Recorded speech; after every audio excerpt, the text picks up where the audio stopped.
Yes, yes, yes, I'm here. I'm here, hiding in the bushes. Hiding in the bushes.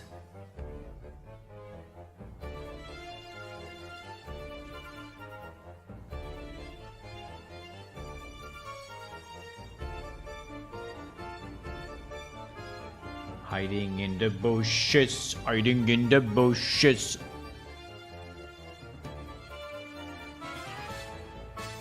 Bum, bum, bum, bum, bum. Oh, good afternoon, everyone. And welcome to another stream where we develop games. Because we like games. I mean, we like playing games, but we also like to develop games.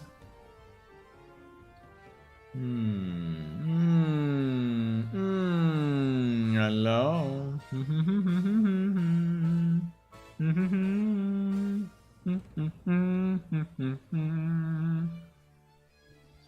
Here I am. How are you today? Thank you, thank you, thank you, thank you, thank you, thank you, thank you, thank you, thank you.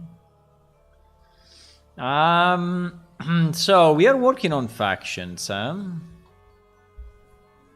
We are working on factions, yes, and I think we made good progress the other day. So our faction window is starting to look a bit better. Still, I don't like the layout too much. So I don't know if at the end I will keep it like this and I will change it. But the important point is that we have our bar. The bar is getting, colored based on the level you have at the moment. We were working on, yes. We were working on this left part because basically when you click on different factions, this image obviously should change, and you should also, the right panel should update. Right? Right. Right. So what do we need to do? First thing, we need to ensure that we have a clickable object, but I think we have in source faction, in screen, whatever, scroll, in scroll faction names, right? So we need to ensure that this guy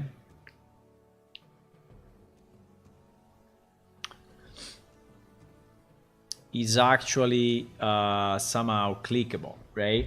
But I think it is, because you see that we have a bind event click faction. So this is going here, and yes, this is exactly where I was the other day. Yeah. So in here we need to display. Yes. So we so we need to reinitialize, right? We need to reinitialize the window. So let me just remember how we did it, because I don't remember. But display selected faction rank, I think, is the one that is showing. And then this one, which is display faction rank names, right? So that is the function we need to call. And we need to call it with the faction and with the player score. Okay. We need to call it with the faction and with the player score. Okay, so this is happening already. Okay, perfect. Now, in addition to this,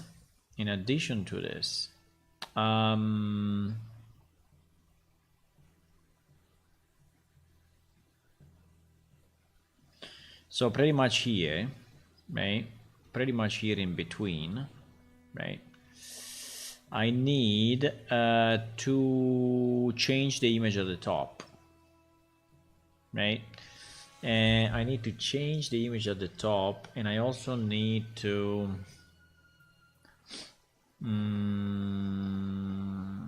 let me see. I need to change the image at the top. So we need to go now. This is our win faction. Yes, win faction. The image at the top is image 80. Image 80 is not a great name, huh? So we'll call it image faction, which is the main image of the faction. And then from here, right, we get image faction.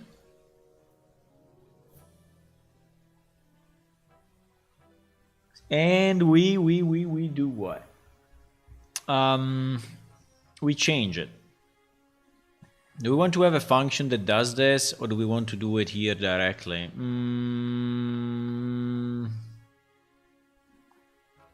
I think we can kind of do it here directly. But let me see if we are already setting it so I don't reinvent the wheel. I mean, for sure we are already setting it. No? Okay, so this is hard-coded. This is hard-coded, boys. But anyway, I need to set the brush based on... So I need to get the data table. Yeah, but maybe let's create a function here, which is probably better. That we call display faction icon, okay? Because I think it's cleaner than doing it here. I don't think it's a good idea to do it here, so we'll call display faction icon, and so this will basically do the job, and we keep it inside our faction window. And now the only important point is that this function should take the faction ID, I guess. So I think we need to do it after, right? Faction ID, faction ID, faction ID, faction selected, faction selected. It is a WD. It is a WD faction.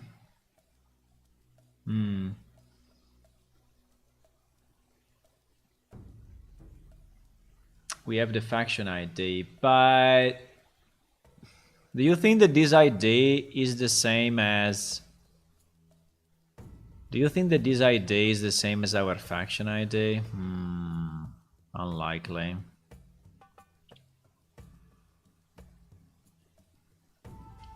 But it will be the best, huh?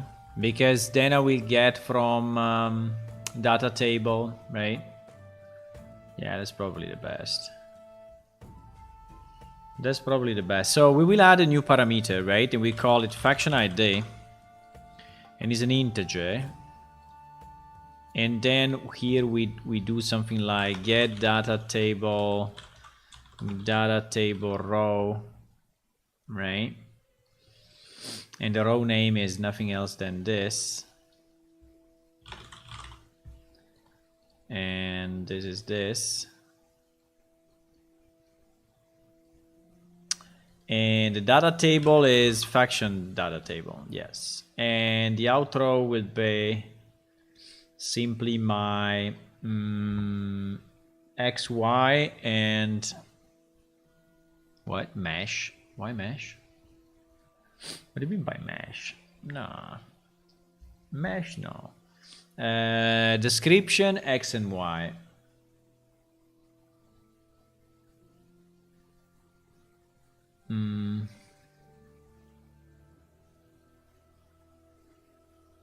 Why we do it like this? It's a bit stupid to do it like this. Why we don't have directly the atlas? I mean, I don't think I really need this. I only need the X and Y. I don't need this pointer because anyway, we'll always be in the faction. No? Yeah, I think so. I don't think I need... I think it's simpler than that.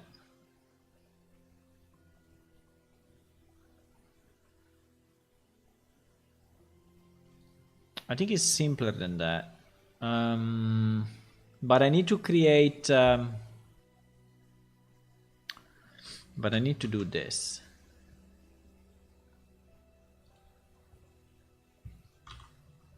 I need to do this, boys. So tell me what you did today or yesterday. Tell me something of stuff that you're doing. Or tell me what you do while you watch my stream.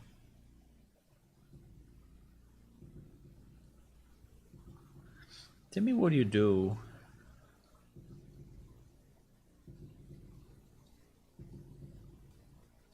Okay, so this Atlas material, right? So this Atlas material for us will be always faction Atlas.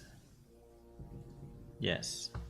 So I don't think I need to specify it there. I think the Atlas will always be the same. And so I don't need a description. I don't need anything. I just need the X and Y. I just need this and this, and then dynamic materials, scalar parameter X and Y, and then we set our faction icon. And we set it equal to that. Okay. Now, if this works, which is possible, we need to be sure that we are loading DT factions in a way that we have these values corresponding to the actual faction ID. And to do that, or we do it through this file. Let me see.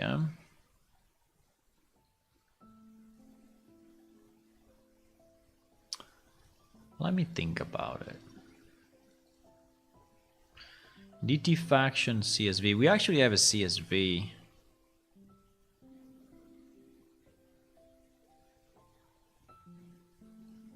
Yeah.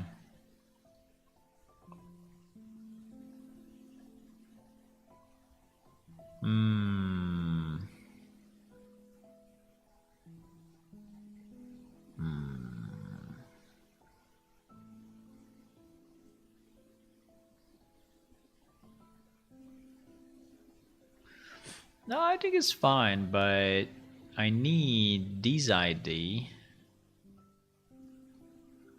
I need this ID, and I need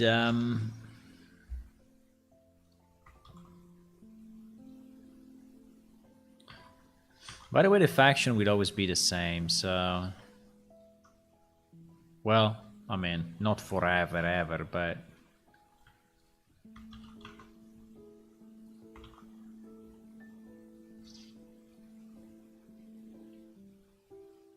so now what I need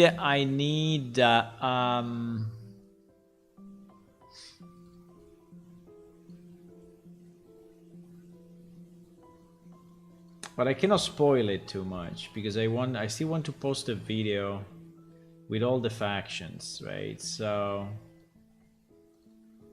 I will not spoil it too much.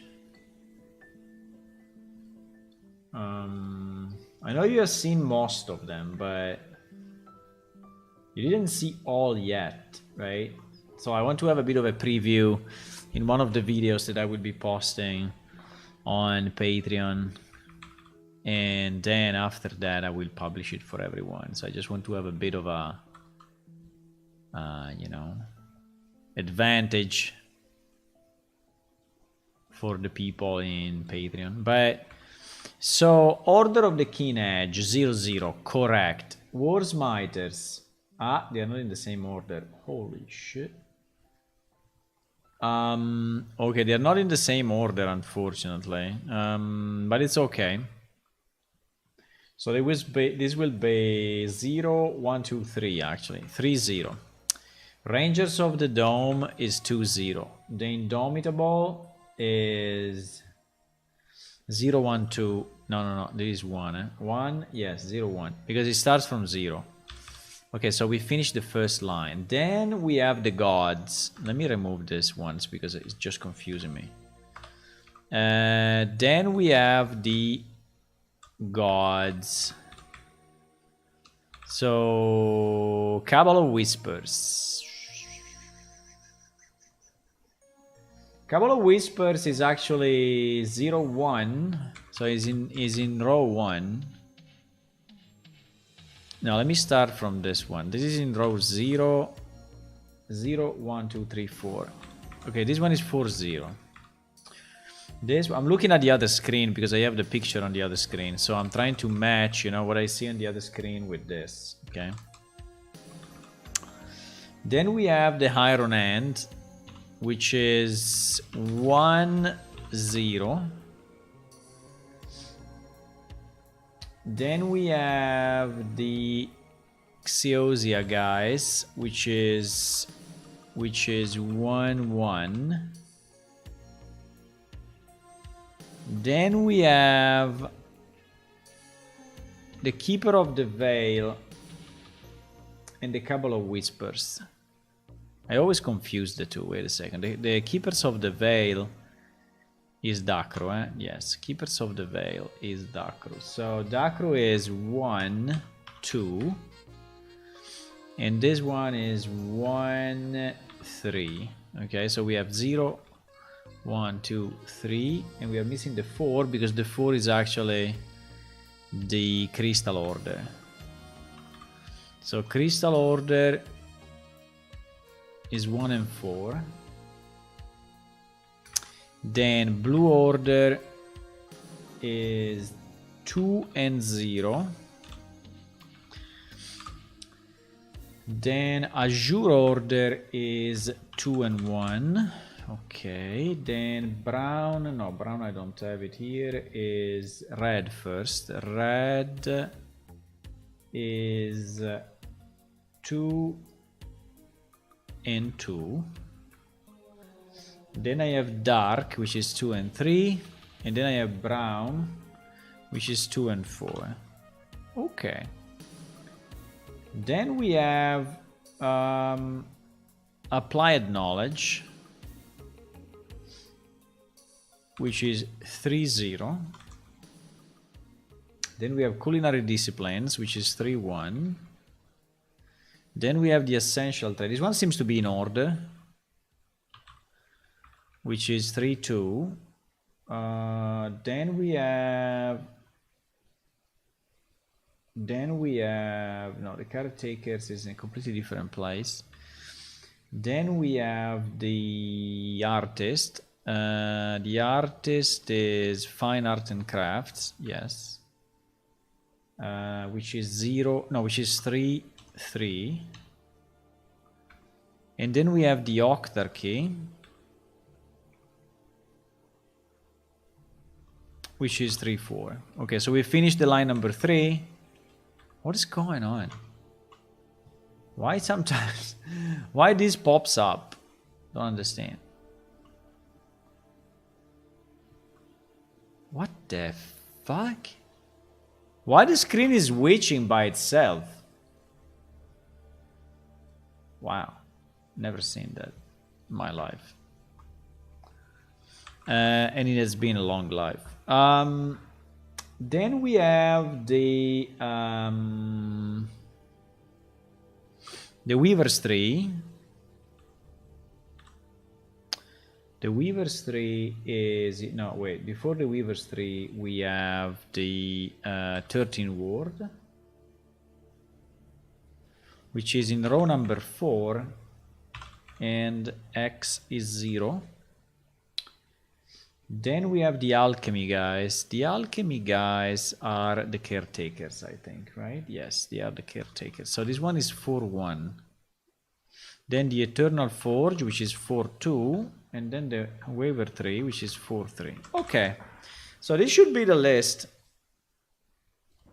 This should be the right list, at least I hope so.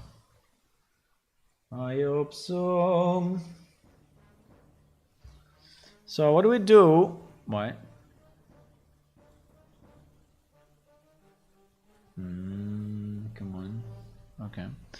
So what do we do now that we have that? We re-import this.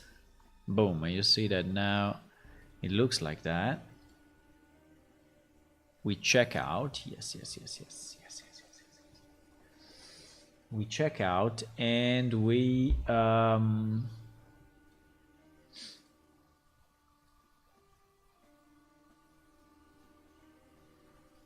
so now in we are not setting this icon, right? No, I think we are. Are we setting this icon? Yeah, I think we are.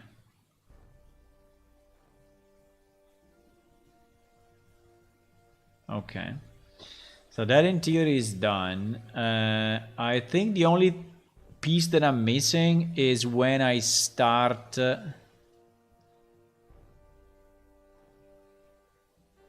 when the window is first loaded, because this happens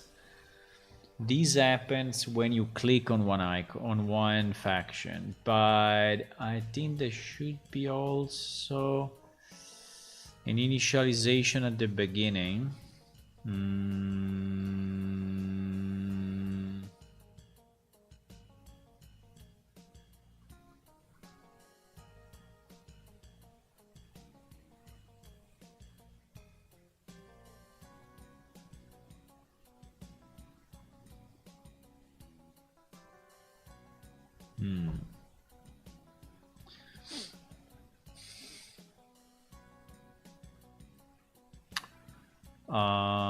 Yeah, I think we are. Yeah, I think we are getting the currently selected faction. Well, currently selected faction. Okay, probably is choosing the first one. I don't know. I don't remember how it works, but probably is choosing the first one. So yeah, it's already doing it. Okay, it's already doing it. It's choosing the first one probably. Setup faction.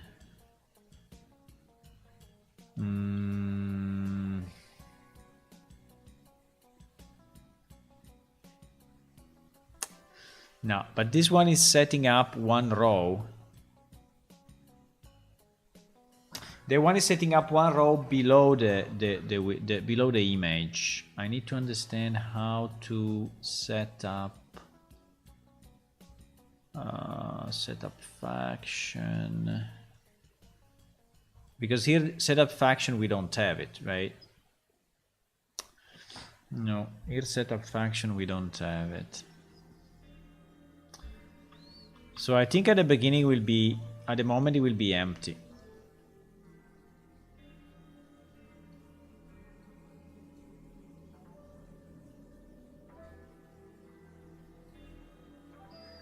Let's say that logically is more like this. Because I need to have the faction ID, but I display the image before everything else. Right? Okay. Okay, let me try to save all and see what happens. Let me try to save all and see what happens.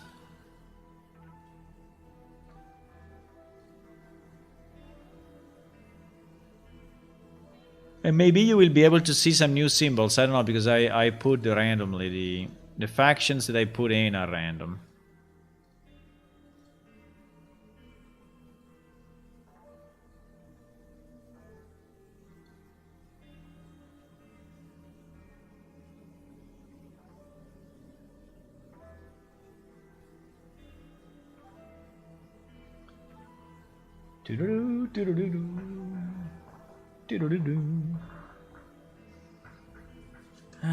Boys, you never tell me what you like, what you do.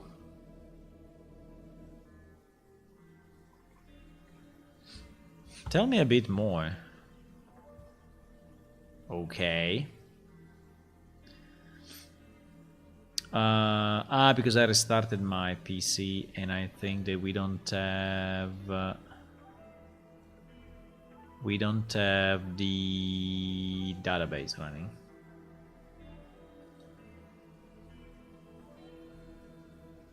It's strange that he's crashing. I mean, he should just exit. I don't know why. Why anyway? I think anyway we cannot run without database. So. It is your stream. Do what you want as usual. No, I asked what you do, not what I do. I asked what you do.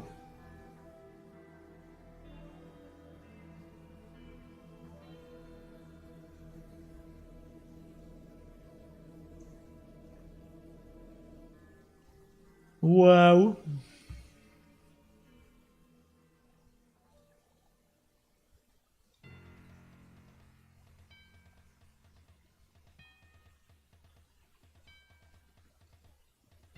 I went to bed very, very late yesterday night. Very, very late. Because I wanted to... I did the roleplay session. And then after that, I wanted to play a bit of Stellaris. And I actually played a bit of Stellaris. And I have to say that the game is very, very nice, but... the ending is super annoying. It's very annoying, very, very, very annoying. Is super annoying.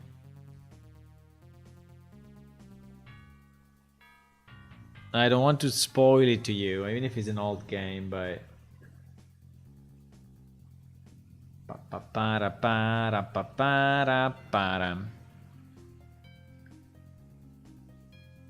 no, I said that probably you will see some new icons depending on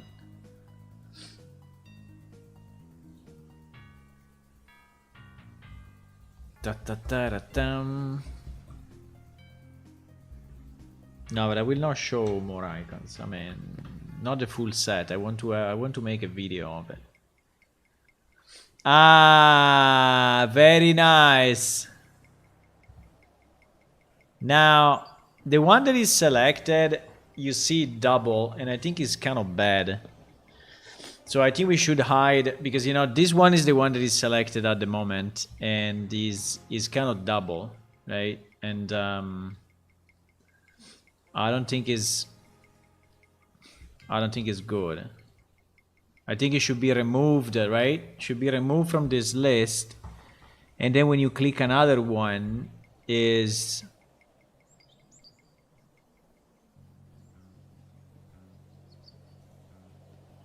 I have no idea why Blue Order is so bad, but we will see. Ah, there is a new icon you never saw. For example.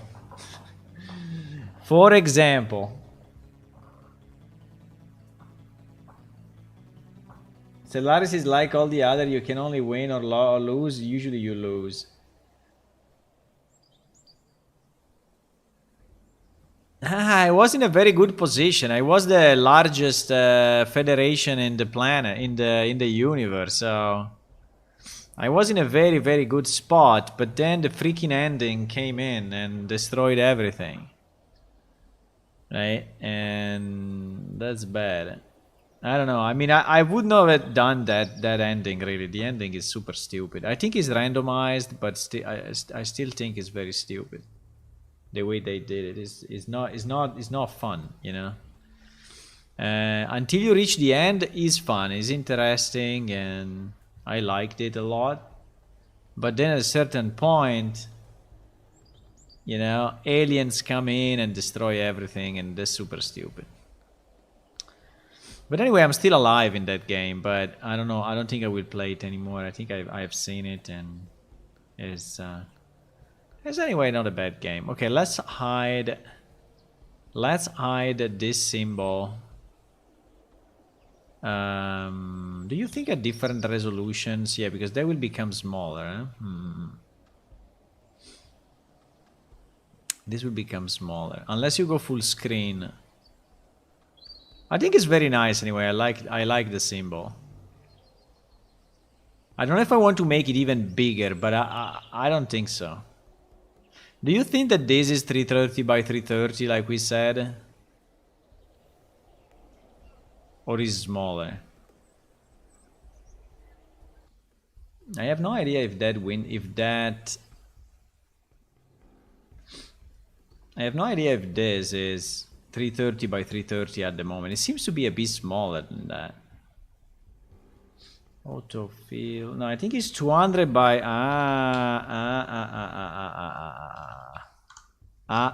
holy moly! Wow. 330 by 330 is this big? Holy shit. No, that would be too much. Nah, that would be too much. I mean, I'm okay making it a bit bigger, but that much bigger? No.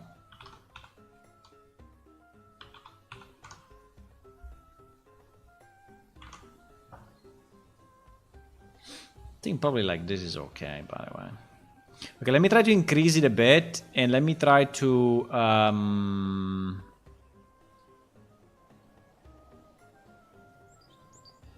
And let me try to do it so that when you click on something, it disappears, okay? So that you don't see it twice, because I think seeing it twice is kind of annoying. How do we do that? So basically, when you click, I mean, as soon as one is selected, it should disappear. And I think we have this display selected faction, right? Display selected. No, we have it in Mysql. Is this faction clicked? Yes, faction clicked. Faction clicked. But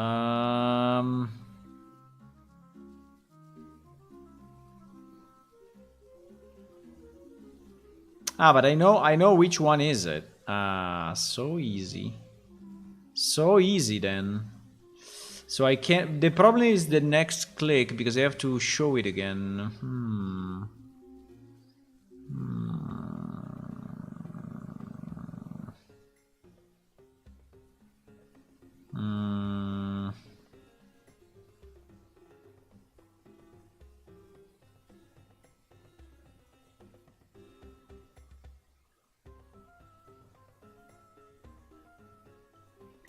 Current selected faction.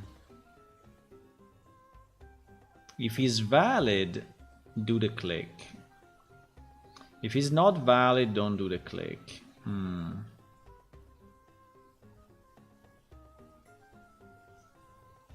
That is when we receive the standings. So I think we can do it here.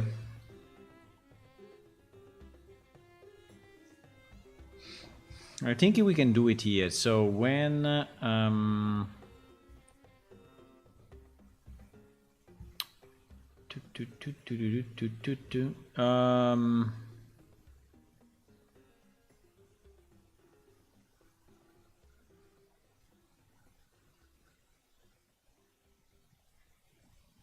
current selected faction.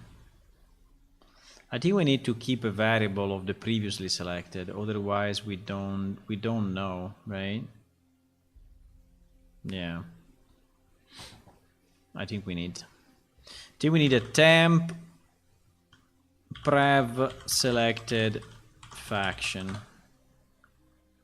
And this one will be the same type of this. So WD faction name.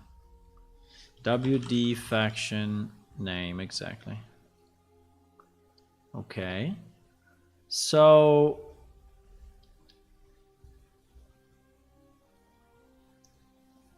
I think we get this. We check if this is valid.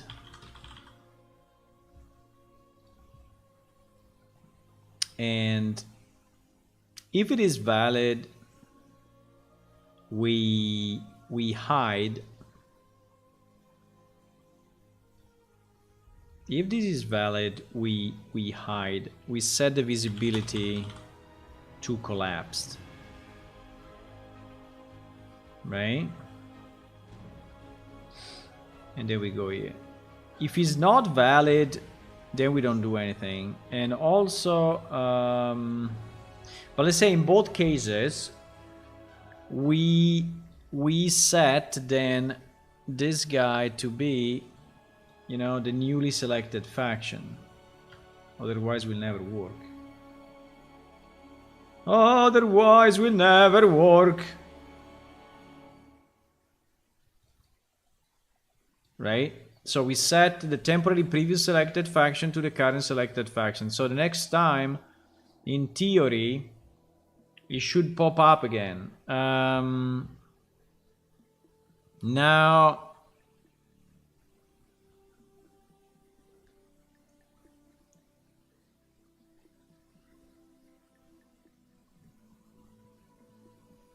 no, what I'm saying, wait, sorry. This goes visible, okay? This goes visible. So the previously selected goes visible. We go invisible, right? We go invisible. So it is basically hide previous. So show previously selected, right? And now we show. No, we hide the currently selected. Right? We hide. So we collapse the currently selected. Not 100% sure, but maybe. I also made the icon bigger.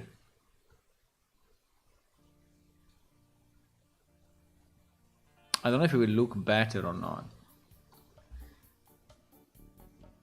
Hello, Electra. Hi. Did you find your guild house key?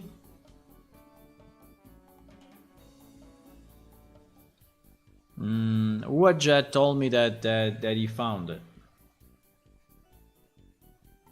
That he found your key. I don't know if he gave it to you, but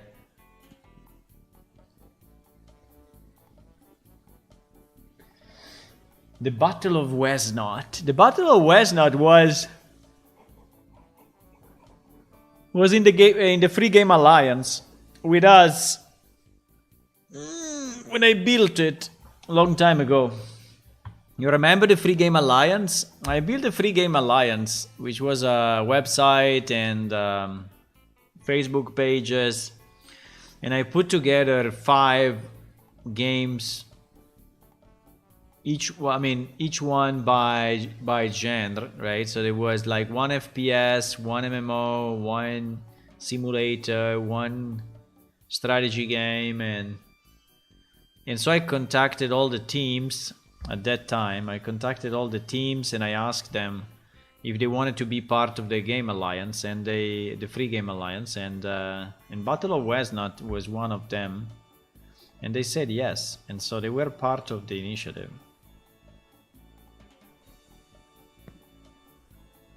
I think Battle of Westnot is still alive, huh? It's a bit like us.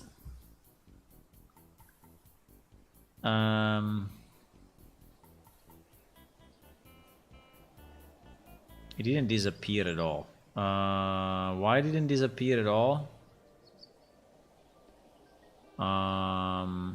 It is bigger. I think this size is probably good. I can make it even bigger, but why didn't this appear?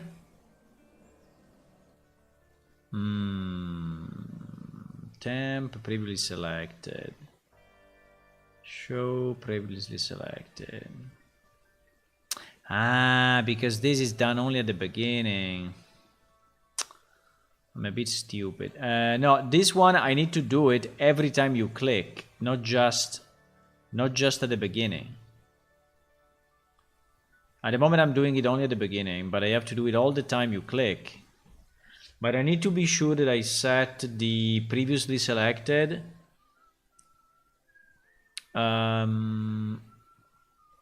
No, so I think this is good. But at the same time, I have to redo it. even if we call faction clicked here. So maybe I do this way.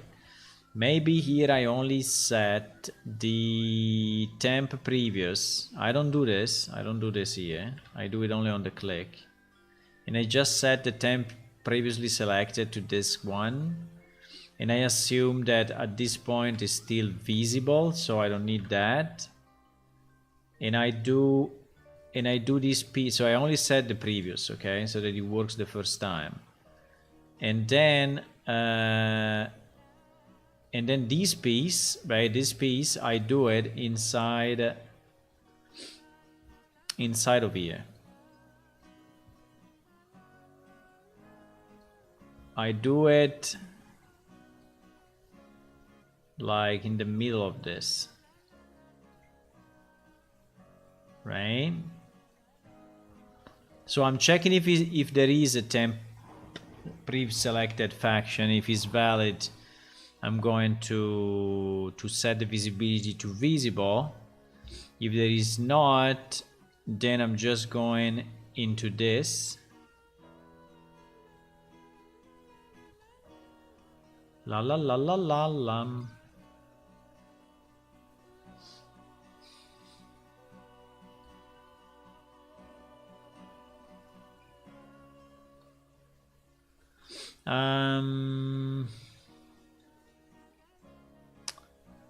So we're going to this now.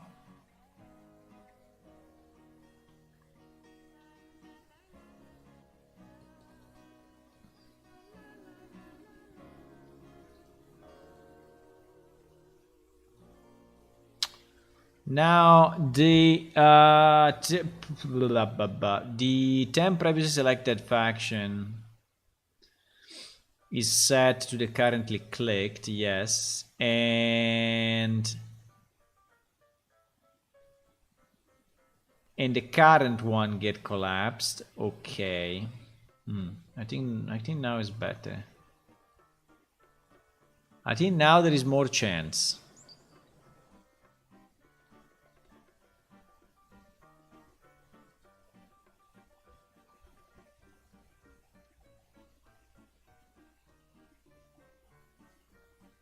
In the old game, I never lost the key. Yeah. I think it's impossible that you lose the key. I think you clicked on it without noticing. It was just a misclick, you know. Because items are not dropped by themselves, but Widget find the key. So if you want, you can ask him and he will give you back. But consider that when we copy the database over again, you will have it because your legacy character has it. So which is what is important, right? I need to put a. Do you think we already have a scroll on the factions? Yes, we have a scroll. Huh? We have a scroll. So the faction. So this piece is scrolling as needed. Huh?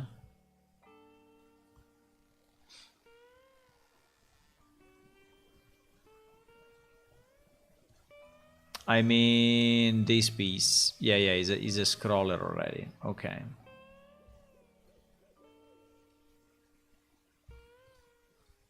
Fine.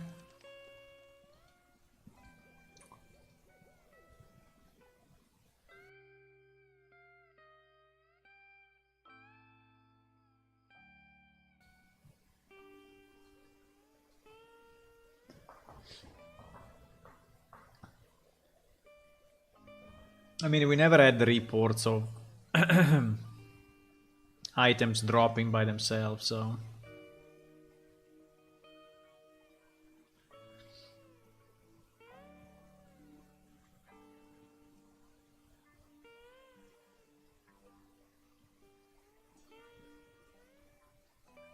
I know it's hard for you, but I think it was your mistake. But if you want the key back, you can ask Widget. He found it. I don't know how he found it, but he found it.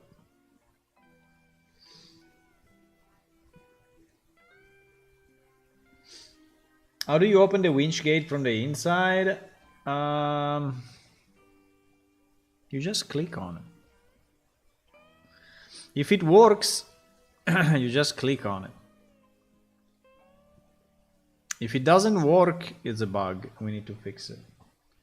But in theory, just click. Now, just try both doors. So try the left door and the right door, just to be sure. But it should work in theory. If it doesn't work, I need to check it because it may be a bug or something. Maybe a bug. Ah, you see that is not here. Ah, very nice. Yeah, I think it's better, right? So that it shows the current one and it disappears, you know, when you click it. And it's a bit, I don't know if it's confusing or not, but I think it's better than seeing the symbol twice. Okay, let's try to understand now what happens with... Do you want to have a number here or not? Do you want to have a number like 1, I mean like 4 champion, 3 disciple? Do you want to have a number? I can put a number, I just don't know if we look okay or if we look bad.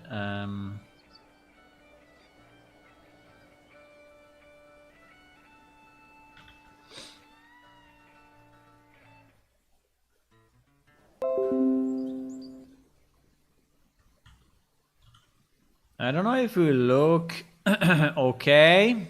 Yeah, I restarted my PC, so everything is closed.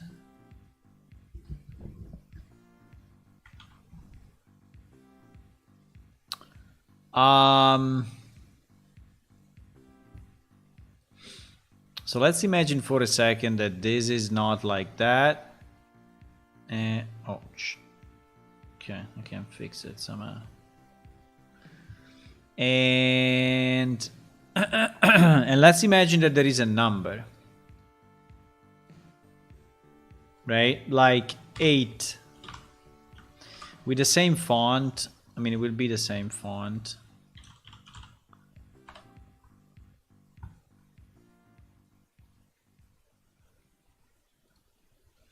So let's imagine that there is an 8, 7, 6. Do you think it's better or do you think it's worst?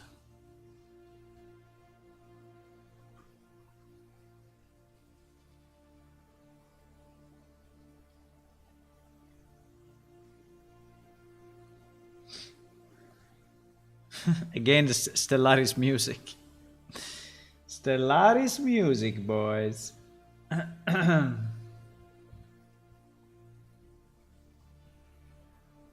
Do you want to walk on top of the... Do you want to walk on top of the thingy or next to the thingy? I can put... wait, let me see if I can.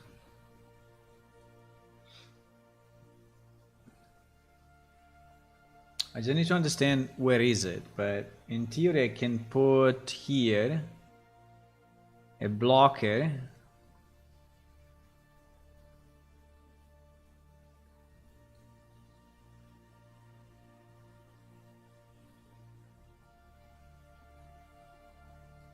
Something like that. And I can put 2 small ladders. Right?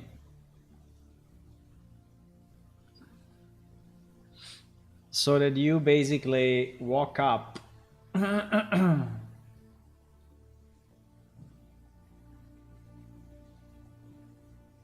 Yeah, so that you walk on top of the player.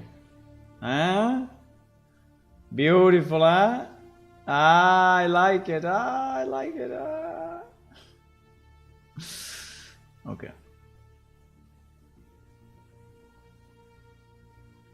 So you can walk on top of the player now.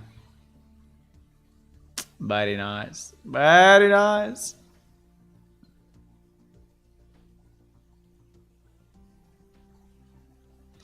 Okay, so... Do you think it's better or do you think it's worst?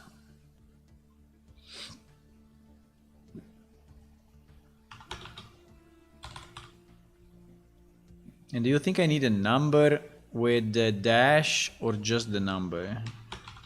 Because the dash may get confusing when we are in the minus, because this will be like -1, right? Pam pam pam, para pam.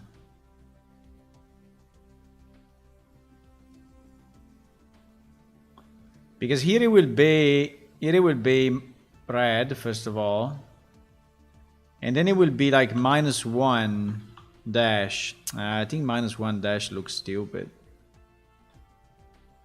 but I think -1 dash looks kind of weird.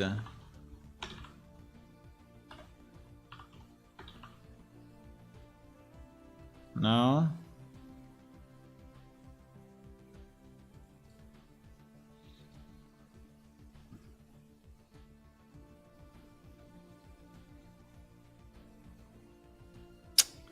I think minus dash looks bad. Oh. Doesn't fit. GG. Doesn't fit. Okay.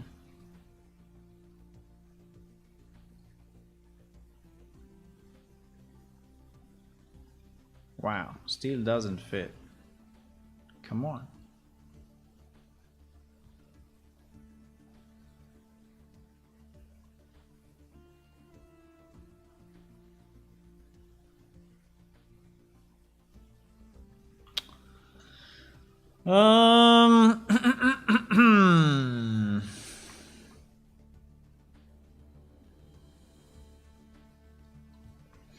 To you the numbers are only confusing?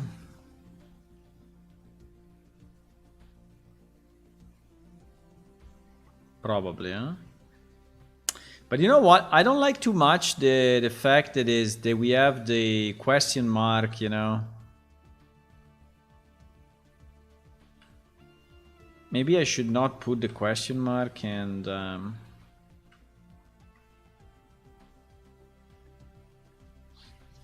the numbers are confusing. Like too many numbers, huh? Yeah, probably, yes. You see the number anyway when you click on it. Because if you click here, well, actually here it doesn't do it, but if you click here, it's telling 4 champion, 3 disciple, 2 initiate, 1 recruit. So I think you kind of see it anyway. So you prefer it without numbers, huh?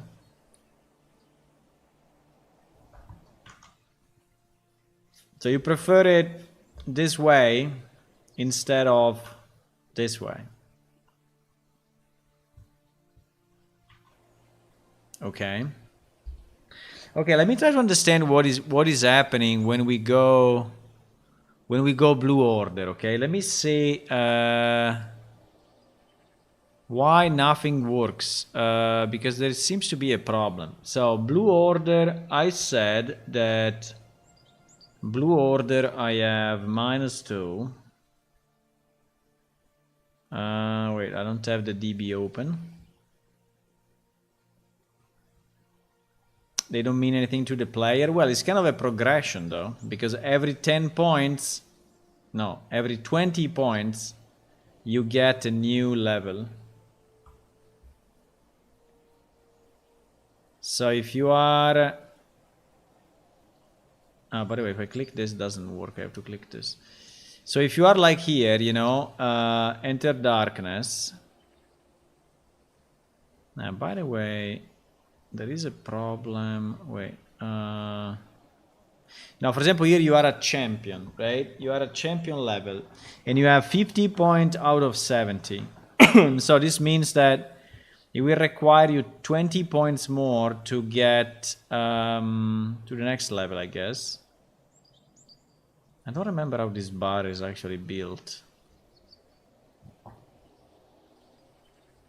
No, probably 70.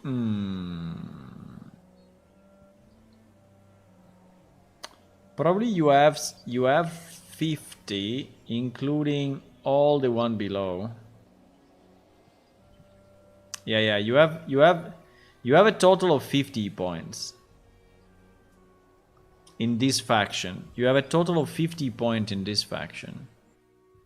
I don't know if it's very easy to understand from where I mean how I put it there.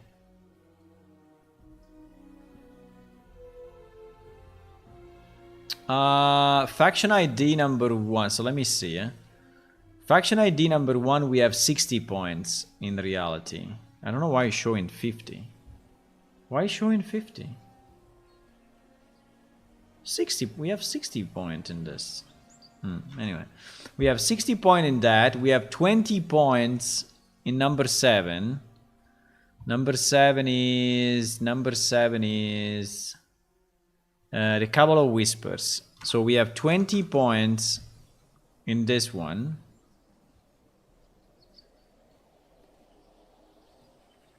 I think it's very fucked up. I think the calculation is wrong. Because we only have 20 points, and why is showing... Okay, then we have a minus 30. We have minus 30 in Blue Order. And we have 80 in Culinary Disciplines, okay? So we have minus 30 here. Yes, this one, it looks bugged. And we have 80... But for example, this one doesn't show anything. There are some bugs, huh? Clicked Culinary Discipline, score 80. Yeah, exactly. Divide by 0. Why divide by 0? I think we are not sending the right information for these things.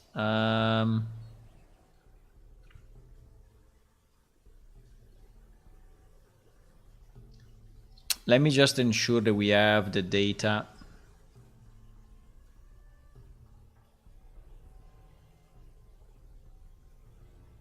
Uh, 20. What the hell? Doesn't look order in any way, but fine.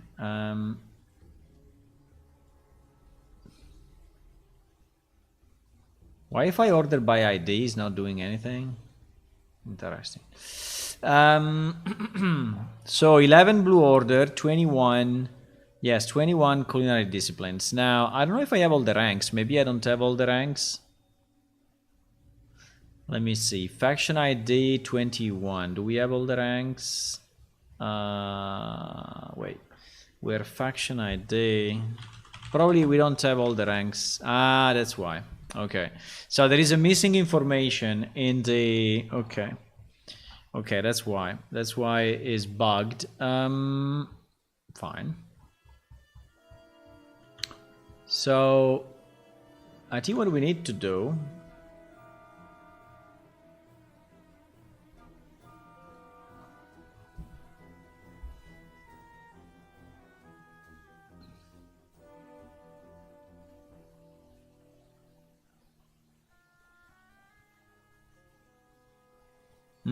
I think the ranks, I never added the ranks to the new database. So these ranks are the old ranks.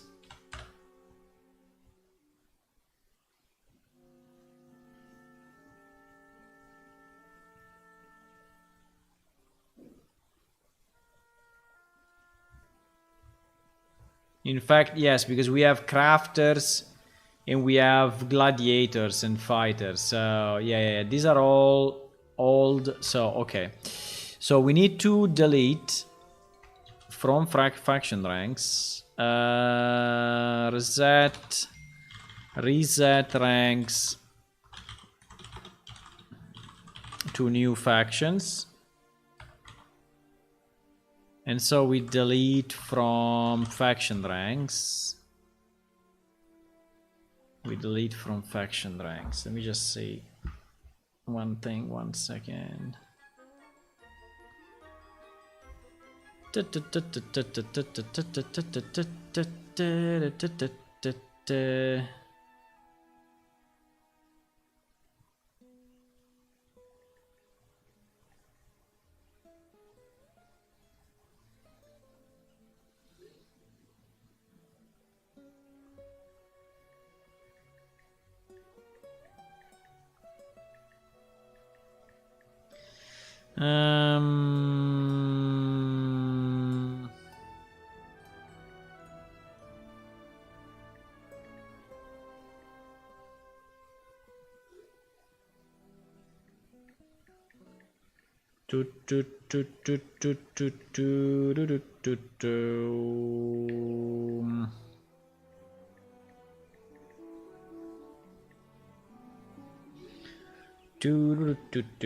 Okay, wait a second. I just had to send a few messages. So yes, we need to reset the faction rank. So we need to basically delete all the existing faction ranks and import them again from this sheet, right?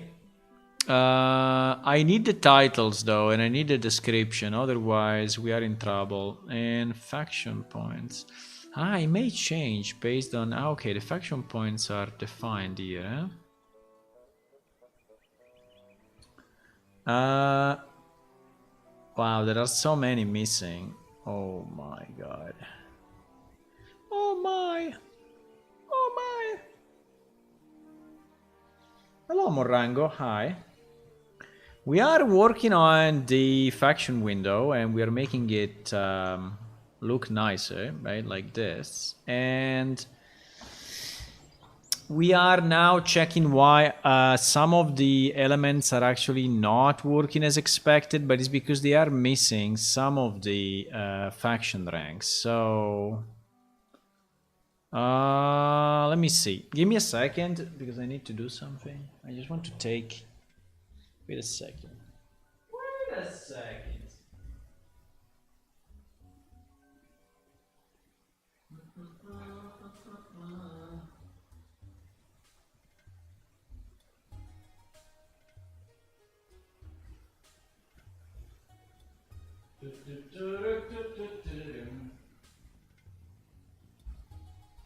Let me see.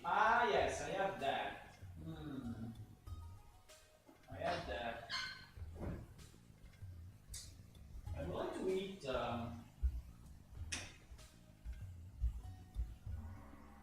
I think I will eat a carrot. I really like carrots. Do you like carrots like fresh? I mean, like not cooked? You know? Like fresh carrot. Like this. You know? I'm eating one now. Now. Also because I have it there. And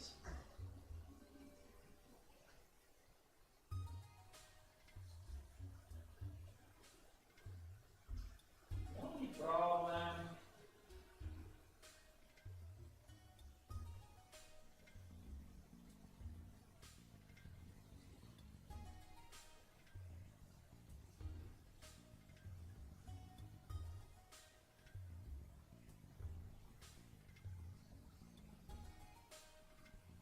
one second, huh?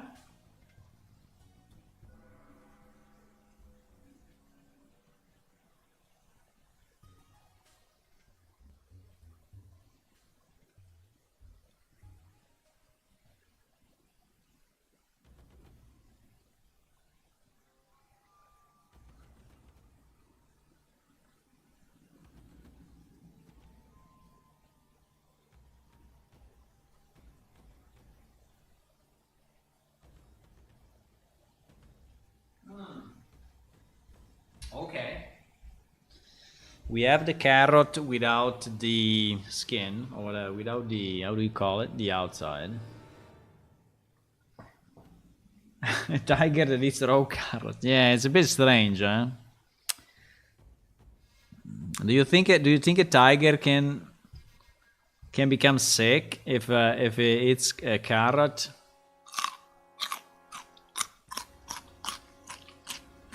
No, no, no, no, no. Nom nom nom nom nom nom nom. Nom nom nom nom nom.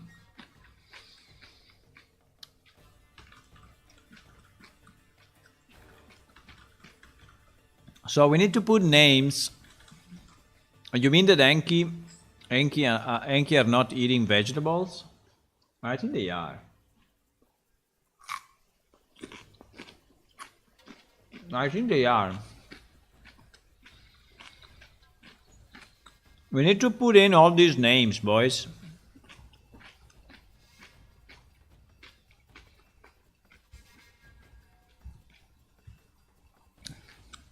Exactly. I'm an Enki, not a tiger. I mean, people call me tiger because they see me this way, but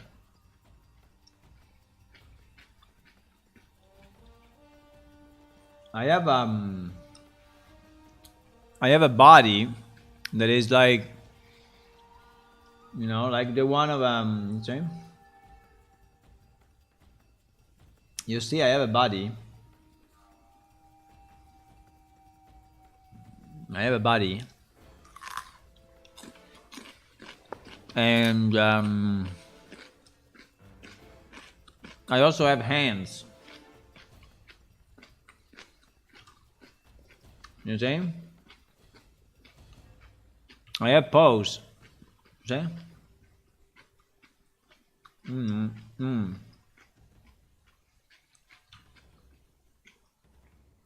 You see? I can do this as well. Look, I can do this. I can do this. Yeah. I can do this. I can do this. No. You see, I can do no. And I can do this. Look. Nice, huh? You didn't know, huh? Now you know. Now you know.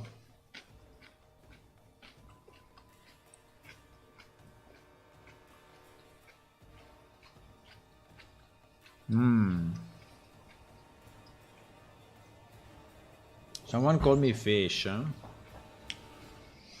You show feet and wings to Province West Dragon. So your face is a bit like a fish.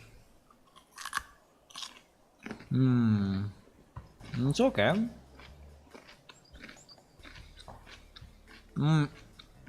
So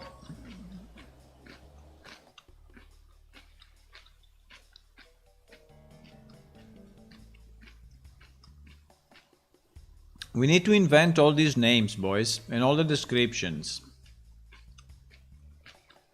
Order of the Keen Edge. Sword Master. I don't know if I like these ones though. Didn't we have a better?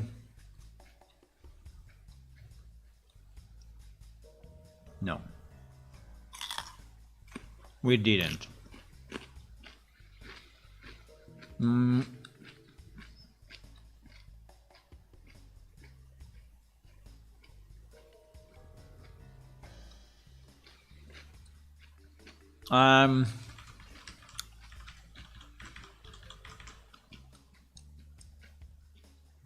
Hero. I mean, I don't understand. I mean, here is all about blades. You know, this thing is all about blades.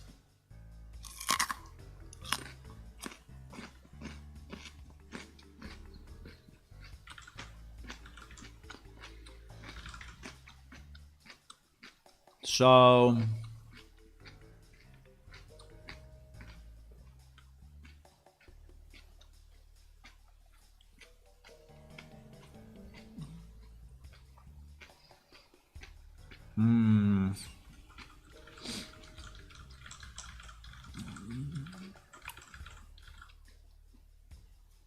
remember the dwarves have built the bronze doors, so without the dwarves, you will have a big issue at the bronze doors. So you may not like them, but they're very useful.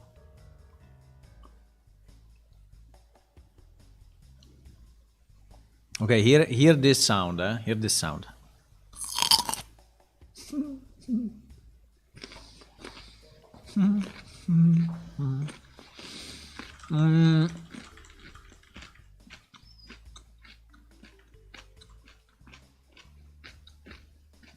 I don't like hero too much, but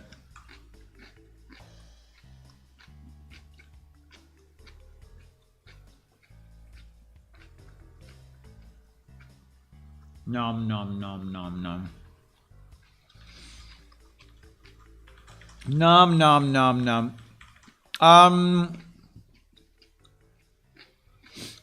So mm,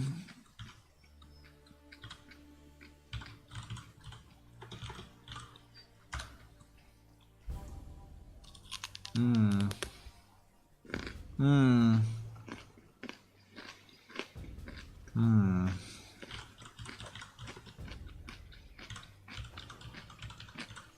Mm.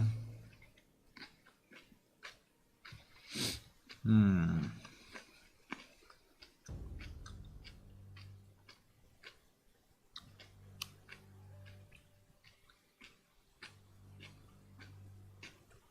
Mm. Mm.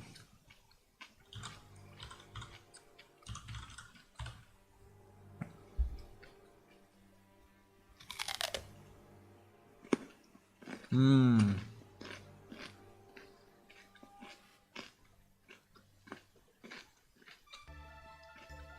I'm trying to find some words that we can use for the negatives.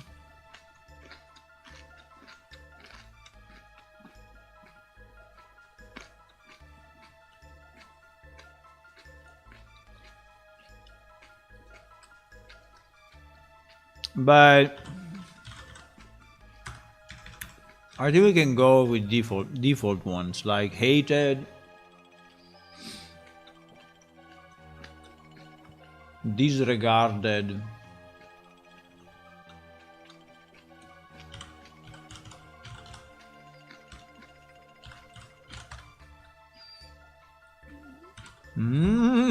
This cookie. Whoever invented the law of the cookie, I hate him.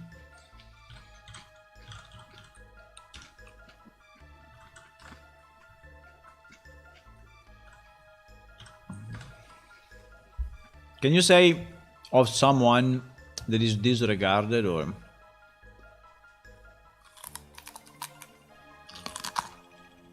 Mm.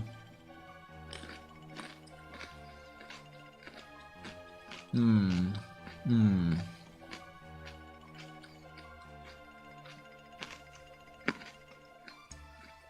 Mm.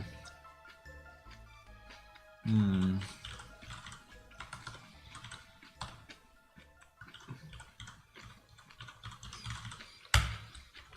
Okay.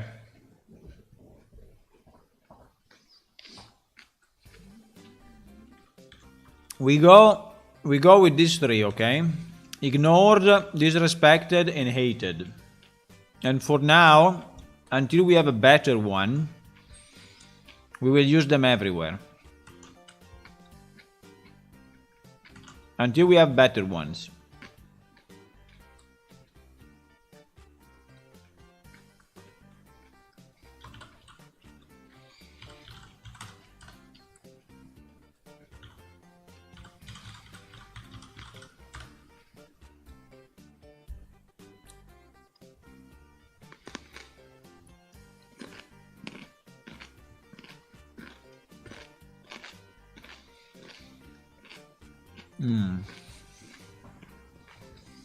Food critic, ungracious host, you make the milk go sour.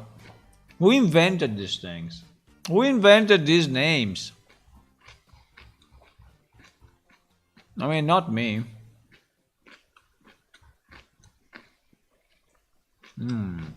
Okay.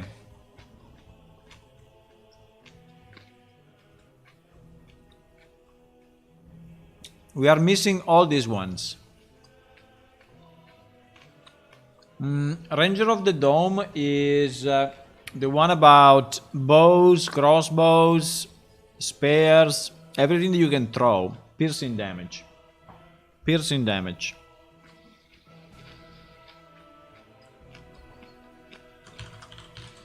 Legolas? No. No. We cannot.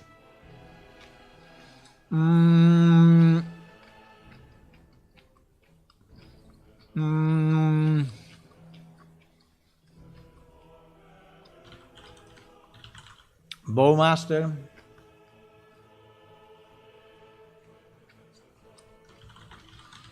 The great I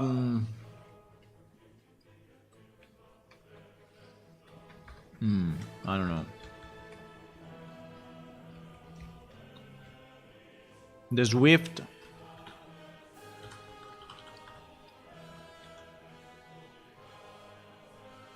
In theory, we have two settings. We have the name of the rank and the player title that you get, but I'm not sure I really want to have them separate anymore. I don't know. I think it's a bit confusing to have them separate, but probably makes sense, because we could say we could have the name to be the name of the rank, but I think they probably we could have this always as a fixed level, and then the title being the title that you get when you reach that level. I don't know.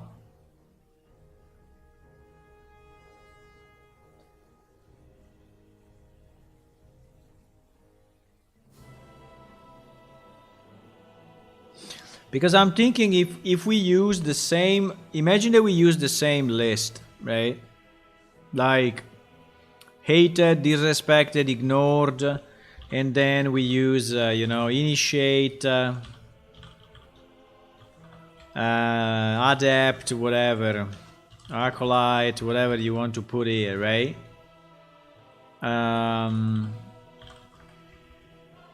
So let's say that we use the same for all the problem is that each faction may be slightly different. Yeah, it can be slightly different. Like for Sword, and for maybe here at the beginning you have something like trainee, like someone that is in training.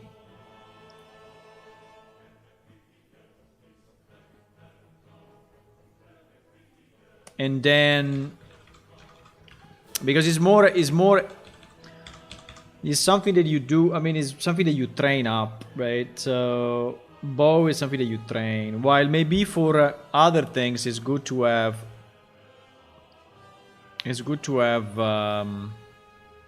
guild or secrecy level.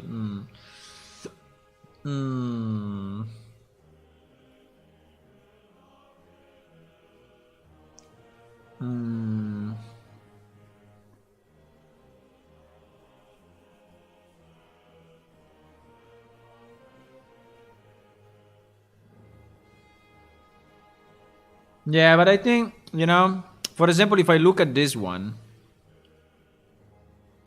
and I look at this one, I think they can be pretty much the same, at least on this level. Then if you get a specific title, I think it's nice. But the rank, I think the rank should be based on the fact that you are training a specific weapon, so or a type of damage. So I don't know if this should be like this here. I think this can be title, yes, but name probably not. Okay, let me try to invent a few here, and then we see if we want to. So at the beginning, you are what? You are just a trainee. Can we have a? Can we? So I need a.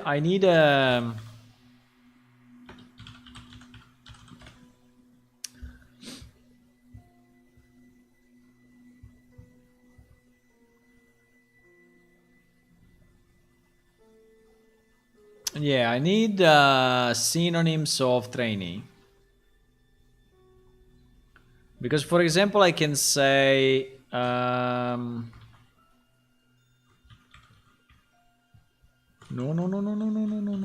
never cut. Never cut. Like neophyte, I don't know how you pronounce this thing. How do you pronounce this?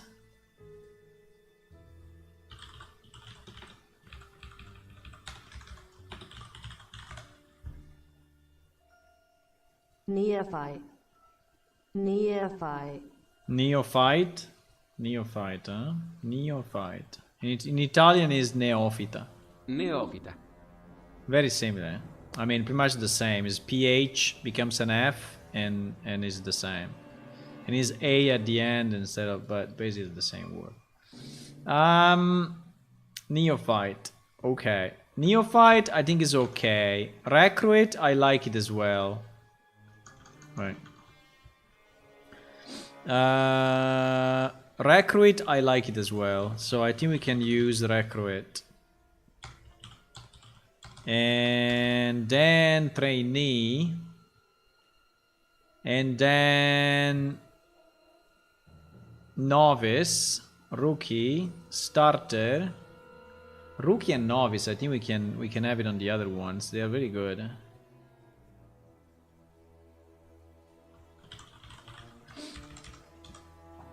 Rookie, novice. Are you really a tiger? Obviously I am. Look at this.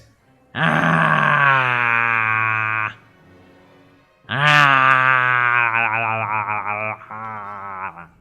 Hmm?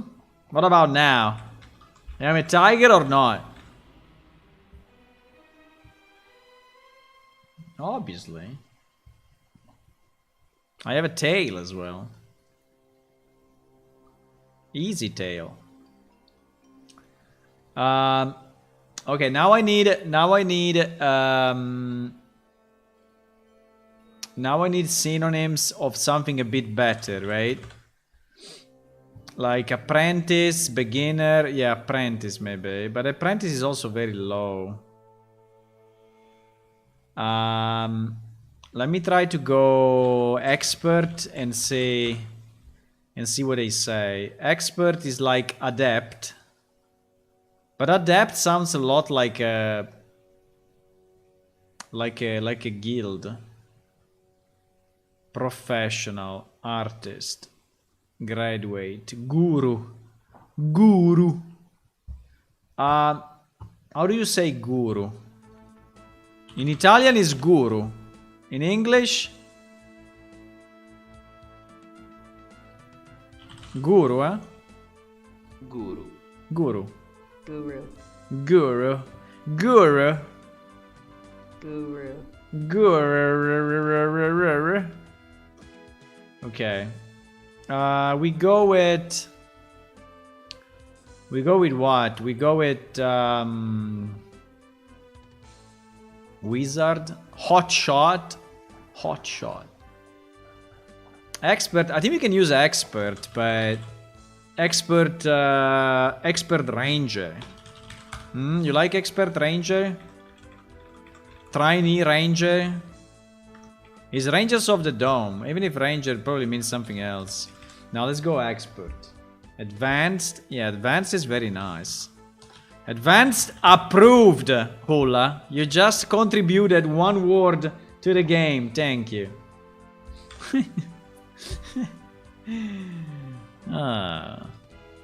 Paladin. Wow, Paladin is a lot. Veteran.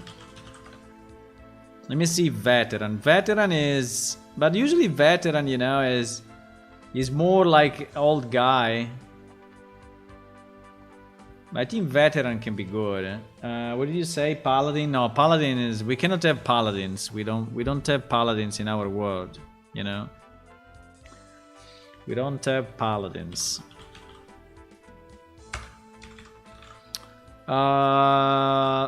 Recruit, trainee, expert, advanced, veteran. Here we are at the top, huh? Here we are at the top. So, or we call it bowmaster, or we call it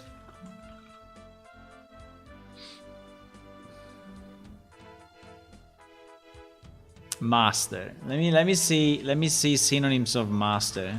It's funny that the French guy and the Italian guy are trying to figure out how to do this thing in English. Lord. Wow, Lord, that's very nice. Captain. Commander. No, commander is too much. Guru. Controller, conqueror, overlord. Overlord is very nice. I like it, Overlord. I want to be an Overlord. Head. Preceptor, Principal. Supervisor. Overlord. Overlord, maybe we can use it for, like for the one of the X. Overlord.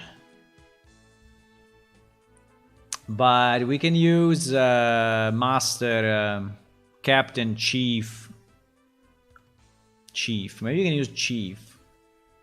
Chief? You like Chief? Not Chef, eh? Chief.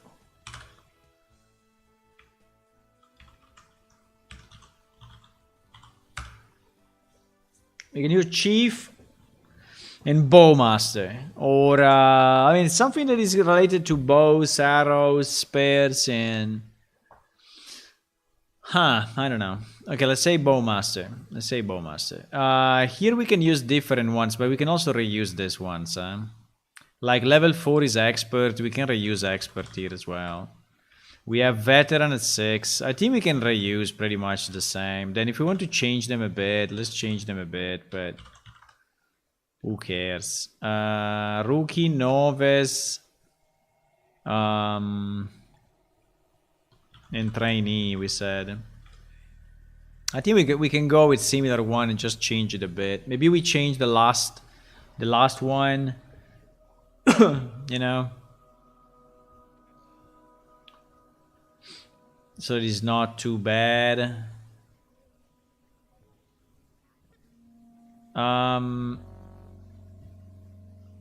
Wow, there are so many names here.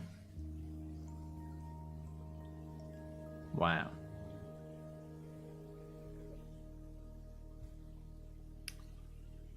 Dust collector. Dust collector.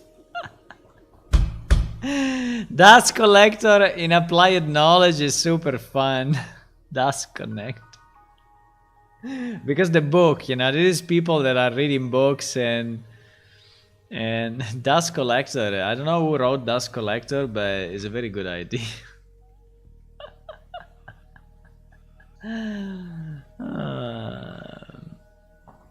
Okay, so now we can use this query, which is basically adding all of this into the database in one shot.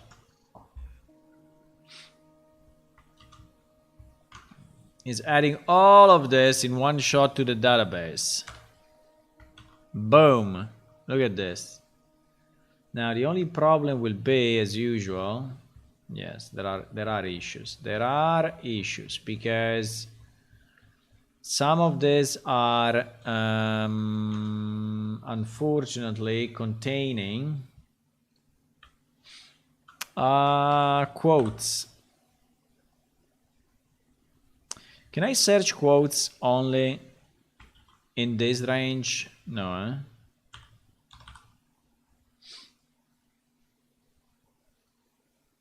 Search specific range. Ah, yes. Yes.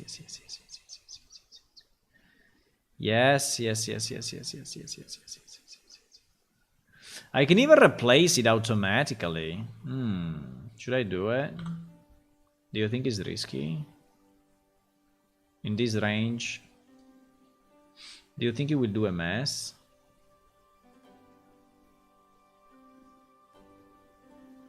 Ah, fuck. Somewhere already done. Ah, that's annoying. Somewhere already done. So no, I have to do one by one then. Oh my god.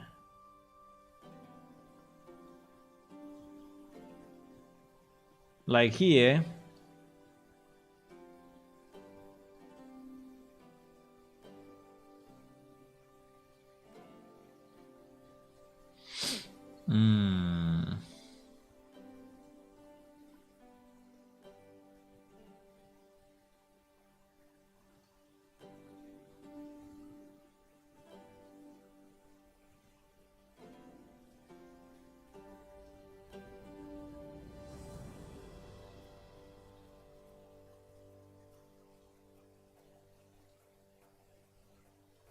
Yeah, I'm searching all the quote and replacing it because we need to escape it for when we add it to the database. Unfortunately, I mean, there's no other way. There is no other way. So I need to do the substitution.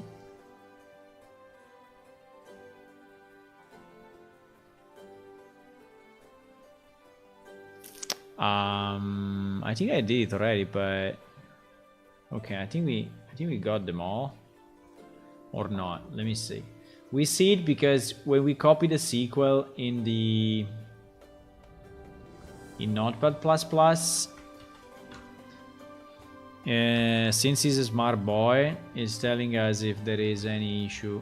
Okay, now seems to be there is an issue here. There is an issue somewhere here. Yeah, there are more issues.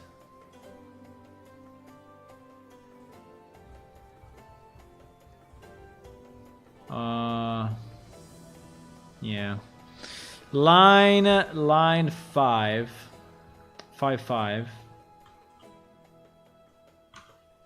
Line 5.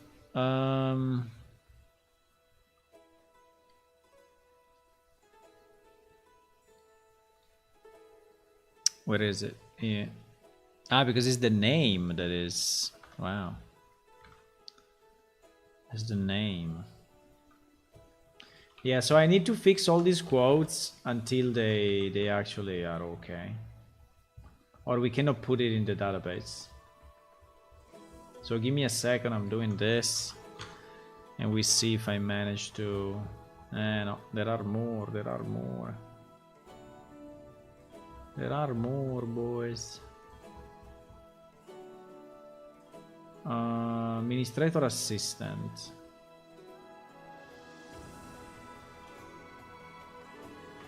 It's in the same line. Fuck. It's in the same line.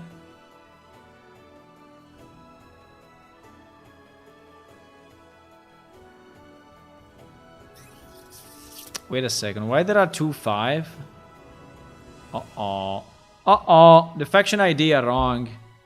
Uh-oh.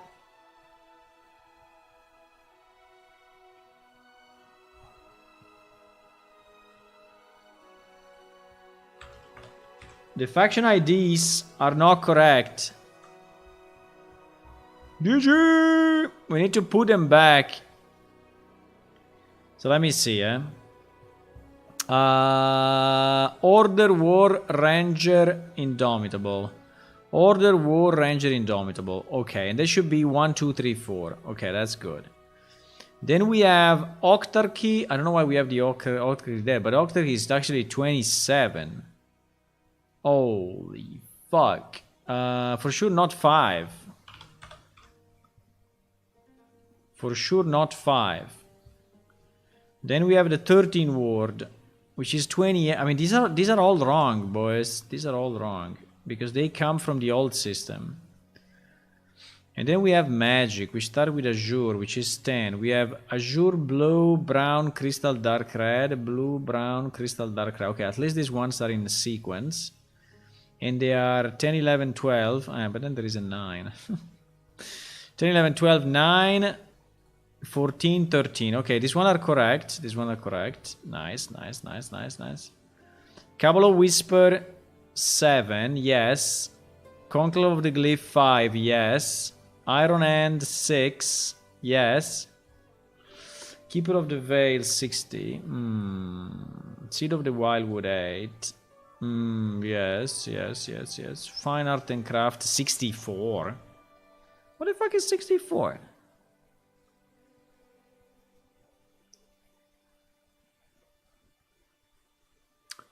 Fine Art and Craft is 23. And Essential Trail is 22. We cannot keep the old numbers because the old numbers are broken. Culinary Disciplines is 21. And waivers 3 is 26. And applied knowledge is 20. Because all these ones are different from what they were in the old game, okay? So we changed them all. So the Eternal Forge is 25. And the Caretakers is 24. Oh, okay, it's already 24. Okay, good. Okay, let me try again.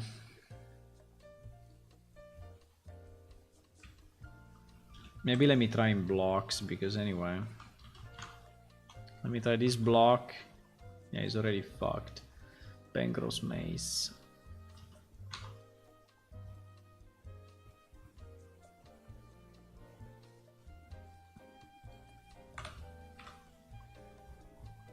It's already GG. Again! I think there are two. Yeah.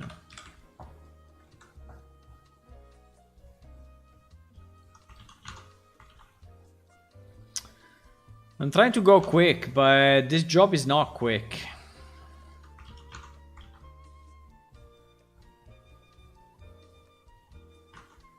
Okay. Oops, I did something stupid. I wanted to Control Z here and I Control Z in the other place. Okay, seems to be better now. Wow, there are so many.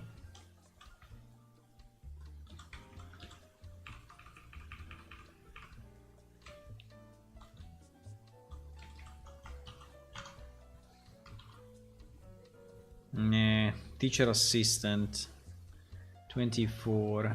Ah, there are a million errors here. No. Fuck. 6-6. 6-6. 6-6. Yeah, you see. There is this one. There is this one.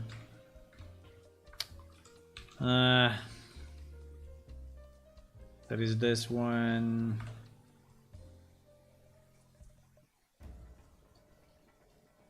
Meh. Meh.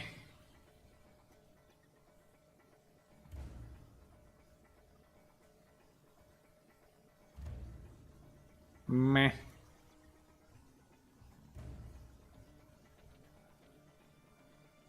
Try again.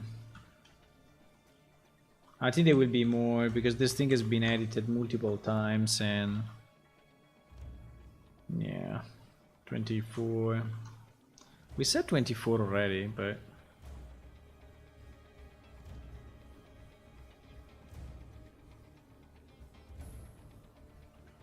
$24.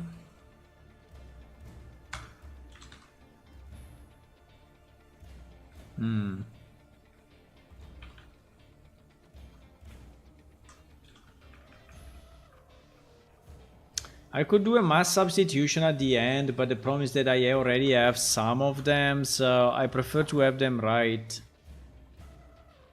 23? No! It was just one before me. No, it's the same 24. It was in two places.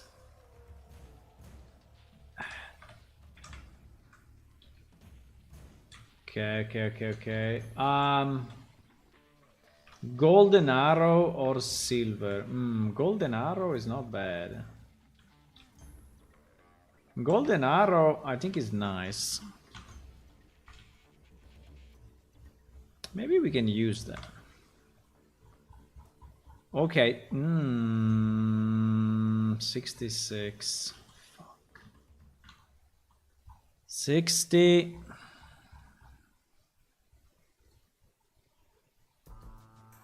I did it here, I didn't do it there. Sometimes oh, there is another one here, look. Xiosia, there is another one here, another one here.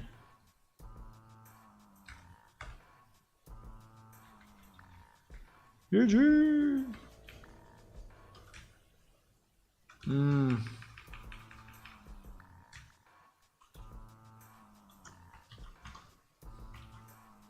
Come on.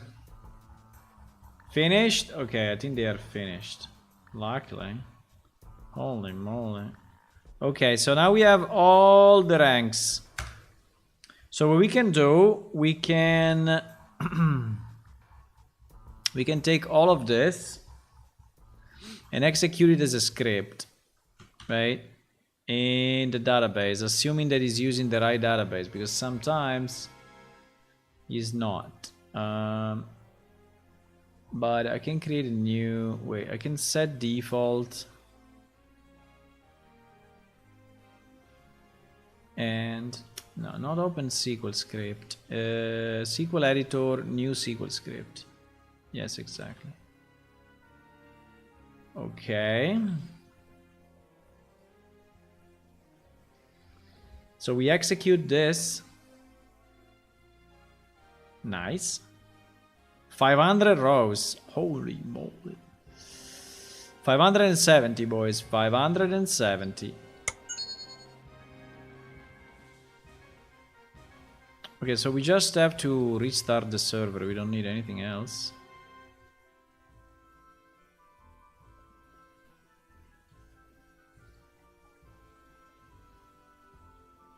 I think I want something to happen when you click on the unknown level.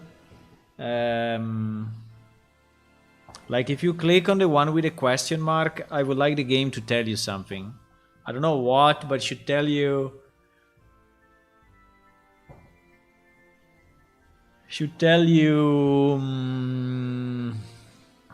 Like this rank, you know, with you are not, I mean, I don't know what should tell you, but it should tell you this rank is not available, or this rank is unknown to you.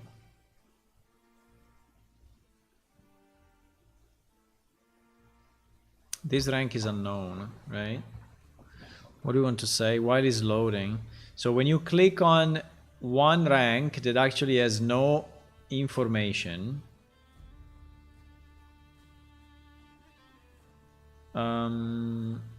it is Gwent. Oh no, this is Assassin's Creed. Okay, sounded a bit like Gwent.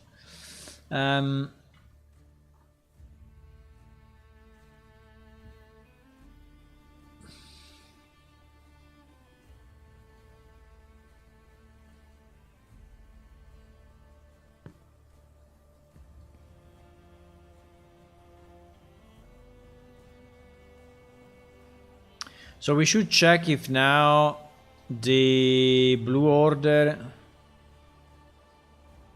Yes, you know, you see now it's there. So now we have the thing. The highest rank that we have is -1, which by the way should be red and not blue, but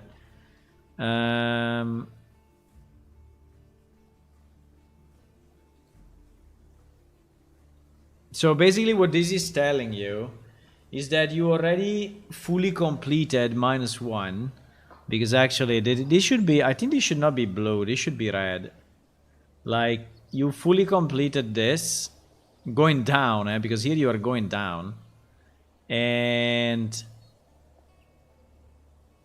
you are now on this level, Scorched Soul. So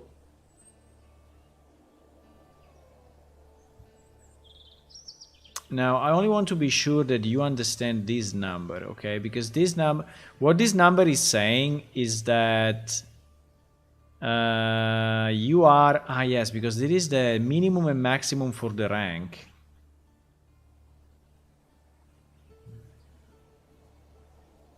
Maybe I can place your standing here, you know? I think I can place your score. Yeah, I think it's probably the best to place your score here next to your standing. I think I will have your score, and maybe I can have it colored red or blue, you know, if it's positive or negative, as usual. Because otherwise it's not very clear where you are in terms of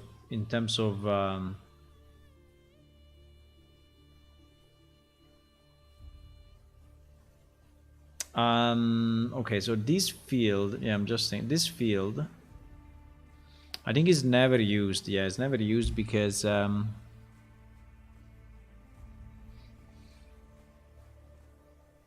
we are never filling it in. Yeah. So when we click on something, is again on the click. When we click on something, we should take the score and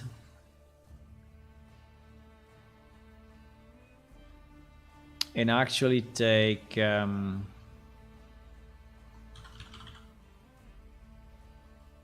this,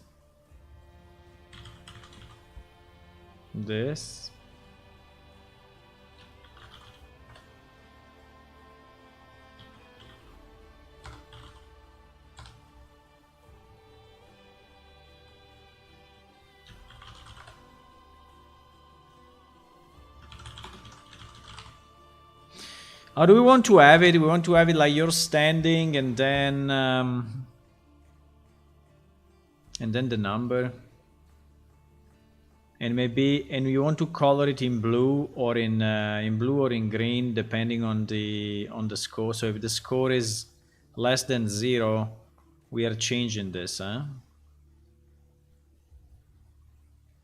So we say if the score is less than 0,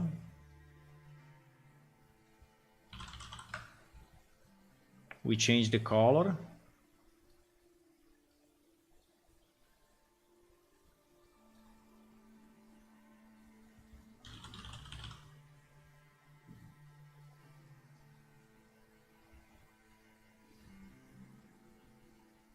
Why?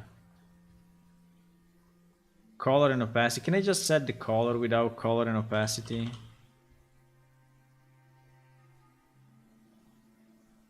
No. Didn't want to make a full. No, I need to make. Yeah, I need to make this. Okay, it's okay. It's okay. It's okay. It's okay. It's okay. So if it's less than 0, we go red.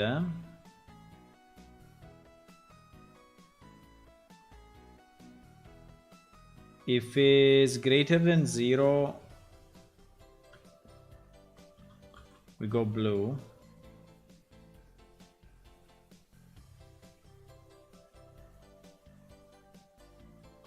We have to choose these colors then. I mean, which blue, which, but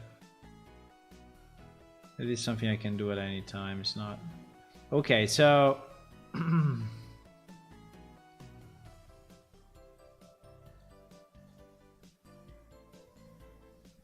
okay. So now it will be red or blue and it will be the number at the top. Okay, so you will see you're standing 30, you're standing 60, and so here you see the range of that particular level. Okay, and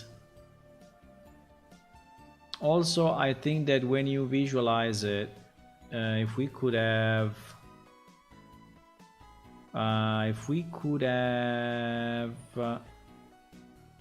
this text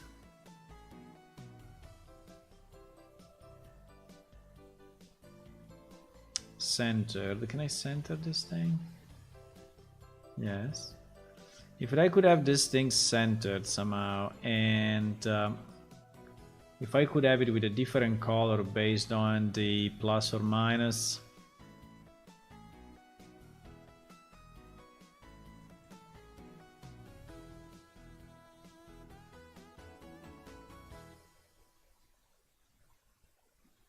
But it's already like this. Because I have faction rank negative, faction rank positive. No, but they are separate. No. I need to txt rank num. Txt rank num.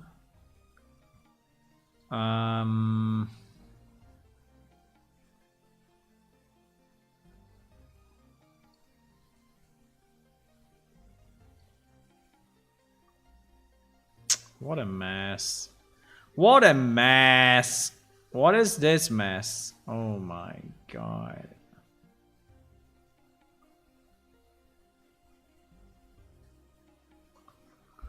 Okay, I'm not gonna touch it. But I need to change the text because the text should be this rank num. I want it to different colors, okay? So if the score is, if the player score is negative, if the player score is less than 0, we basically do the same that we did in the other place. I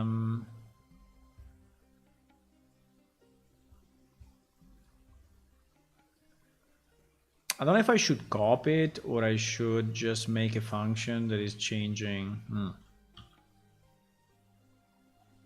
Because then if I change the color, I need to change it on all, but yeah, but okay, but it's in a different window.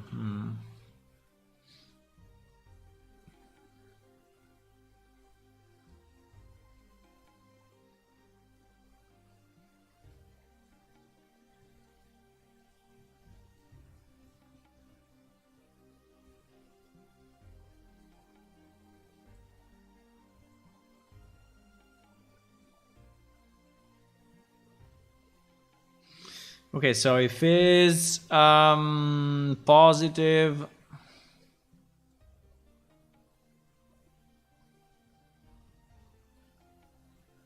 there are so many lines running around.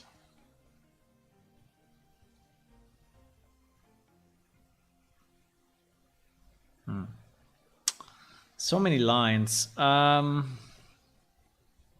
Like there are a lot of lines that are going in the same place.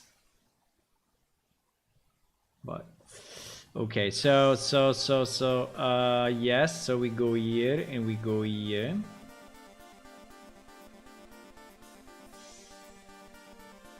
Okay.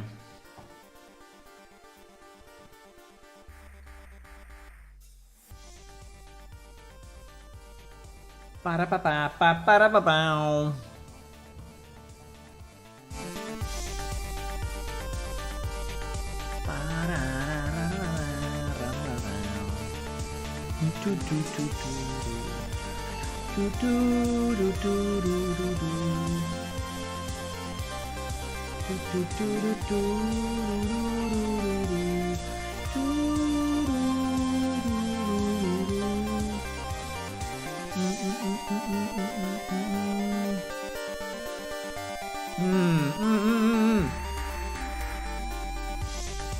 Wow.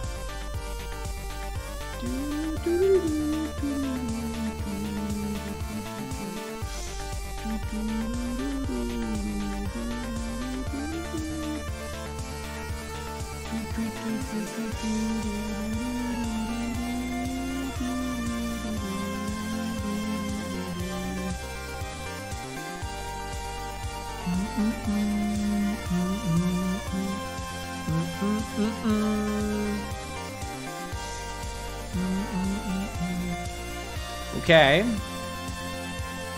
I like this song.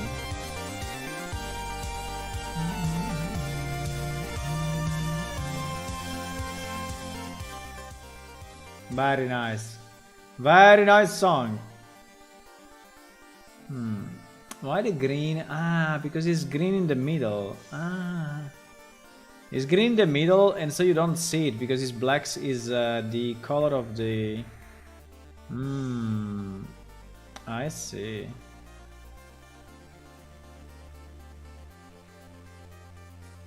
Now you see it, huh? Now you see only the middle.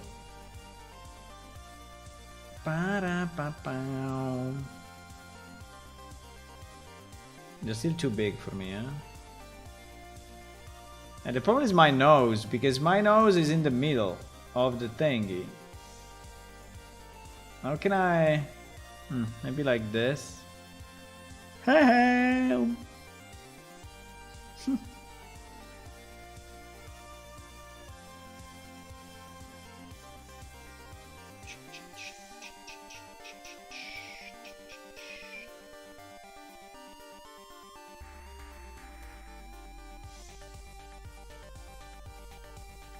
I never played that game, but I think I will buy that game one day. P. Oh, V. I don't even remember what game is it. I think it's a shooter game.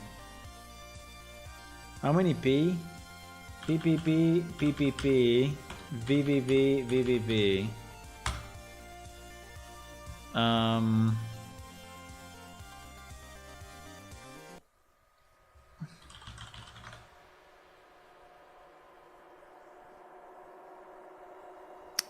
video game.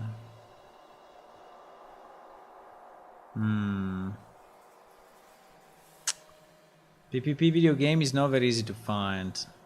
Because the name is stupid. Because the name is very stupid. Ah, PPP is the soundtrack. Wait, the video game is VVVVVVV. Ah, okay. VVVVV is the game. PPPP is the soundtrack. It's this one. I see.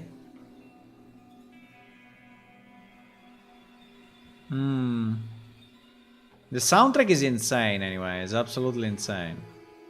Best soundtrack ever.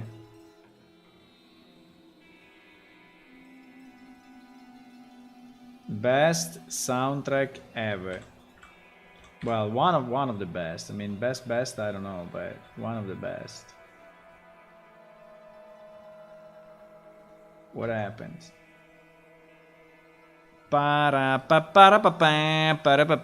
Okay.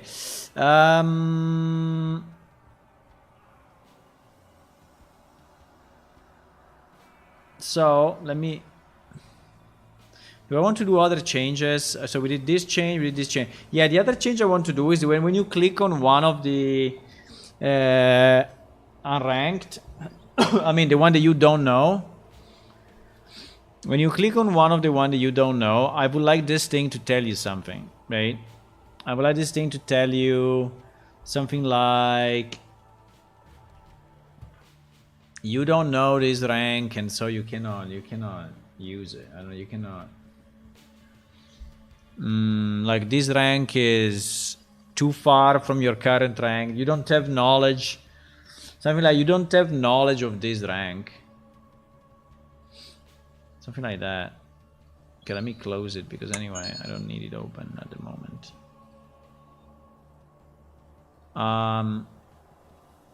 Churudu, barababow. Barababow.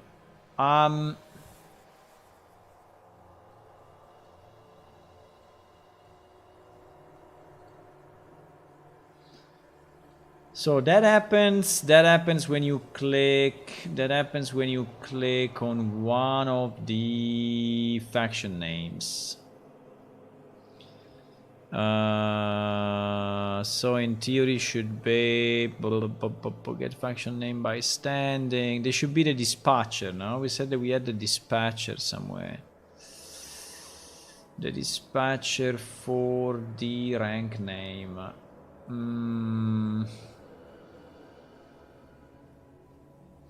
The dispatcher for the rank. No, but at the end, the dispatcher for the rank name, we put it here, no? We put it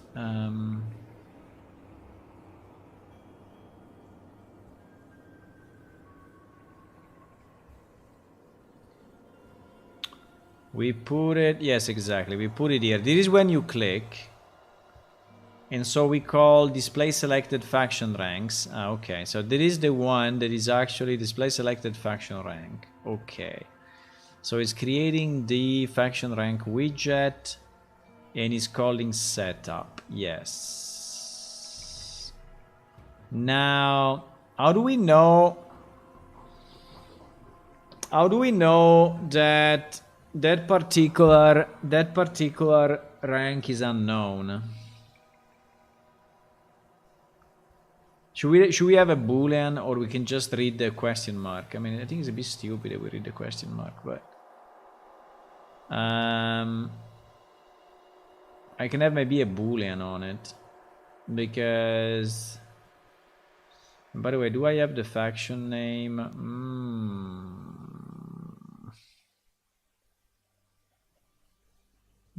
Because I'm recreating the widget. So in theory, display selected faction rank. Wait a second. Maybe we should do it before this function. The problem I think is, yes, we call it from two places. We call it when we click it, and we call it at the beginning with the highest. So we call it at the beginning with the highest. Well, at the beginning with the highest anyway is valid, because we are taking the highest valid. So this one will always be valid. It's not a question mark for sure.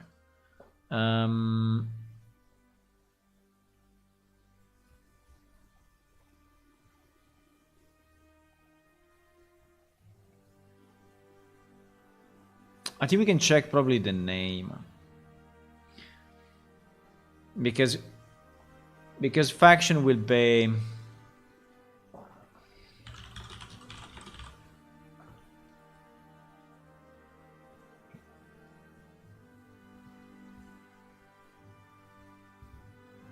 I think if the name is empty, it means that this one is not known. Okay, let's go by name and fuck it. Let's go by name. So we say if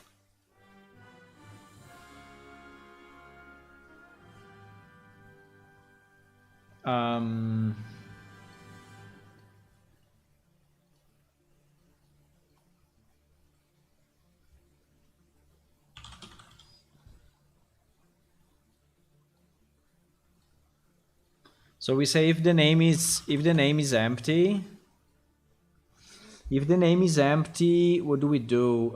We create another we show another panel, because I don't want to show any of that. I think it doesn't make sense.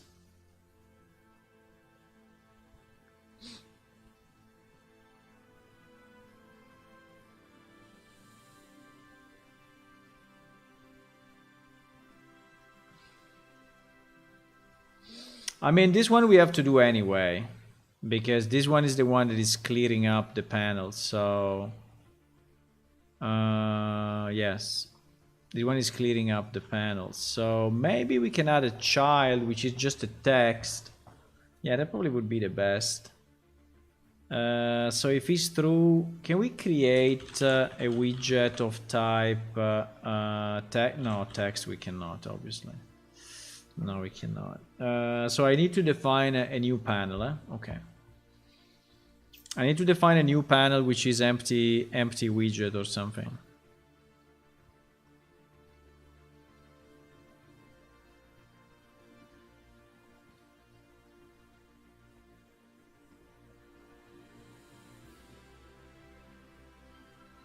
So I need to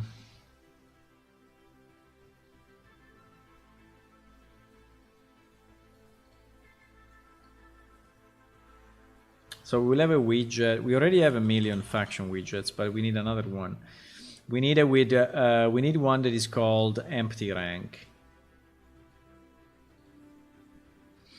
WD faction empty rank. Okay. And this one will be desired and will be just a text. For now, then I don't know, but for now it's just a text. And this text will say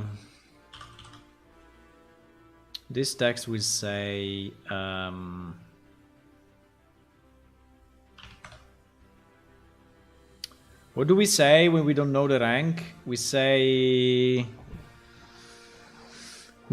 this rank is unknown to you. This rank is unknown to you.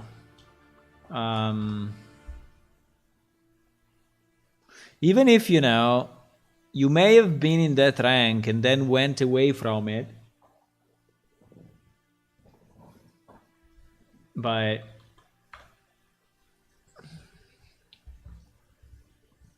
okay, let's say this rank is unknown to you. So in that case, we go here and we say faction empty rank.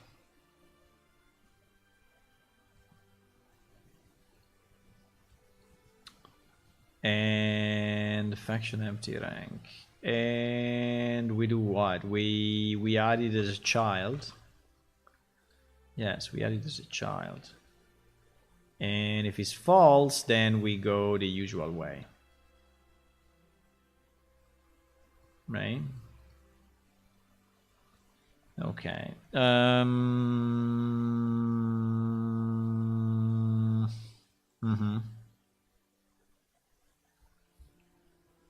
Okay.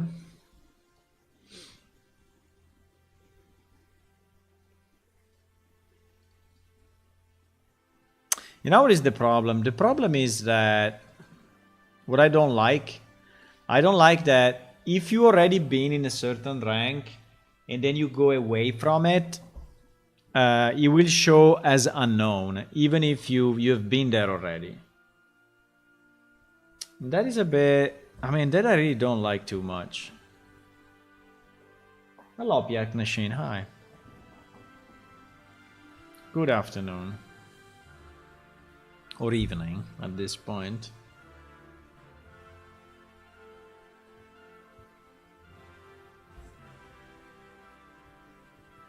More Stellaris music. More Stellaris music. Just because I got upset with the ending.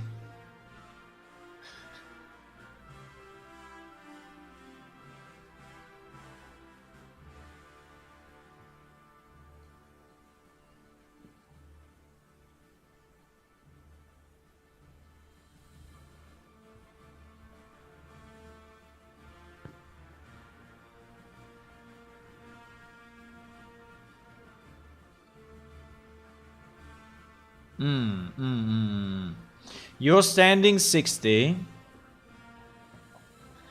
Right? I don't know if I like this color, but you're standing 60. Can I have the standing on the I think it would be probably nicer. Wait. I think it would probably be nicer if this thing is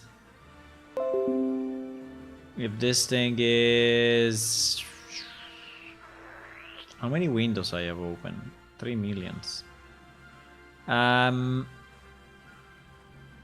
If this thing is probably staying here instead of no? I don't know.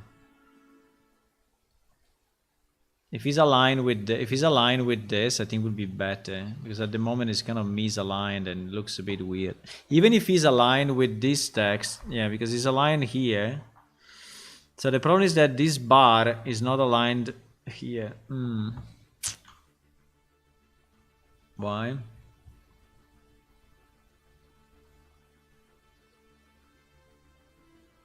Why? Wait. What are we looking at? We're looking at Mysql factions. Okay. Because it's really not aligned. Okay.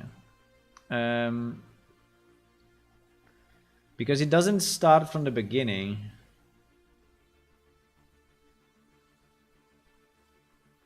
Because this one doesn't start from the beginning.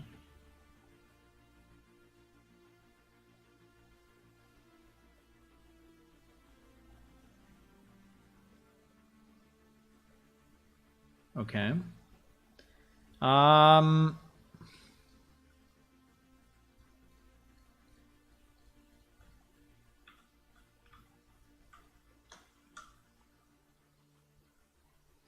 Okay.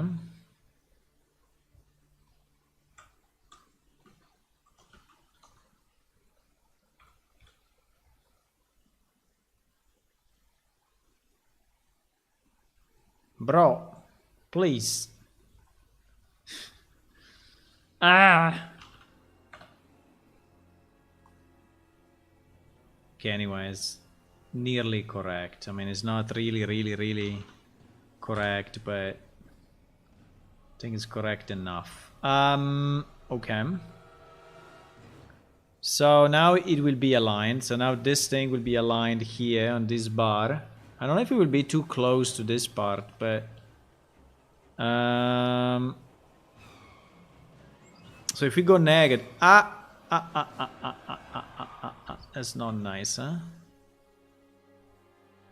That is not good.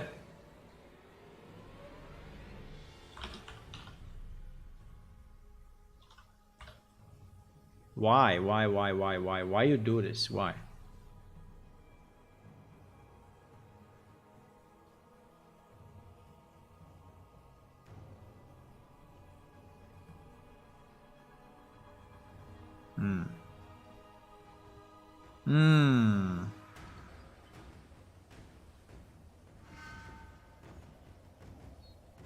Okay, and if you click on this, you know, if you click on one that is actually not known, it's telling you, this rank is unknown to you. Okay, so for all the ones that are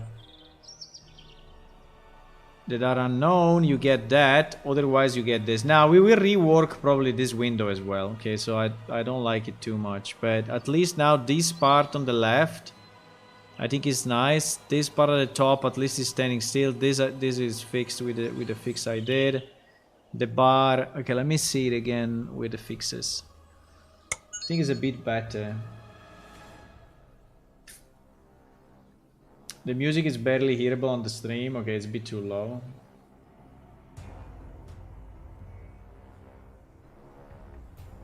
I think now it should be more hearable. But I want to keep it as a background, really, but...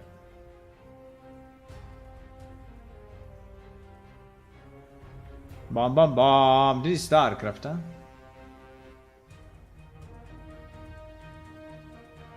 I played a lot of StarCraft in my life. A lot.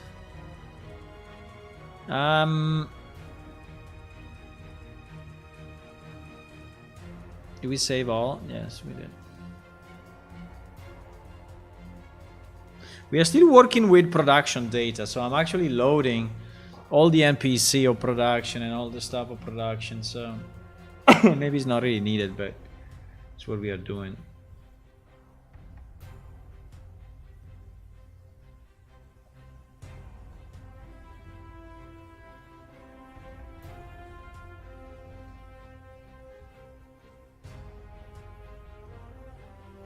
You can tell from one of my usernames, yes, exactly.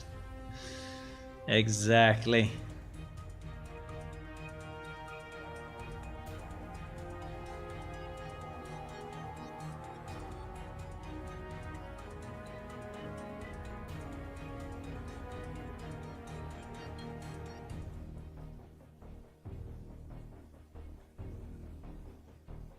I was playing Zerg. And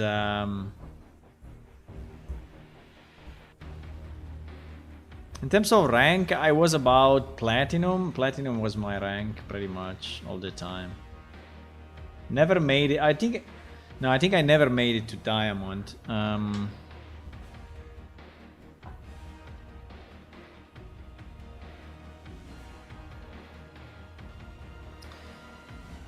Okay, so yeah, there is the problem that is clicking on the back, but okay, so now at least it is aligned. Everything is aligned, which is better, I think. This you're standing. So Cabal of Whisper, your standing is 20. So these are the two ones that you know. You seek the darkness and darken the light. The black flame has marked you. And then the other ones you don't need, you don't have. The only problem of this is that they should stay in the same, you know. I don't know why it's going up like that.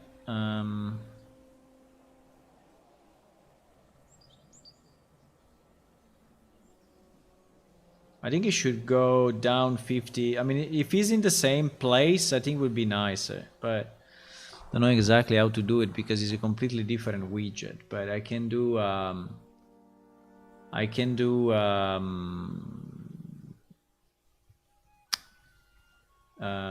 alignment, you know, position. Yeah, can have I don't know how much. I mean, it should be as much as this button here,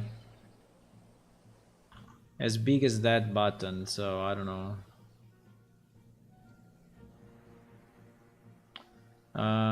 Faction rank. So this is going 72. There is 72 to the left and 16 down. Okay, I can do it exactly then. 72 and 16 down. So this is how it is. So this will be exactly on top of this text now, right? Okay, now what else I want to improve? Well, the emblems, if they are not here, they should not be white, right? It should say no emblems available. These benefits, these benefits is actually displayed. I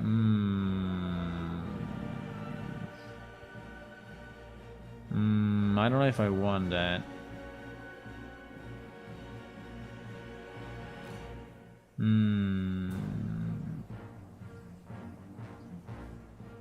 You are definitely hot. Oh my god, who wrote these things? Who wrote this text? Who wrote this text? You are definitely hot because this is water, you know? That is so stupid. Why we have this? But anyway.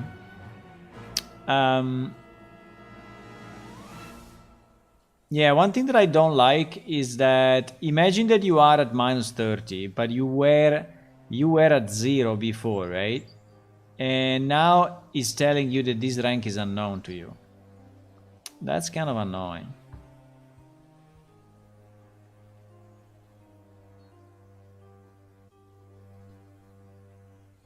But anyway, I don't want to make it perfect. I want to make it functional and quality controller is missing one L. Controller, no?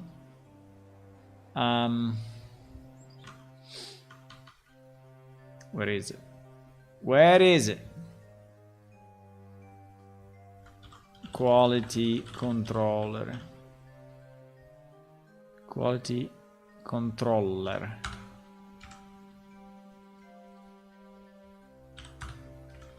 I think it must be a French guy that did this. And I think I know who. I know who now. Now that I see the mistake. Now that I see the mistake on controller, I can associate it to a French word and... I think I know who created this text. I think I know. Okay, so I think that's enough. Now we want to hide these two white thingies. I think these two white thingies are super annoying. I think in general, whenever we have a WBD button that is not initialized, it should actually be transparent. I think it should never be white. Never ever be white.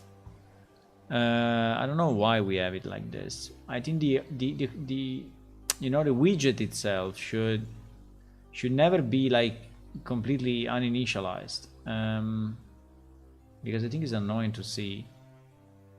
I think that is this inside.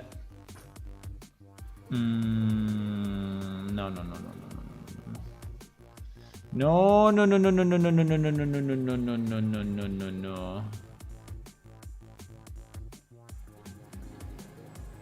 Wait, let me quit, otherwise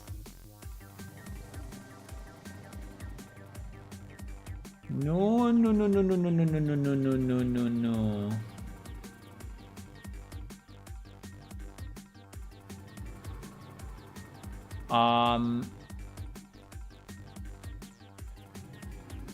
Okay.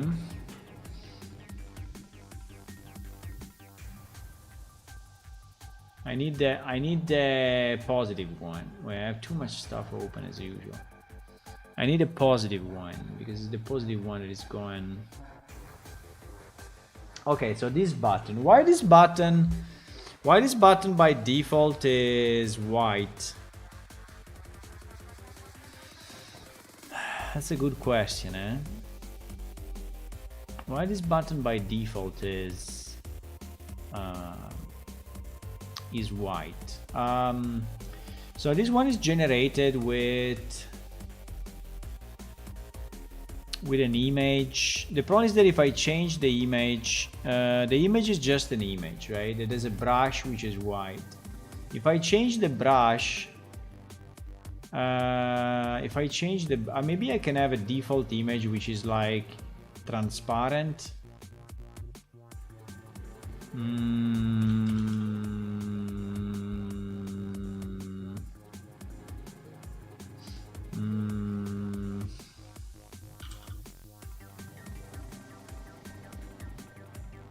No, but I think all these materials are not materials for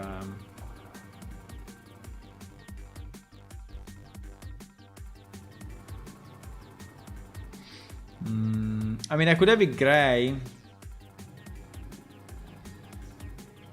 but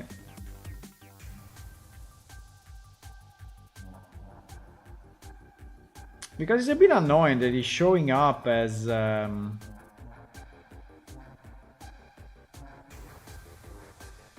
why is 42 by 42, by the way? I have no idea. By default is 42 by 42.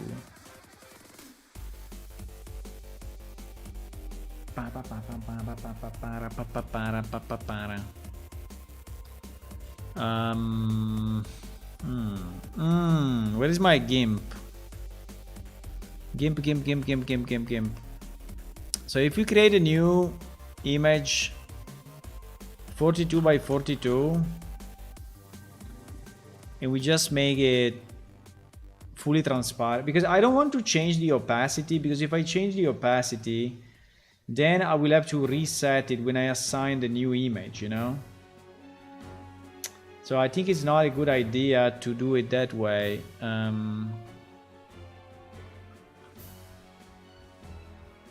think it's probably a better idea to just have a completely empty image like that, which is fully transparent, and we save it as icon default or something like that.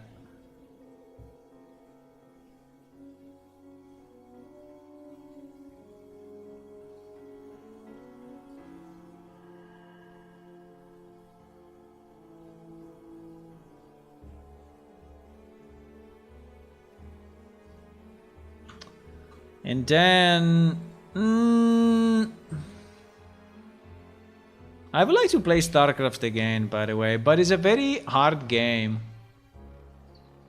It's not a very easy game. It's a very hard game. You need to really stay up to date with all the, you know, with all the builds, and so it's a very hard game. I can try to play a game just for fun, but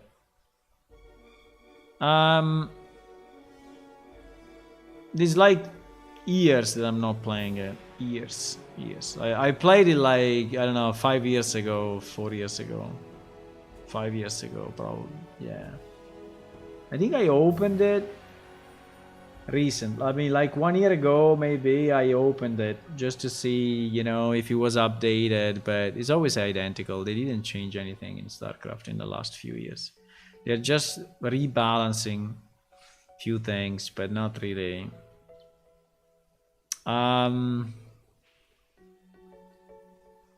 Where do we put our default thingy? I think we can put it where we have the widget, no? Because it is a child, basically it's a child of this. Double D button. Art. I think I will put it here.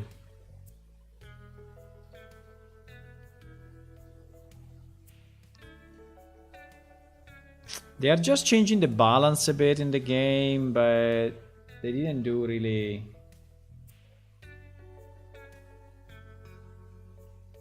Yeah, you need to play a lot. Yeah, you need to play a lot, and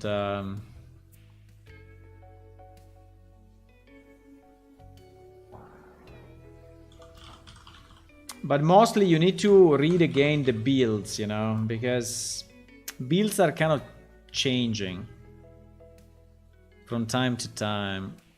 Is this thing really saying empty? Wow, I think this thing will say empty in the game. I think it will.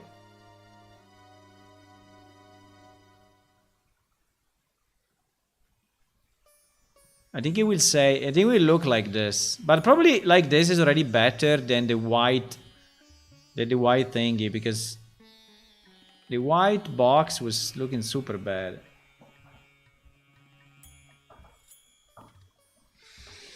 I think I would like to play one game just to see what happens. I think if I play a game now, I will probably be in bronze rank or something, or not even. I think we'll be unranked, and I will have to rank again. 30 days easy. Yeah, exactly.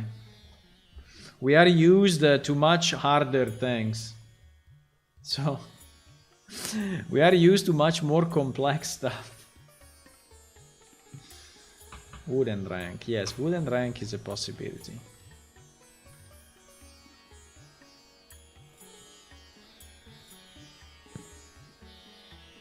Yeah, it's bronze. The lowest is bronze. But yes, yeah, it's showing like this, empty. But I think it's already better than the.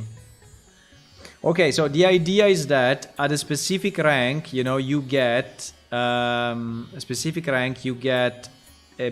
benefits, a title, and potentially some emblems that you can use. Now, this part is not implemented yet. This is part of the decal manager or emblem manager or symbol manager. I don't know, that I will do one day.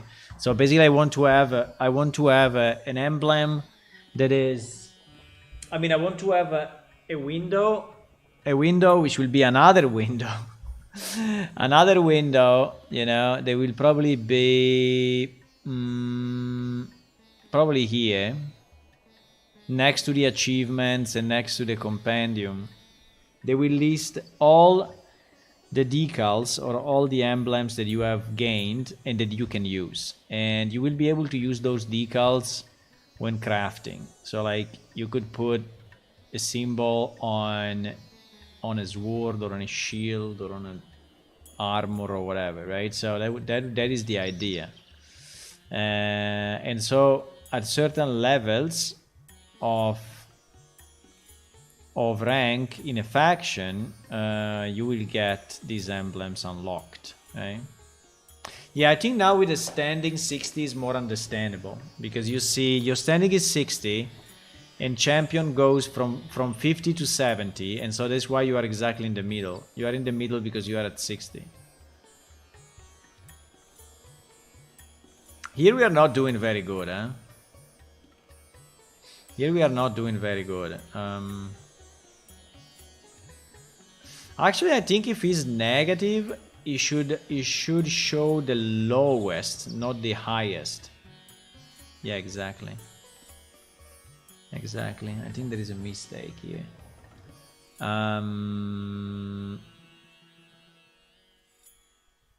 When we are going with the highest, there is a place where we go.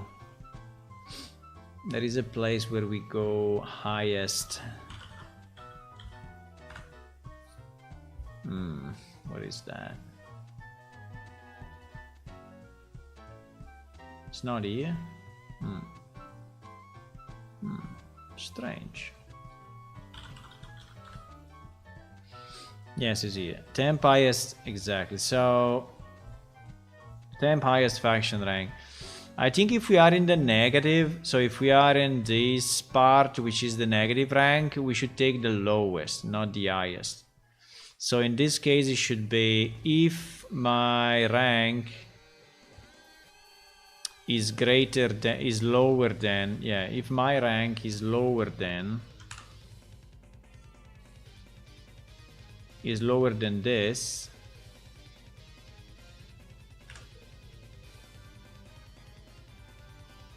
then we substitute it, right? So,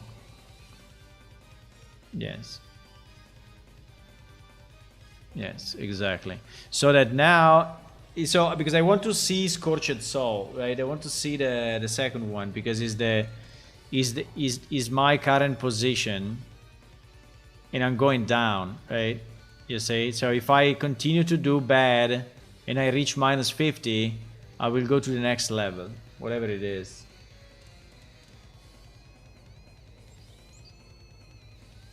Internet Explorer missing image. I can put a work in progress, you know, like the guy, you know, the guy work in progress, the old icon. There was a very old icon, yeah, like this one, you know, like you can put this one. This one is very good. But no, we're not gonna do this. Okay, so I think it's working. The only thing I want to test if I have many, if the scroll bar is actually nice or if the scroll bar is unusable.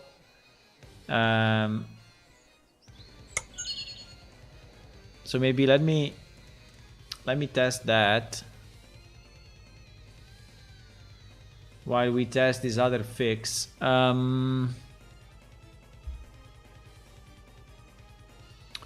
So to do that, I just need to add more factions to my guy.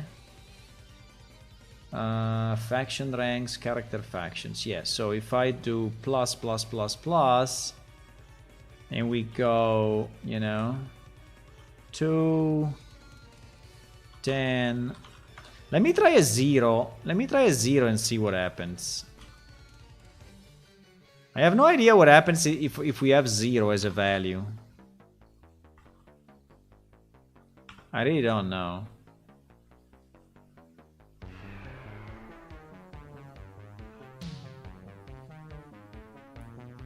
And also, if I have a value that is out of range, what happens? Like if I have a -100, I think I need to cap it. So if you are at -100, I need to cap it. And also if you are at like +200, I need to cap it. Because otherwise it will go over the... It will go over the range.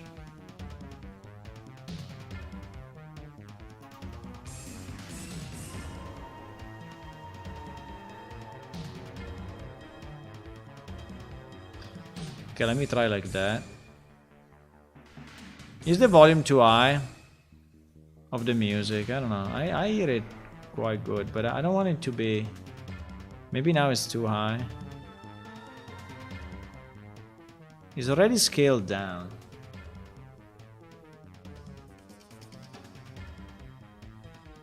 The problem is that some songs have just higher volume, so...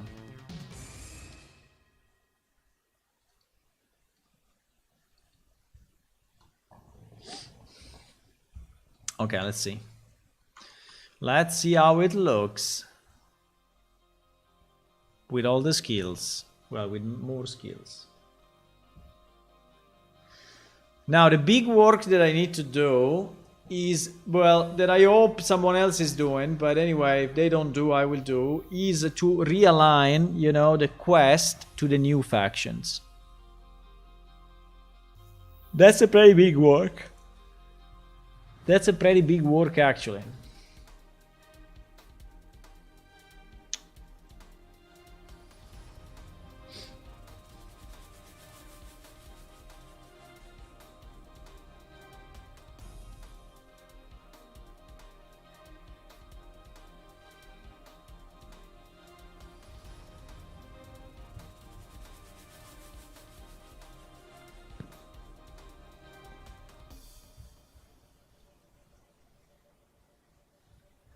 No, it's not scrolling at all. Fuck. It's not scrolling. Why is not scrolling? It's not scrolling probably because we have the...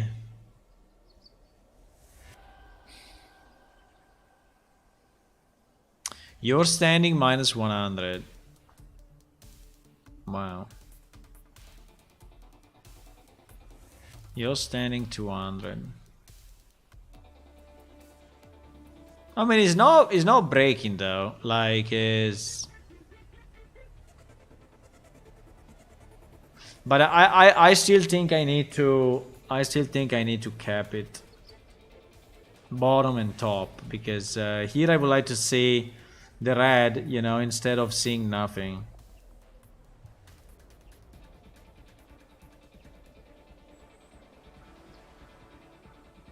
I think in terms of visualization, we should cap it. In terms of number, obviously we will not cap it. So you can go as down as you want, right?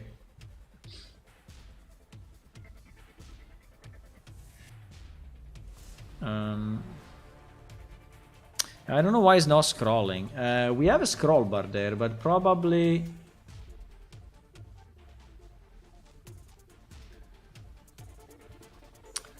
You see, this scroll is actually... I think I need to put it into a sides box.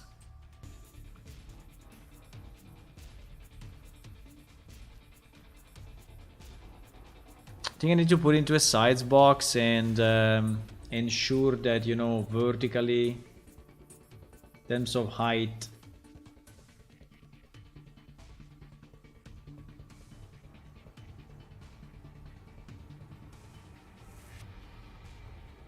it is... I have no idea how much, but yeah, like 300 maybe. Wow, 300 sounds good. I think you should arrive here. I mean, I think you should see like 4.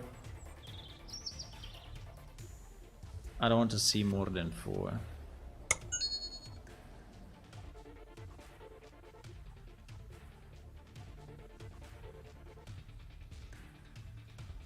And for the cap, let me do the cap as well before we retest. For the cap, I think we can have the cap only on the bar value. So if the bar value, faction gradient with names, I don't remember where is it, but there should be a place where we set setup rank with name.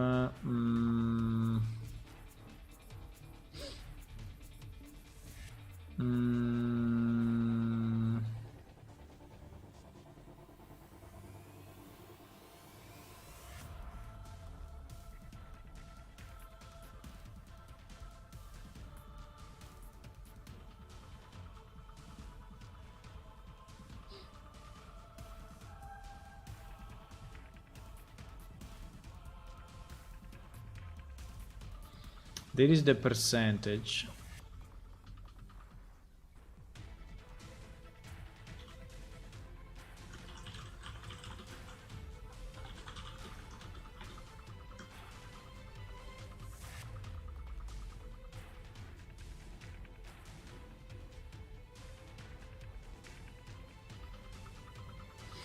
There is the percentage.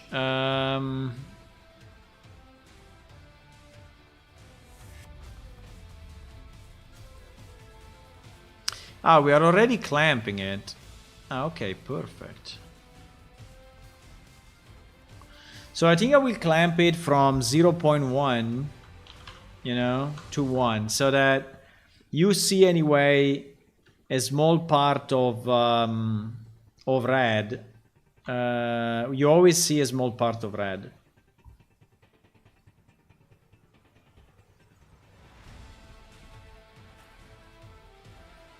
Because I think empty, I don't like it.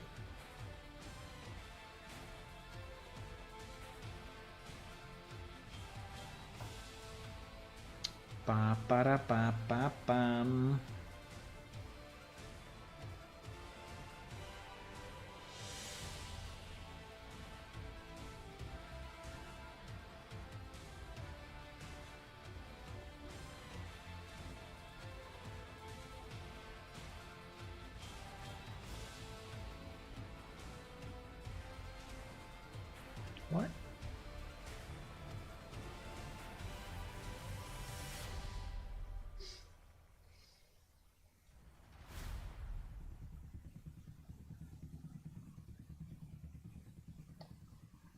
Do you want to see a preview of something that is coming? It's only a sketch, but I like it. It's only a sketch, but I like it.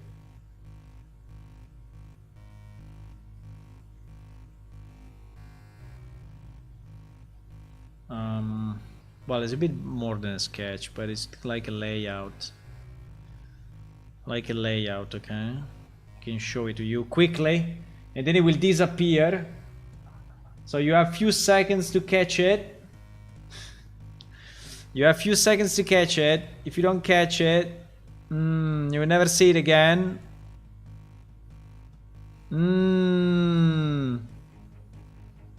Ready? This. I think it's pretty cool.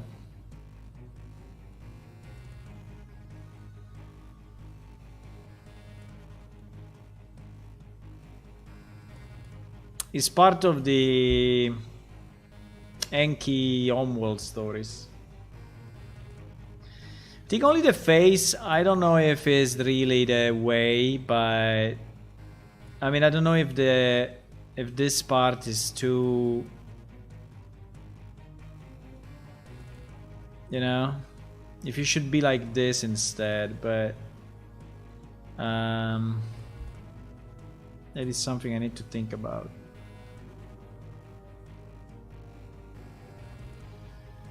That is something I need to think about.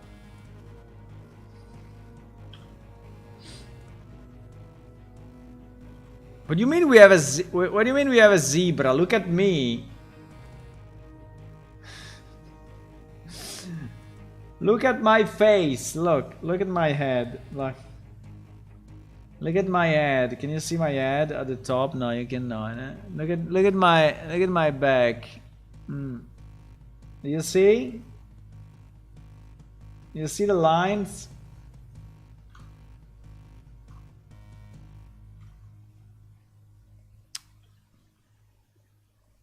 I'm just undecided on this or this.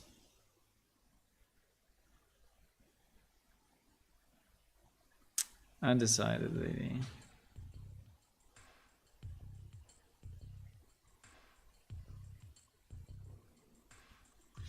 I mean, actually, the face of our characters are.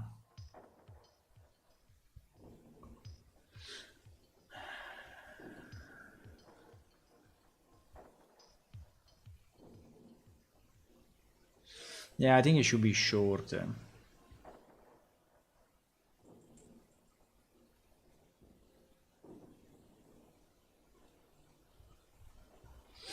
I think it should be shorter, actually. The overall head, I think the overall head should be shorter.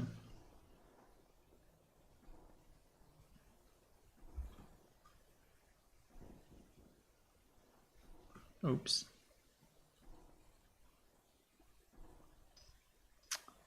I think the overall head. You know, the problem is that when you are asking people to do stuff for the game, if they are not players, it's very hard for them to know what to do, right? I mean, there are some references, yes, but it's not that easy to...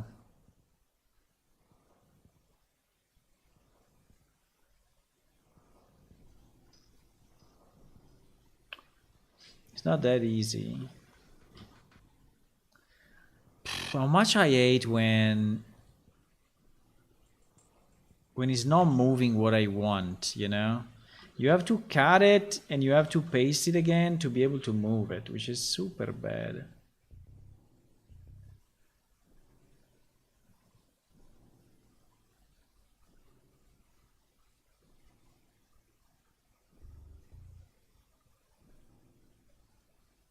She's super bad.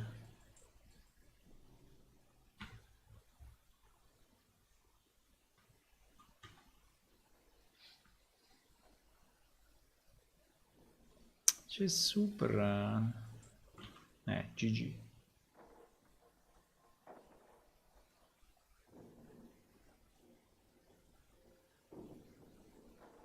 Hello?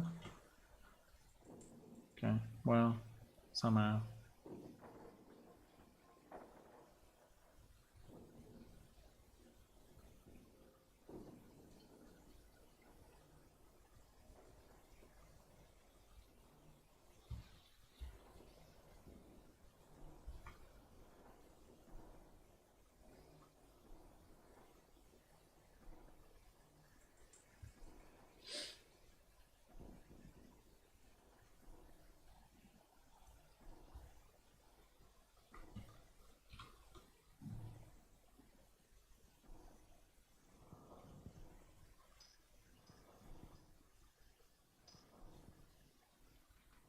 I think even this part of the head is too big.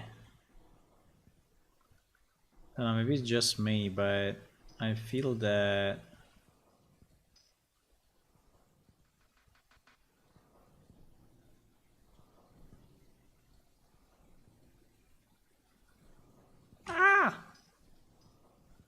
mistakes were made.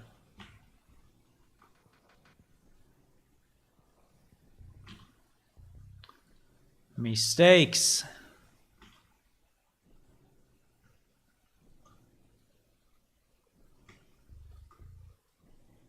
Ow. Ow.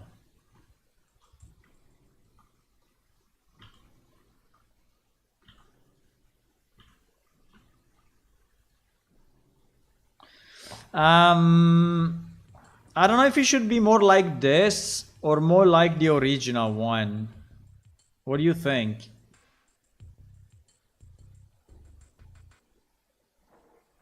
What do you think? There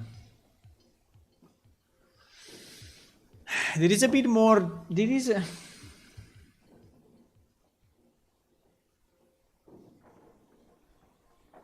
I think it is hard to decide. I think we need a. I don't know. One day we will have to decide that when we redo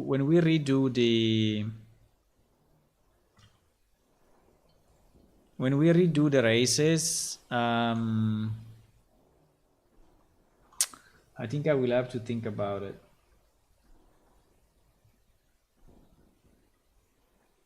I need to ask.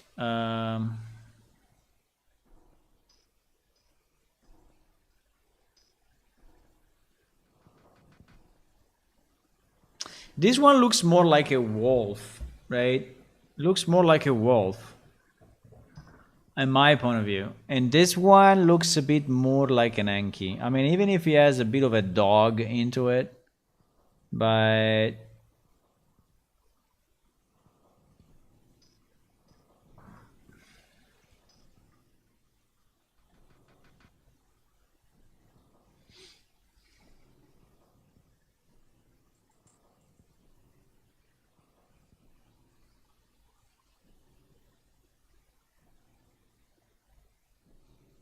yeah, anyway, yes, I think so. I think this one is better. I think this one is better.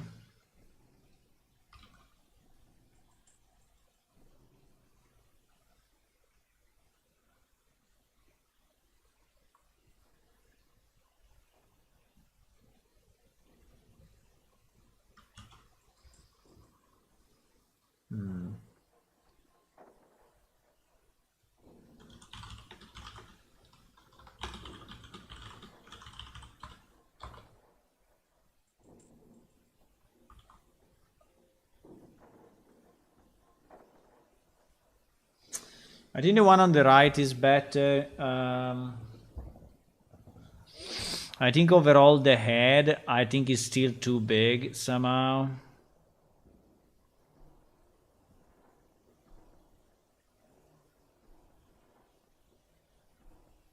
Yeah, I agree.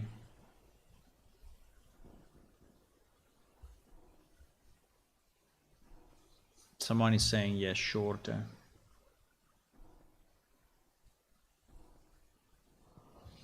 Someone is saying the shorter one.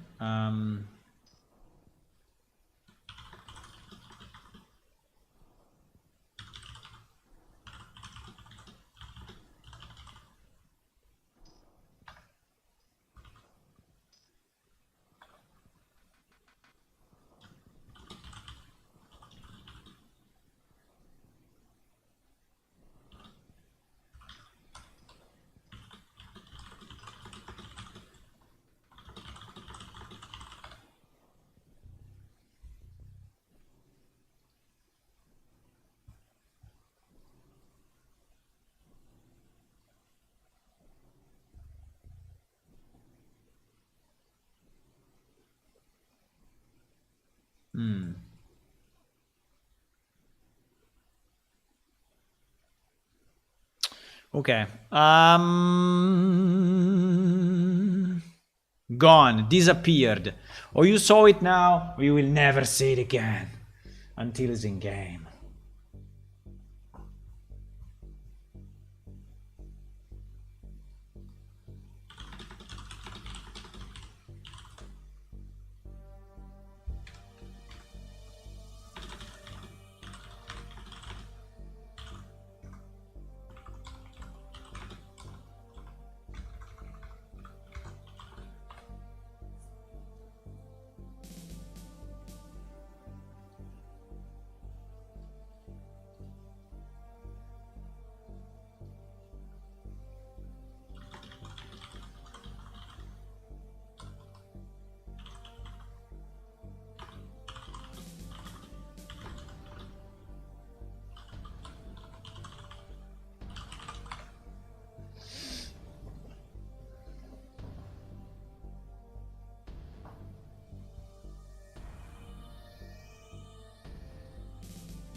We have a zebra. Well, what do you say, zebra?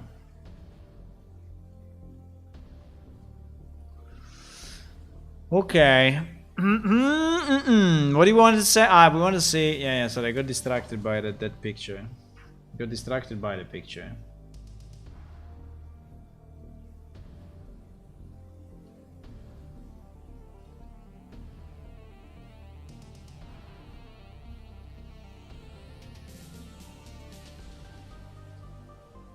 Do you think we should make these windows non-transparent so that you don't see through?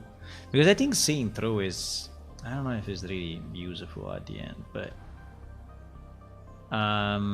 okay, now we have the scroll bar, which I think is better. I think it's not very likely that you... where is the 0? Wait a second, the 0... we set 0 to someone, right? This one, yes. If he's... wow, if he's 0 though...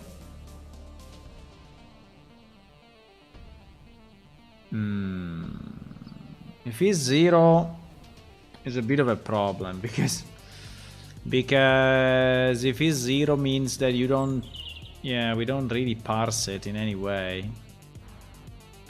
I don't know if it's possible to have 0.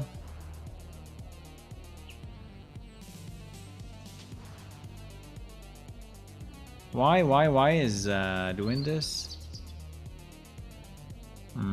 That's strange, huh?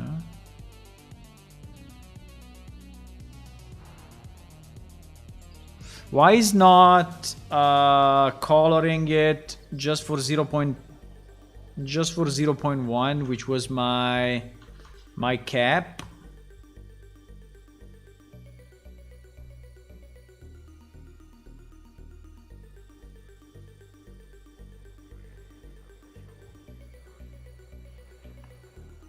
Did I catch the right one or not? Fuck, I didn't catch the right one. I clamped this one. Fuck. Has nothing to do. 0 to do.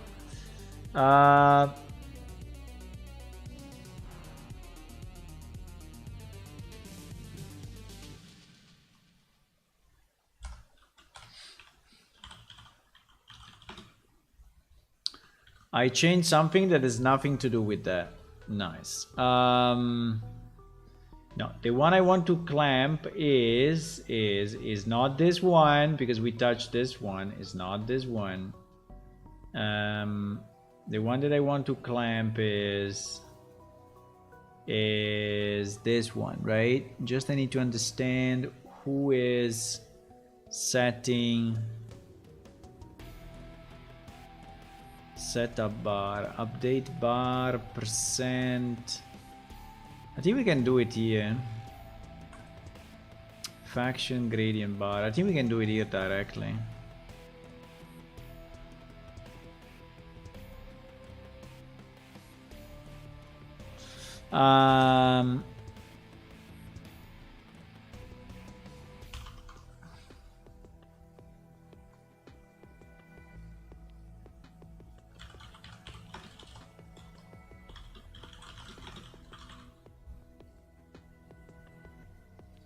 Okay. I think the background of these windows one day I will redo completely, because the background at the moment is just a bit of a transparent gray, you know, but don't really like it. I think it's looking... I mean, the idea to have the window transparent is to allow you to still see what happens in the world. And I think it's okay for certain windows, like the chat window, which is basically always open. But for other windows that are so big, there is so much information, I don't think you're really going to look around, you know. I don't think so. In Legacy we can choose between... Yeah, no, in Unreal at the moment is not there. It's not present. It's not hard to do. It's not hard to do because it's just setting the opacity on the window, so I think it's fairly easy to do, but I didn't do it yet. Also because I don't know which option to... Yeah, because in Legacy you right click. In Legacy you right click and you set the opacity.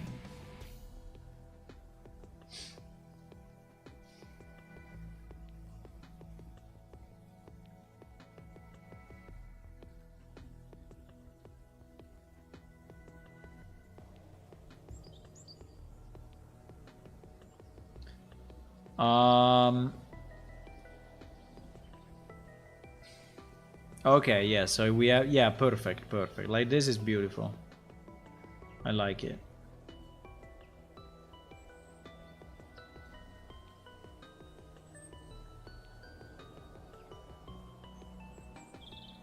Why? Is it because it's below a certain range and so... Why is not selecting the last one?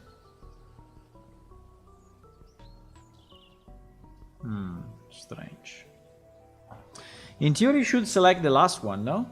Why is not selecting the last one?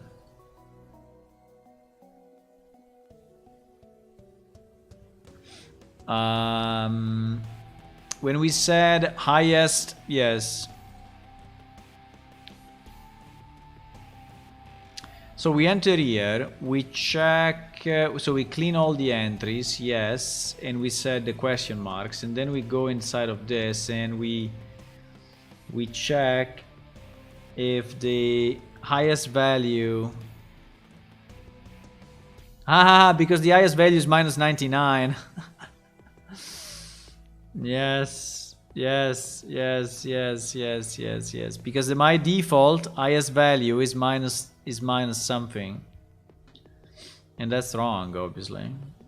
You see this? Minus 10? That is wrong. That is absolutely wrong. It must be set here.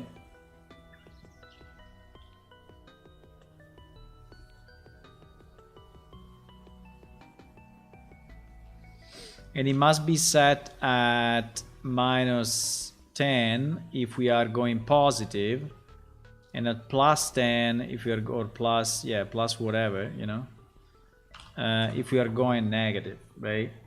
I think 10 is okay. I mean, so that this check is my value lower than the highest rank, it will actually be true. Otherwise, it will never be true.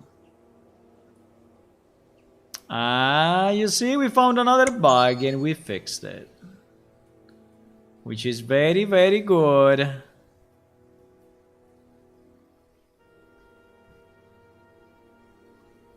I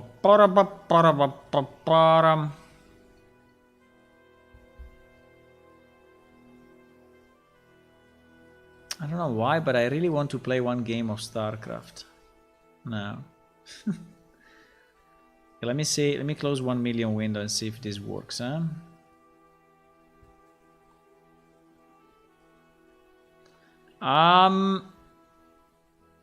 Let me save everything.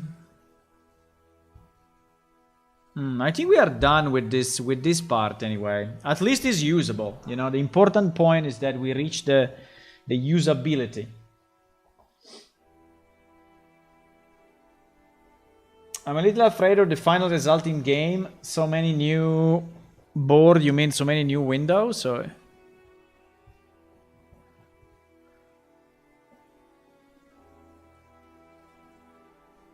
many new windows. But consider that at the beginning, like for example, the faction window will be completely empty. If I remove all the values, you know, it is telling you you don't know any factions yet. So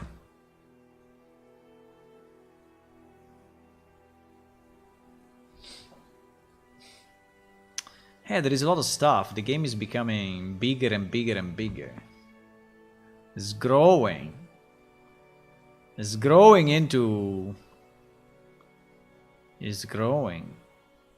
the world. Okay, so now if I go negative, this one is 0, and so we'll probably not do anything. Yeah, 0 is kind of broken, okay? But negative, yes, you see now negative works, is showing this one. Trades not possible with merchant of the same faction. Holy shit. They really hate me. I'm still not convinced 100% about the question marks. I don't know.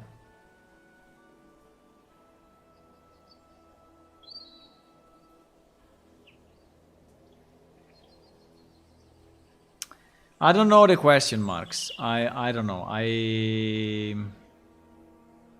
On one side I like it that you don't know.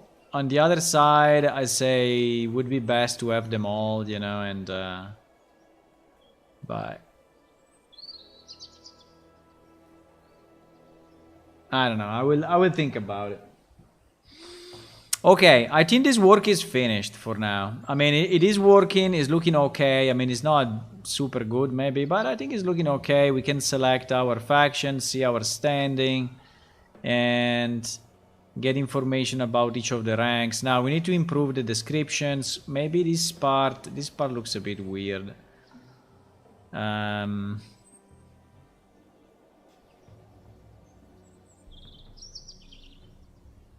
I don't remember what is exactly this disadvantage. I mean, why disadvantages is all on the left, and I think there is more text there because disadvantages is the text. Yeah, I think it's the text. So there is supposed to be text. Yes, there's supposed to be text here in the middle.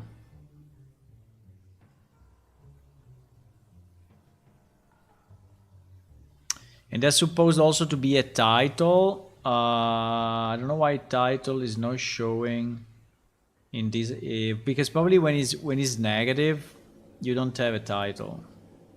But I don't know. I think you can get a bad title. You know, you can get a bad title.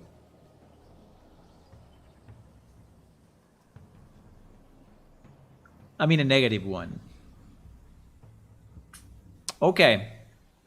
I think this part is finished. I mean, for now, I think I will close this job, okay, this mission. I think to me this mission is completed. At least the window is working. Let me see if I have a real mission talent abilities. No.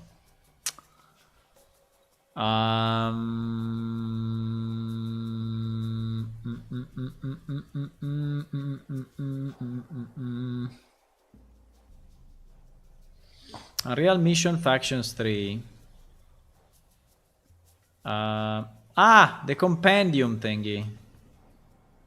I don't know. I think I can add it. I think I can add it in the future. But the idea would be that you can jump from here to the compendium, right? If yeah. I don't think I want to do it now, but maybe I can put a placeholder so I will remember. I can put a placeholder, okay, so that we don't forget. Basically, next to the name.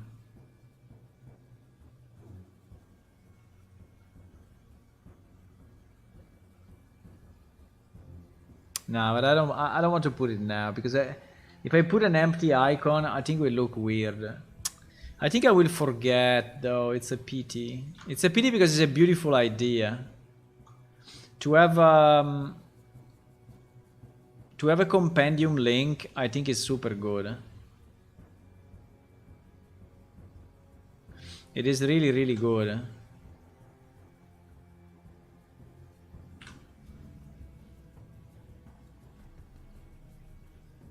But maybe you know what I will do? Maybe I will do this. I will take this and put it at least in the picture. So that when we go back to this, we remember that there is this guy, okay? So I will save it on top. I will save it on top of this. Which anyway is the old one and is looking bad. Another idea we had was to have champion without the number. This could be another idea, actually.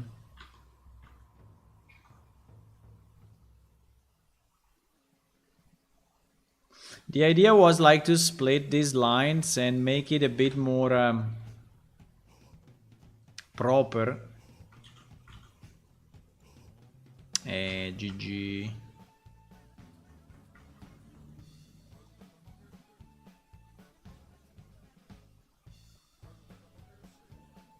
Something like that. But I think I will redo the windows anyway one day, so I will change the layout. These are the characters for the Cyberpunk game that I was playing. But anyway.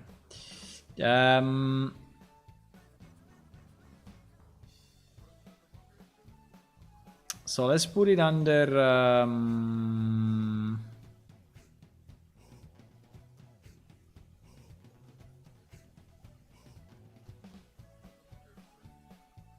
faction 3. Yes, we will replace it. Let me just check faction 2 and faction 1, but I think the faction 2 and faction 1 were probably very old. Yes, they were like this, and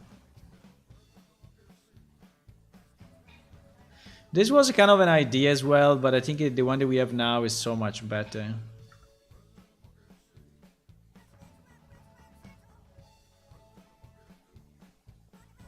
The one that we have now is so much better, boys. Okay, what do we want to do? What do we want to do? So we finished the faction mission for now. What should we do, boys? Do you have any idea of what is next? What is next? What is next? What is next?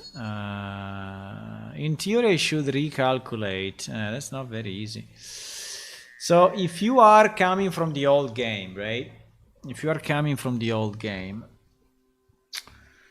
and you are going into the new game, you will not have any faction ratings, right? But in theory, you see what I typed here? I typed recalculate the faction score of all players based on completed quest. Okay.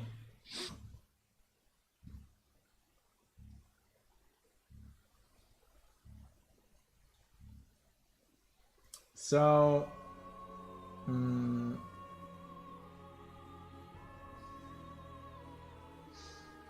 it's a sketch.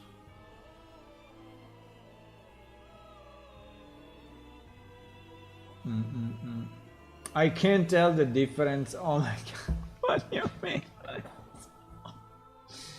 Lol.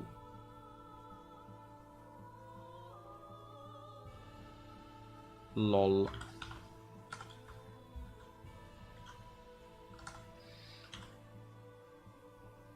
What is the big smile? The big smile. It's not big smile. I'm searching an icon, but I don't find it. Wait. Where?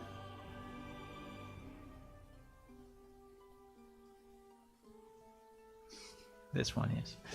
Yeah, so the question is, how do we recalculate the old score? I mean, how do we recalculate the score of the people so that they get the right faction values? That's not very easy, but we need to do it. So I think it will be based on the quest that you completed. So we need a list.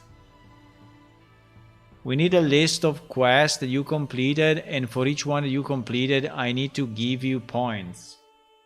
Wow. So I need a kind of a table.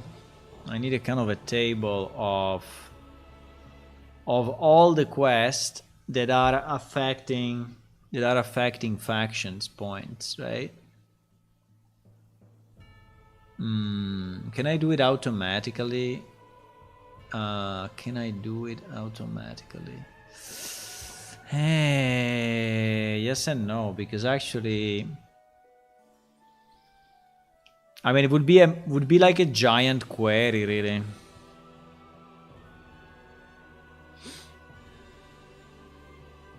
Because in theory, I could check the quest scripts, right? Inside quest scripts, there is give faction something. So if I do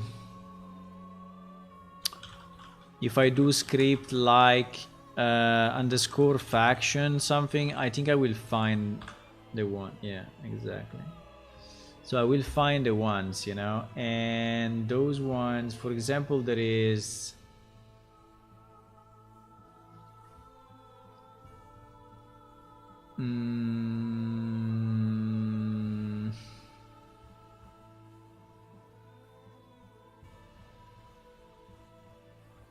what is that? Sorry, I cannot see it. I don't know. It's too much text to parse. Ah,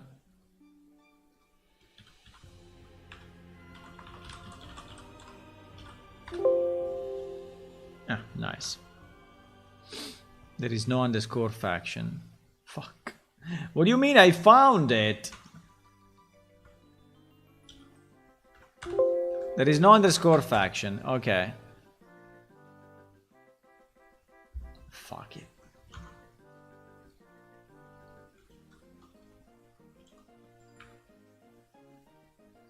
Okay, this is give quest faction. Okay, give quest faction. So this is the keyword, right? So for example, in this quest, we at a certain point we give faction points, right? So we give five faction points, right? So the question is that I will have to extract from all the quests these points, and then check if you did it already with your existing character, and give you the points based on that. Oh my god. How can I do this? I think I have to do it with PHP. There is no way. I don't think I can do it with a query. Right? I don't think I can do it with a query unless there is a way from SQL to extract a specific line. I don't think it's possible. Let me see. Let me see if it's possible, but I don't think so. SQL, MySQL, command, parse text.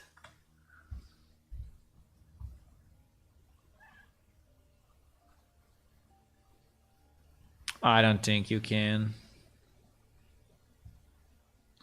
But let me see. Maybe there is some solution. Return a string, return a length, return a character, return a number of character. Synonym for character length. You can add a string, return as a separator. Return string as index number. Return a string such for every bit result bit you get a string. Index position of the first argument in subsequent argument. What?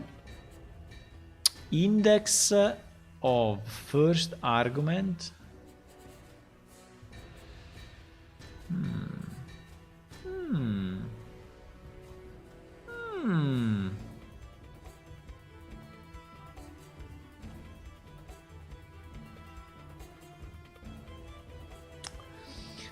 We can see if it's possible.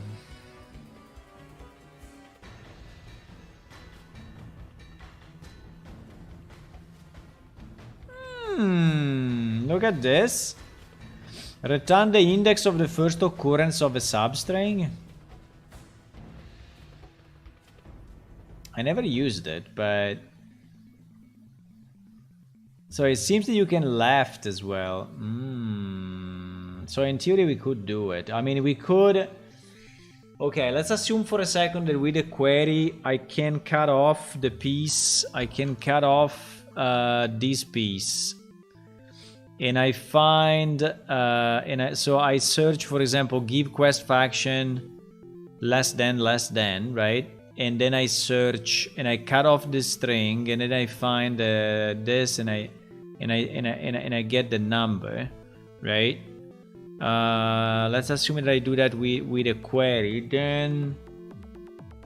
Then after that, I will have to do it for all. I will have to do it for all the quests that you have completed. So I need to merge quest completed. Factions and but also need the faction. I also need to detect this thing, you know. I need to detect this thing.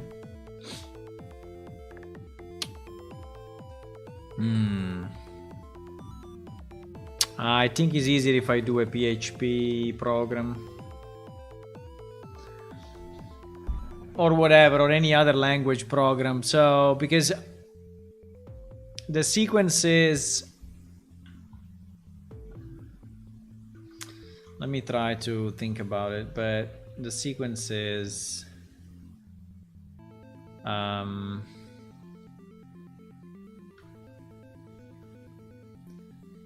sequence is... I need to select... I need to find all...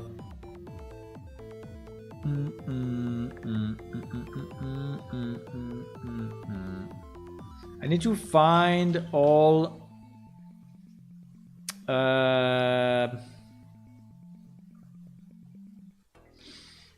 points given. So basically for each quest, right? For each quest, find all faction points given. Find all faction points given, and then for each player, find all quests completed. By the way, you can also be in the middle of a quest, and that's a bit of an issue.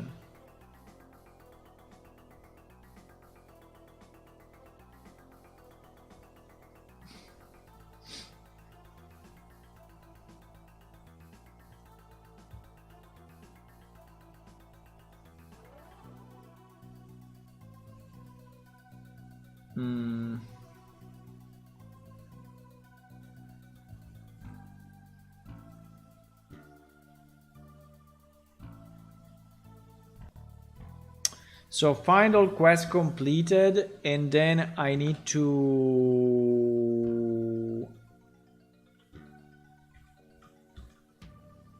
associate to quests,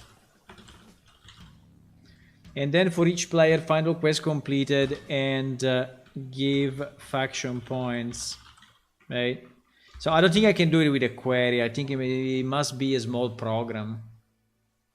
Right, it must be a small program. So first he runs through and he extracts all the quests and all the faction points, and then for each player, then he cycles on each player, he checks the quest completed, and is giving the faction points, and then he also need to, because giving faction points is a set of insert. Giving faction points means this.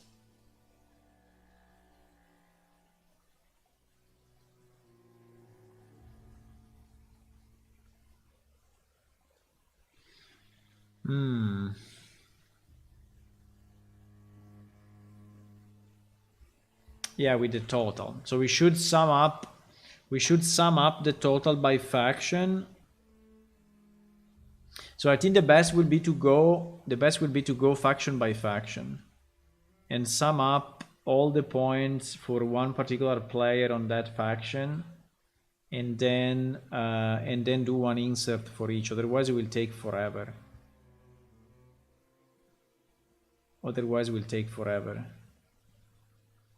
The only problem is that I would like to do it in a way that my migration script can just execute it, right? I would like my migration script to be able to execute that piece. Do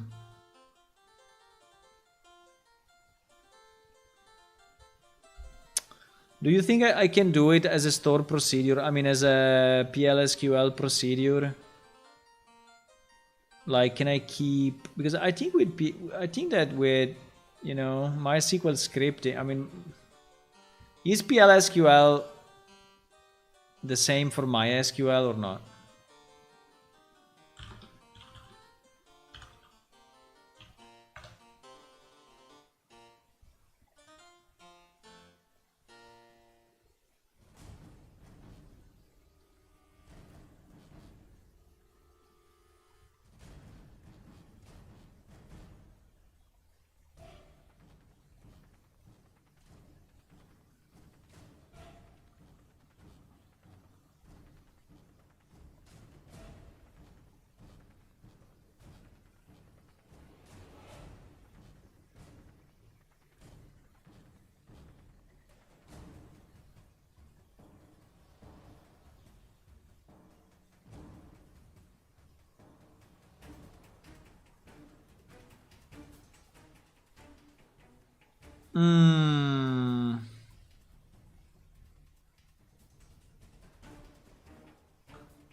Yeah, I think it's the same. I was doing it in Oracle and not in MySQL. So I created some stored procedure in Oracle at that time. I mean, a long time ago. But I think if we could do the same with SQL, and I could, I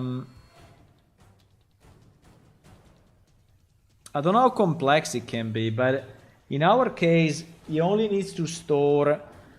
I only need to kind of, I can even create a temporary table if I want, right? I could even create a temporary table.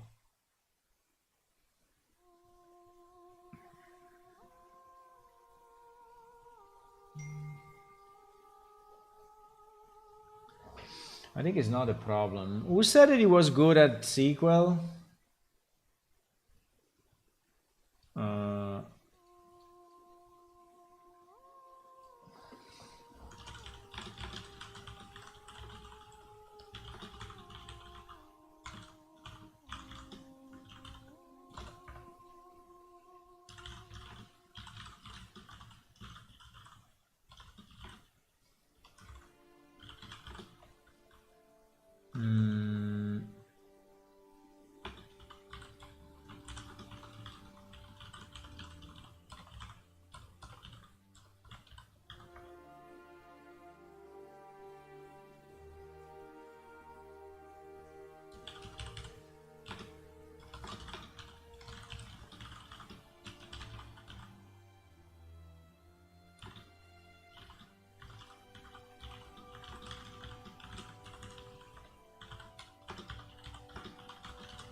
no, no, no, no, no.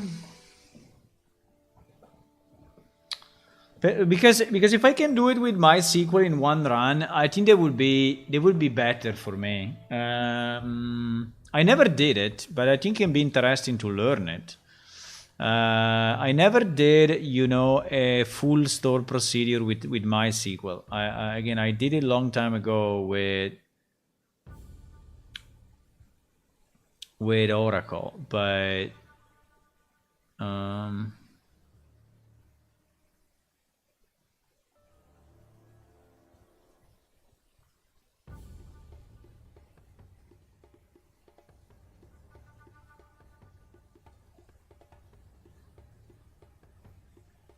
store procedures and store function.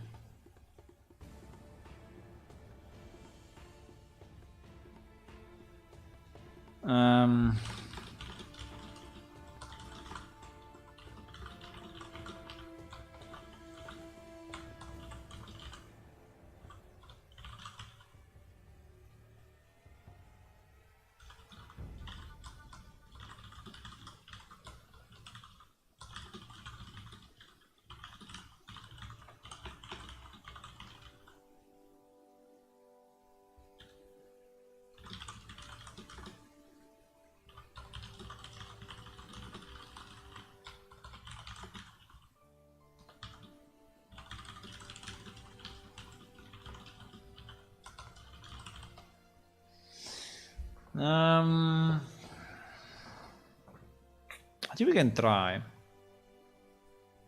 I think the problem will be to understand how to... I think it would be interesting. I think the problem will be to understand how to cut off...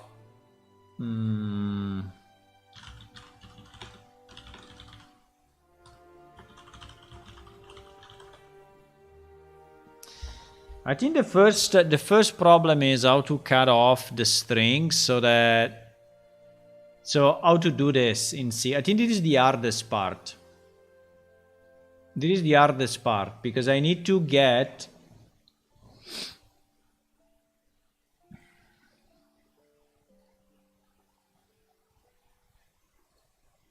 I think I can also create...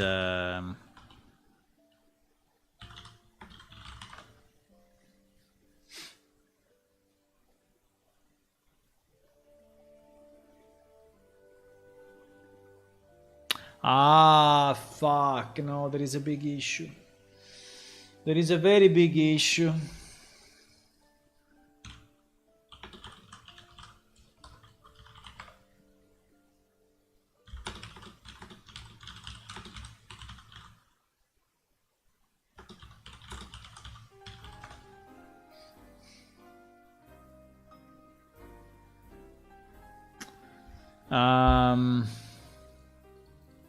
You know what is the big issue? The big issue is that I don't know. I mean, not all the quests are... I think the problem is that this phrase is wrong. This phrase is wrong. Find all faction point given associated to completed quest. That is wrong, unfortunately.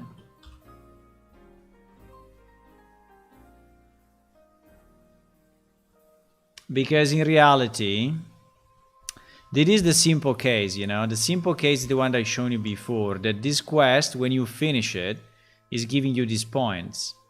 But in reality, there are quests that have branches into the quest and can give different faction points based on the action that you make. Right? Oh my god. Yeah. Yeah, exactly. Wow. There can be a branch, you know, there can be a branch, and that's a big issue.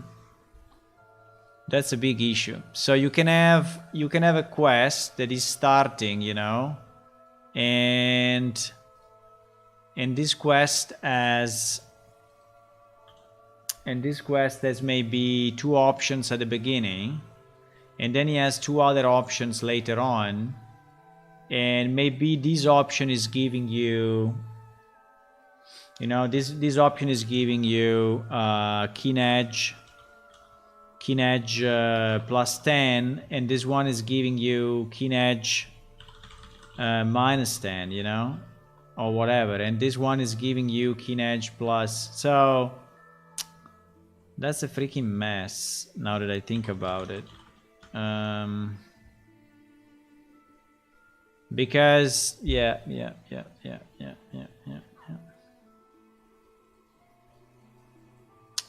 Oh my, how do we do this? There's not an easy solution.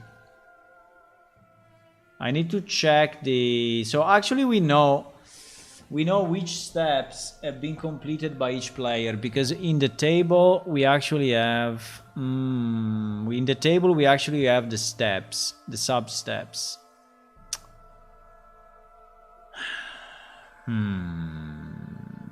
If I go under character quest, right, and I search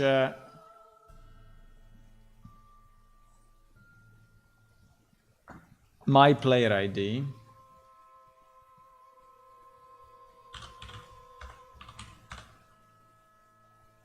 you see, I have, for example, quests that are active. A stays for active, so this quest is active. I didn't finish it. There are some quests that are completed,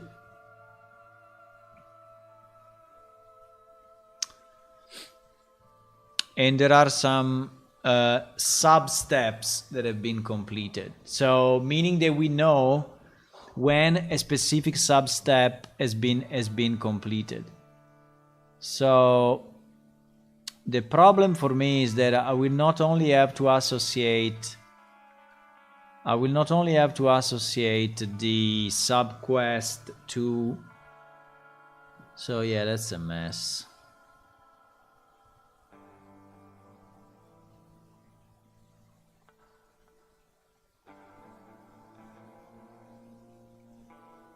Hello, Mauro. No, because I'm thinking to do it by SQL, but actually I have a bigger problem. The bigger problem is that in the same quest I can have multiple outcomes, right? Multiple results, and certain pieces of the quest can give you plus 10 faction or minus 10 faction, you know, and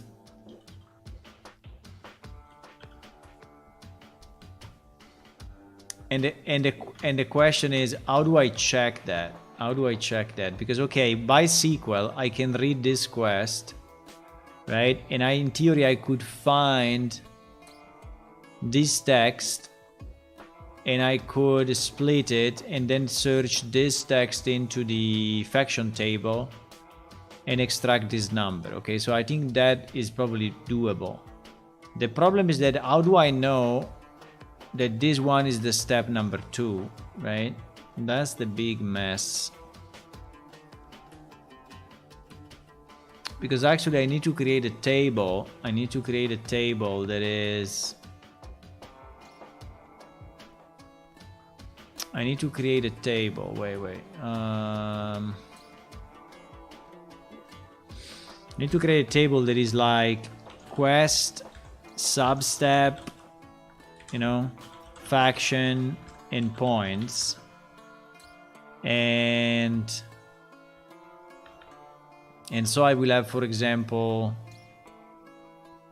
I don't even know which quest is this one, because there is a calculation done for the sub steps that now at the moment I don't remember, but I can find it in the code. There is a relationship between sub steps and quest. I think it's 10,000 multiplied by something. There is a rule. Now don't remember exactly, but there is a rule. All the steps have some text. Yes. The problem is that the steps are inside the same field, because it's a script. You know, it's a script. So it's not that I know which steps are separate from different fields. It's one field that is called script, and inside of it there are all the steps. This is a very simple example, but there are, you know, There are quests that are like 10 pages, you know, so like this. So every one of these is a step. Now, in theory, we could count this dot dot dot, because dot dot dot is the one that is incrementing the step. So every time you find dot dot dot or dot dot dot no repeat, we could increment the step number, and so understand the given faction.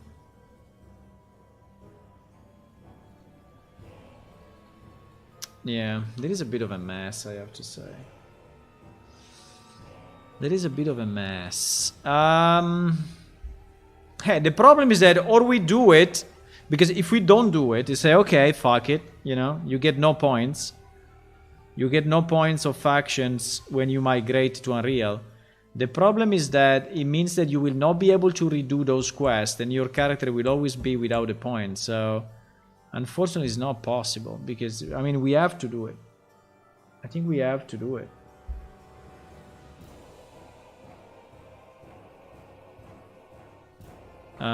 Let me see if I find... I think it's in Quest Manager, and I think we are listing the rule. I think there is a rule in Quest Manager for substep. I think there is like a 10,000 is multiplied by... Let me search 10,000. No. 1,000? No. Let me go in Quest, in PS Quest. No.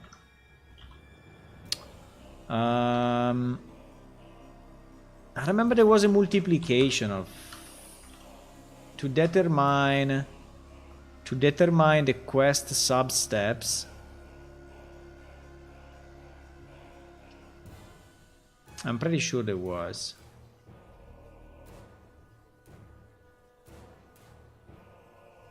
Must be in Quest Manager. The other way I can do it is to ask, I mean, is to do it from Unreal, I mean, from the program, really. But I don't like it too much. I don't like the idea that I need to do it, you know.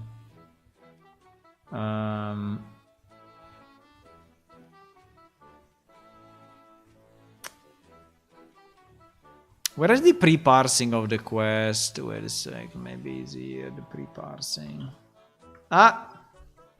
Well, similar.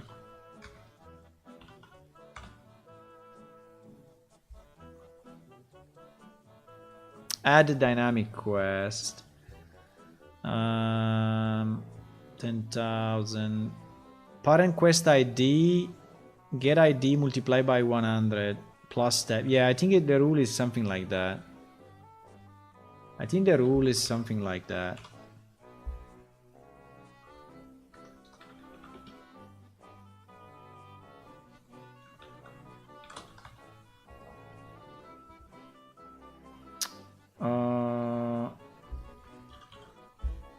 I don't remember if it's this subquest ID. Get subquest ID.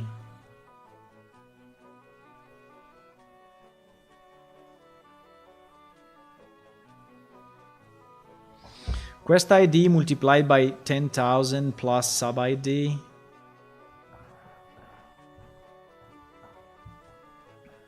I don't remember if this add dynamic quest is actually...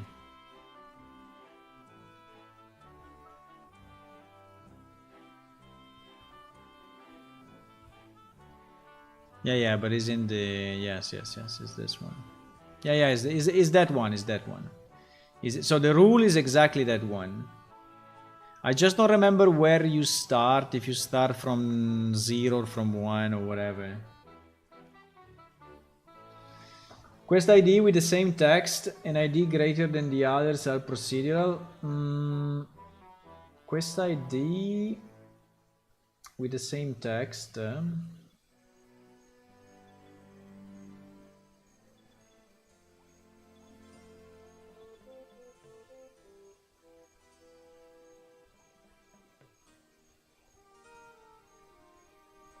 I think that A column color request select to add a column.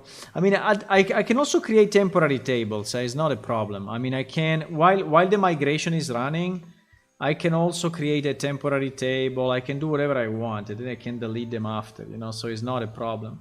I think that my problem at the moment is that I need to create. You know, I need to create a temporary table that contains this information, right?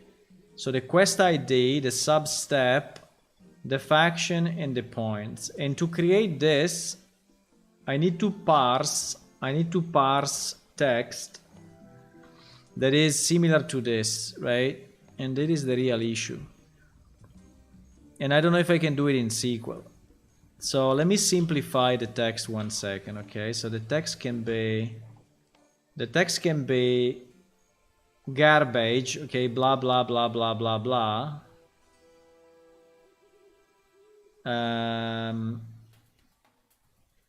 No, let me take 1 second. I want to see one that is more complex than this. I want to see one that really has multiple faction points.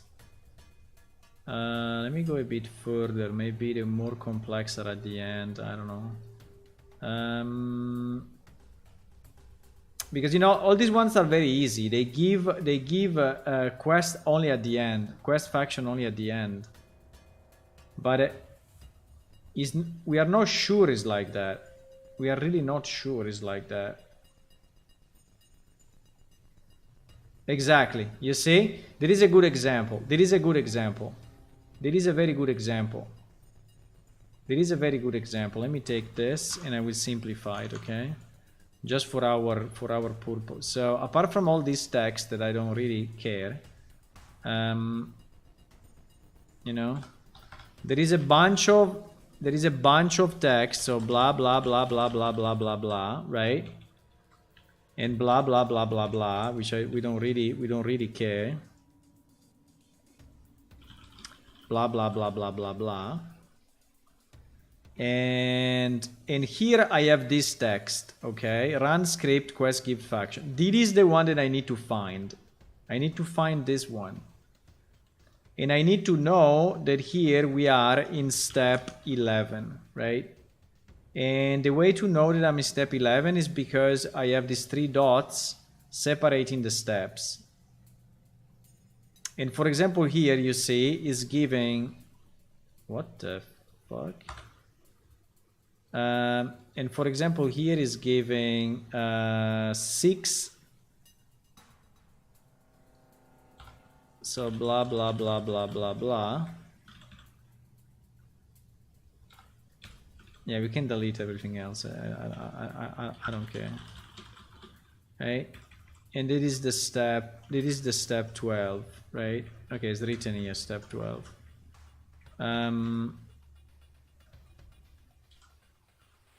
Step 11. So the question is, how can I in SQL scan all this text, you know, and then keep a counter, because I need to keep a counter of how many of these ones I found, and then extract with the in string this piece, and then compare this one to another table, and then associate this value to that table. Oh my god. I mean, we can try. We can try. So yeah, we can do it with a select, but I mean, it will be a multiple select and multiple insert and multiple creation of temporary table. I don't think it can be done with one single query. Yeah, exactly. Insert in temporary and then manage from that. Yeah, this is what I'm thinking. So I'm thinking to create a temporary table like this. Okay, so let's take, for example, this text, okay?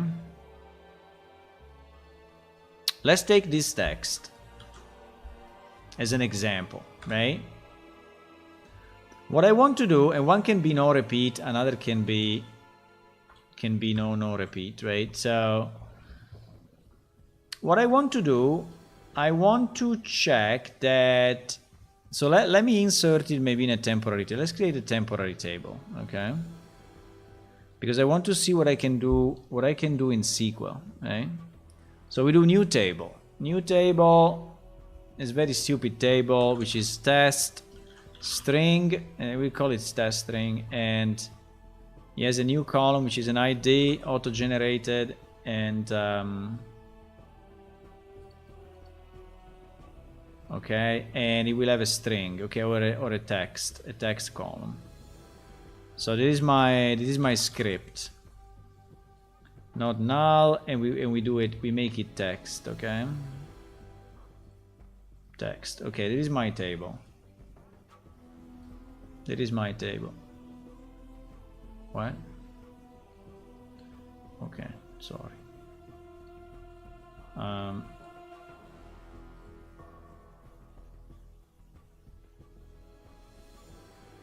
Oh my god, how annoying you are.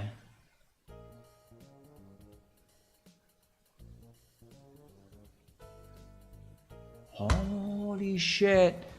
Okay, okay, leave it null, GG, leave it null, GG.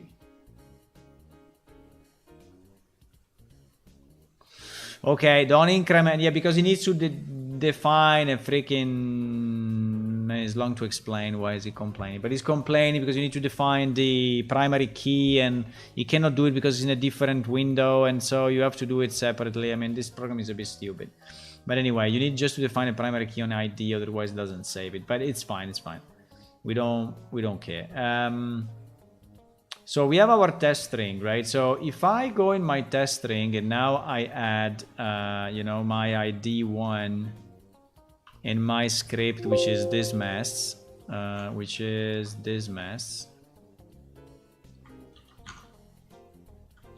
The question is, Partner is not doing it. Okay, so I have this mess, right, which is my script. The question is, don't create the table first, but when you have the select ready, you can use create table as select. Yeah, we can. Yeah, my problem is not how to move the data between tables. The problem is really how to parse this, because the complexity is parsing this text, right? Is parsing this text. So how do I make a program now in SQL that is scanning this text and is reading these things? The problem is that there can also be a space after it. Huh? There can be a space or another space. So you will have to trim. Oh my god, this guy.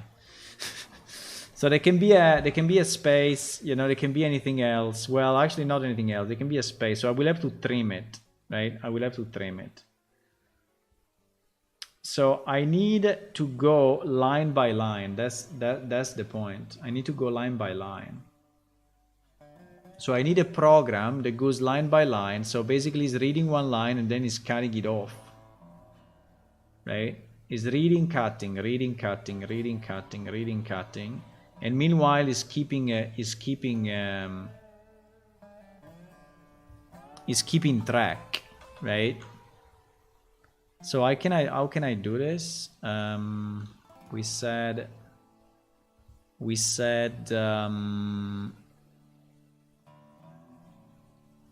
let me first see if I can even define. Create procedure. Yeah, but more than create procedure, can I just execute it like that? I mean, I would like to execute the procedure directly without creating the procedure first. Or do I need to create a procedure and then call it? Because at the moment I would like just to execute it.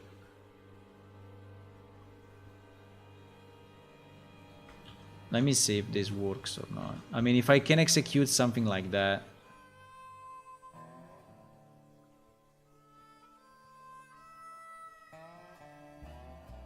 It doesn't like it. It doesn't like it. Like probably I need to do this. and then I need to call it.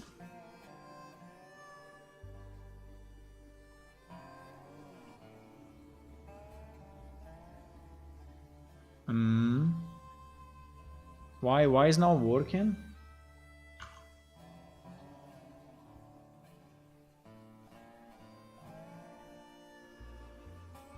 Why create procedure is not working? Probably because inside of this freaking editor is not working, huh? But that's annoying.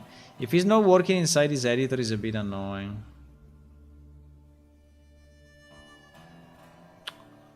It's a bit annoying if it's not working here.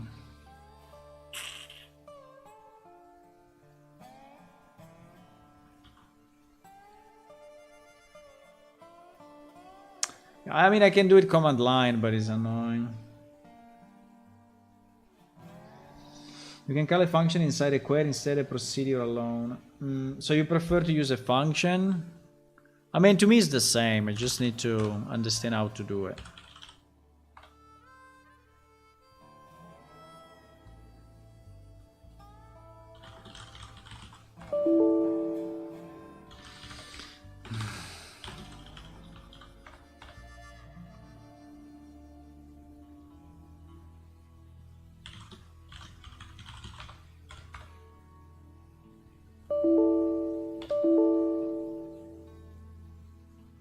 Why doesn't like it anyway?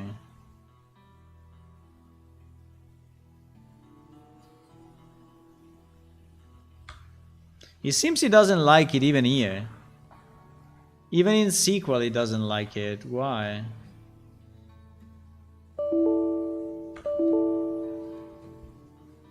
I mean, this is what they have in the example on the MySQL site.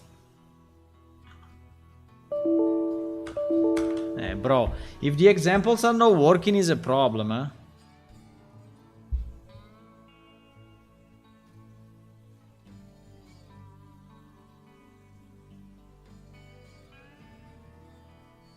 He doesn't like repeat. I think if I do it without repeat, like if I do just this. No, not even. He doesn't even like the set. Bro, I don't know what to tell you. I don't know what to tell you. Without a content it works, but with content it doesn't work. Like now he created the procedure, but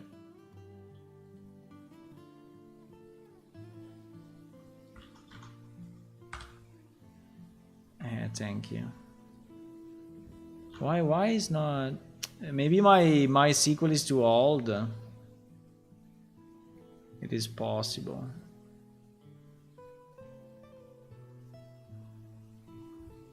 It is possible that MySQL is too old. Because this instance of SQL that I'm using, I think it's still 5.5 or something. Yeah, it's 5.5. I use this one because it's more compatible with everything, but it seems strange that it's not working with. I mean, 5.5 was not working with stored procedures. Strange. They implemented it from 5.6. I think that they implemented stored procedure from 5.6.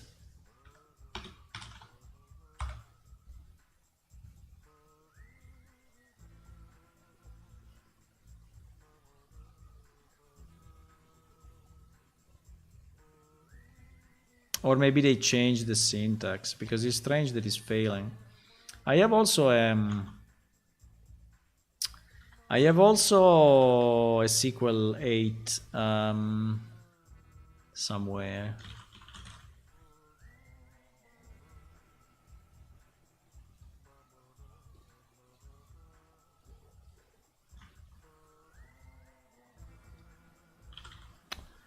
I can start this one.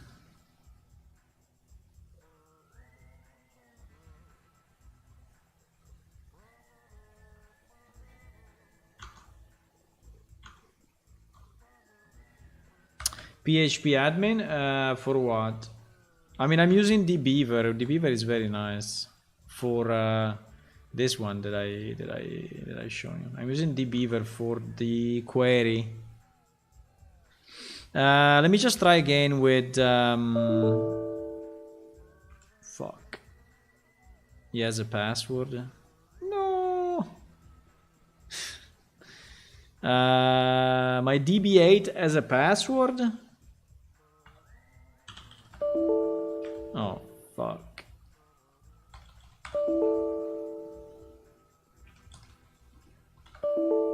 No, it's not up. No, it didn't start, I think. He's saying running, but I don't think it is running. I wanted just to try with a SQL 8, but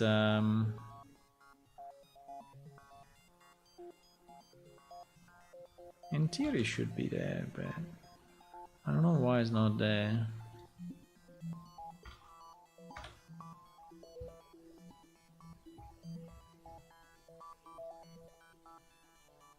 It should be up.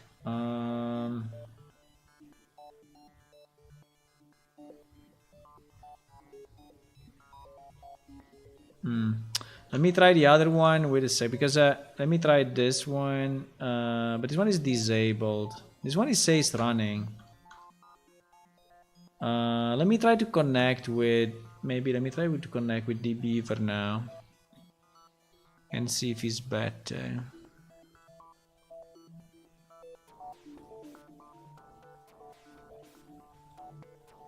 Let me try to reconnect and see if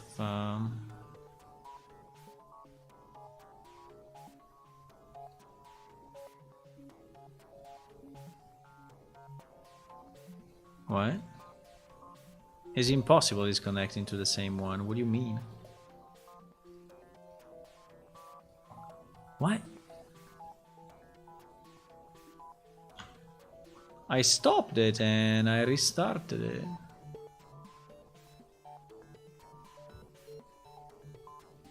I mean, it should be.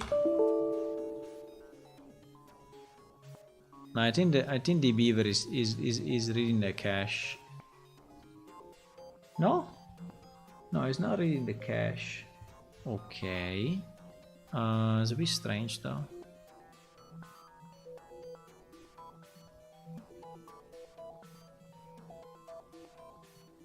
MySQL Server 8.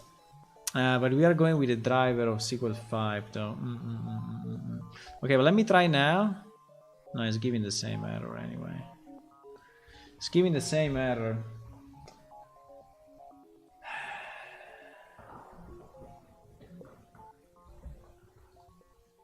In that program, can you create automatically a procedure? I mean, creating a procedure is this. I mean, I don't need the program to, yeah, but maybe it allows me also to create a procedure. I can see if it allows me to do it. Yes, like under procedures, I think if I do like new, and I do like test, maybe it allows me to do it. Yes, probably yes.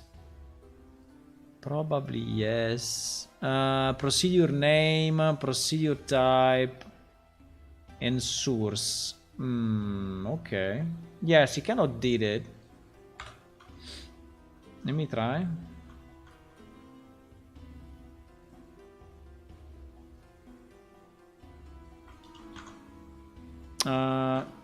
Maybe, I don't know. Can I change it like this or?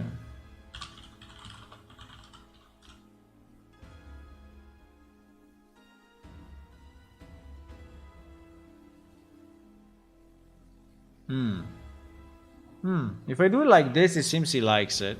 If I do it from here, from procedures, it seems that he likes it.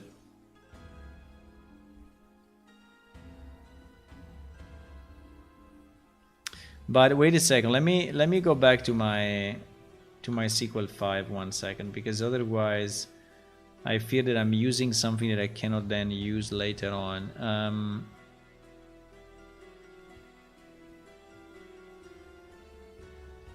Maybe he just doesn't like to create from the standard. But yes, it seems he created it. It seems he created it.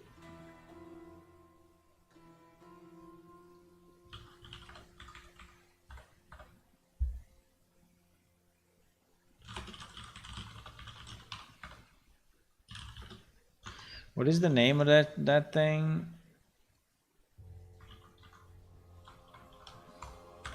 Yeah. He created it. He's using it. So somehow he created it. I don't know why from command line I cannot do this. Maybe I need to specify the database name. I mean, it's very strange that I cannot execute the same thing in SQL, right? Why I cannot execute the same thing in SQL? Like, to create a procedure, you need to feed it with a SQL file. You know, I'm interested to understand why, because it may happen to me again. So like if I create a script, wait, let me just understand that, because I'm getting confused about this. So if I do procedure.sql, okay, and this procedure.sql, why SQL is not associated to, and procedure.sql, I do this, okay, and then I say source procedure.sql. Yeah.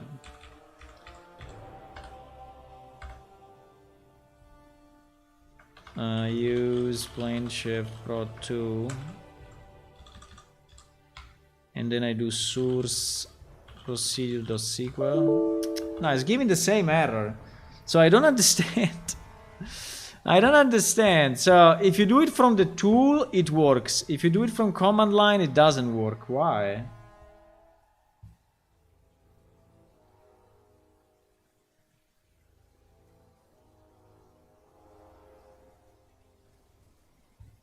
It's so strange. But anyway, okay, let's go with the, I mean, I'm fine. I mean, but I need a way to create this procedure, right? I need a way to create this procedure by script. I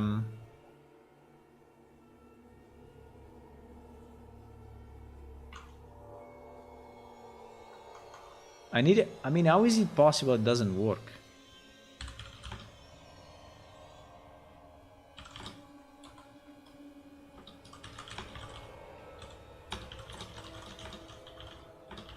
Exactly. Exactly.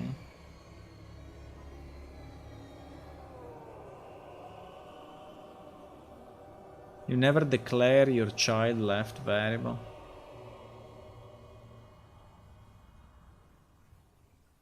Delimiter.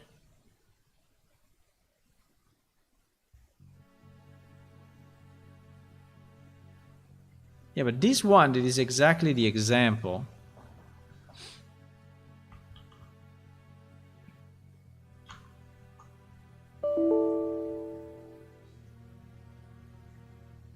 Ah, there is a delimiter problem. There is a delimiter problem. Ah, okay. Now I'm more happy about it. Now I'm more happy about it.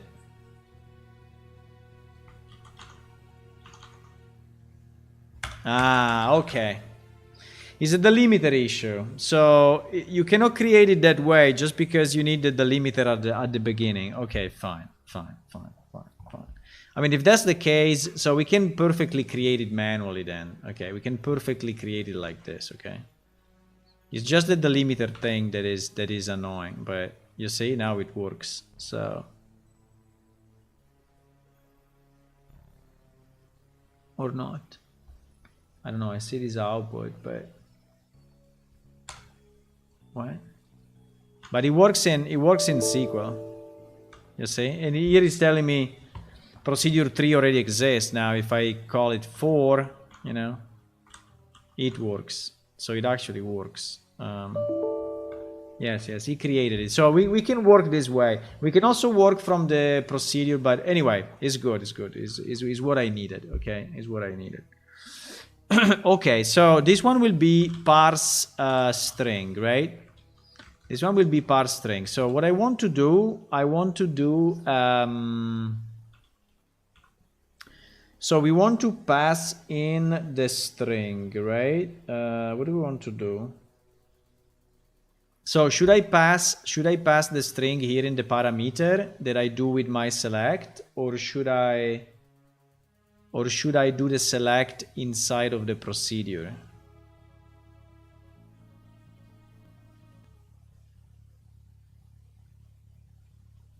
Because it's different, huh?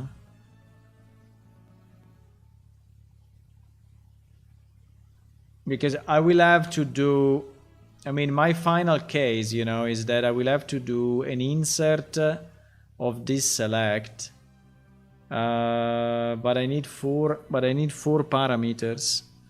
So no, I think he has to be fully inside the procedure. I cannot do it with a select function because he has to be fully inside the procedure.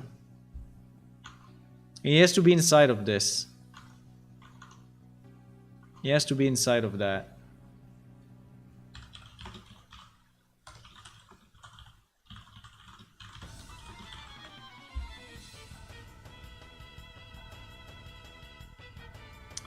Okay, so we need to select. Okay, I can select. Perfect.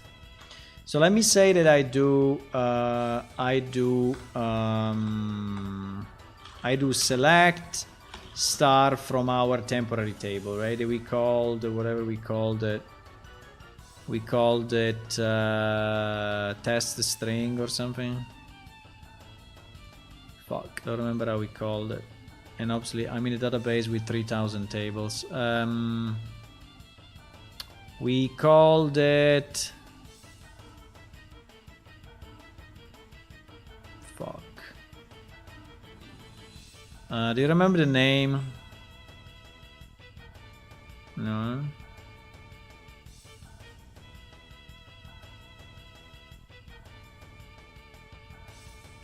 I have it open anyway, somewhere here I have it open.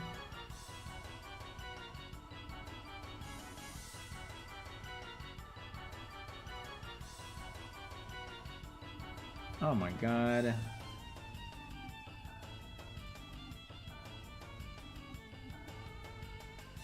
What was the name of the freaking table? Ah. Okay, I can recreate it.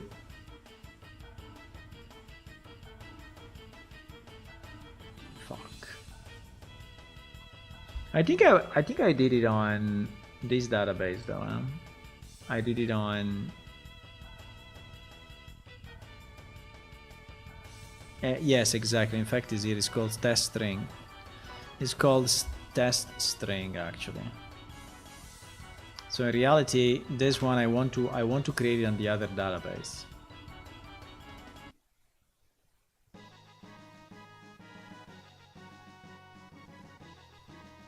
Okay, anyway, I will do it. Let me just finish the. So this will be select from test string. Okay, so it will select everything from test string, or actually. The thing I want to select from test string is only the script, we called it. Okay, we called it script. So select script from test string, okay? So now I need to iterate this result. So how do I get the result of the select?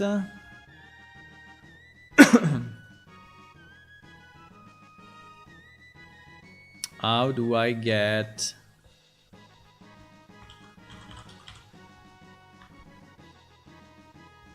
thank you, but I need okay,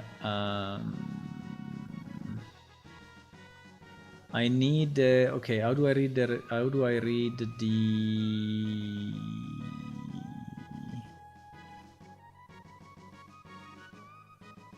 oh my god. Okay, select, okay, select, okay, select. I need to put it into something. Okay. Fuck. How do I put that into an array or something? I need to parse it. I need to parse that. How do I parse the text of that select?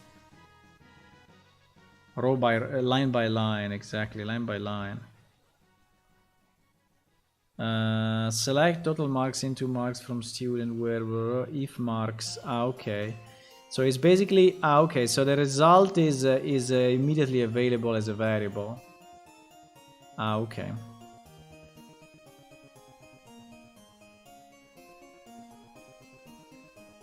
The problem is how to parse a string, because okay, so string, if I do script, if I do like if script equal to something, script is actually a variable that I can use now, okay, which is great. The problem is how do I parse then inside the text? I mean, I can do it with an int string, right? So I can search. I can search within string like that, right? But this one I can also do it. Yeah, I can search with an int string. So the problem is, how do I go by line by line? Is it possible to go line by line?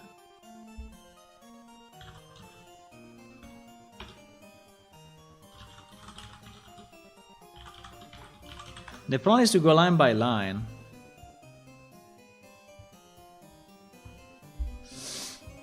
I got a situation where I have to pass a command separating my SQL string and split the string. You need to be a little more careful with your string manipulation. Iterator loop. Oh, this is very good.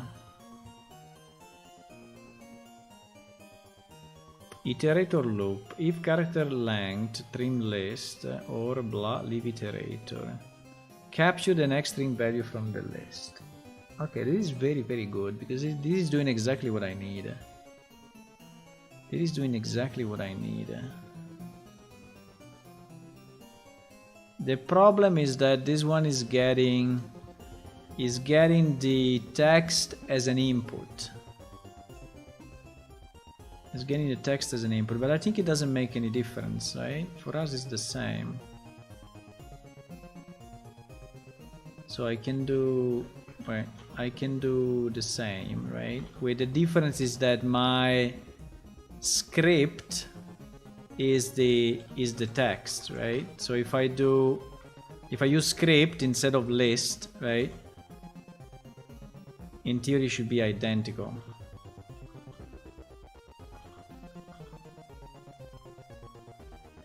Let me just see if we can save this thing. Unknown variable underscore next. Yes, because I think he declared it here. He declared some stuff at the beginning, actually. Inside the procedure, yeah, inside the begin. He declared some stuff here.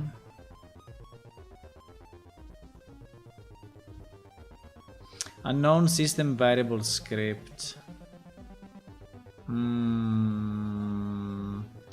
So actually, it seems he cannot do it. You cannot use this variable. You cannot use this as a result.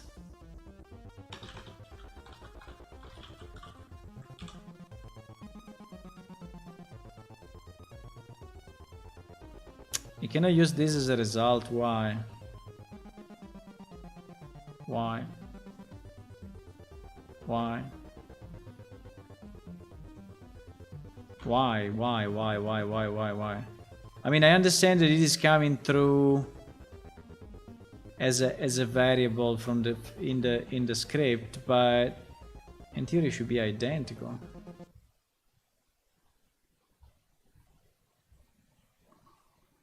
If we saw, I mean, in the other example, there was the select, you know.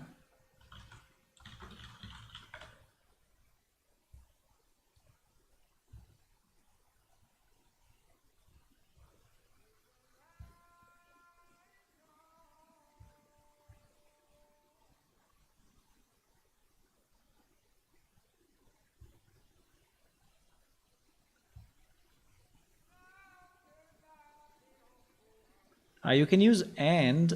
Wait. Select. Wait.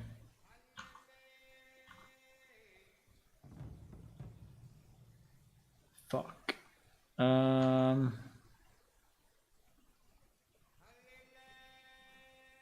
Select into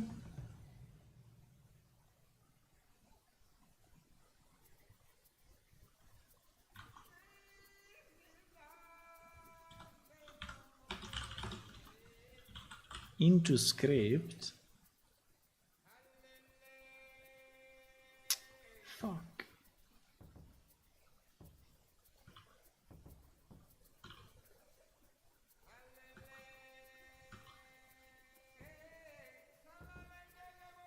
Ah, like this he likes it. Okay, like this he likes. So you have to put it into a variable. Okay, I see. You have to put it into a variable, which is this, with this syntax, okay? So basically the result of the script goes into my script. Then we are looping. Character length trim.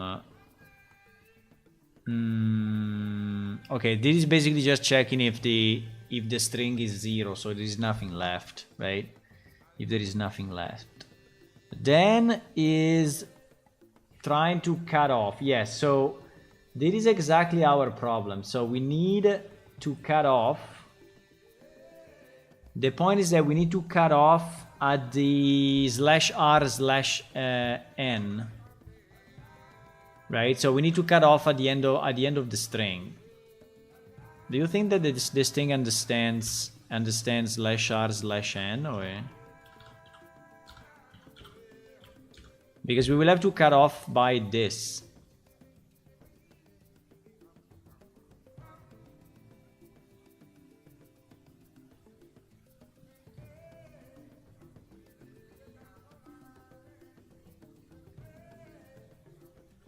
Because it is basically cutting off from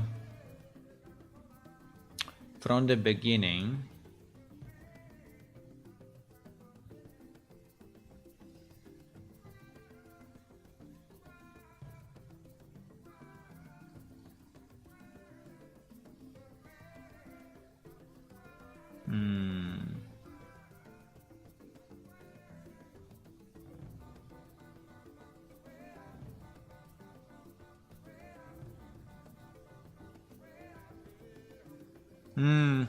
I think it's possible, but I'm thinking that it's a bit too complex. Maybe it's a bit easier to do it in PHP or another way. Because, you know, I mean, we can try, but I'm thinking that I will have, because my text, you know, is not just that I need to find this.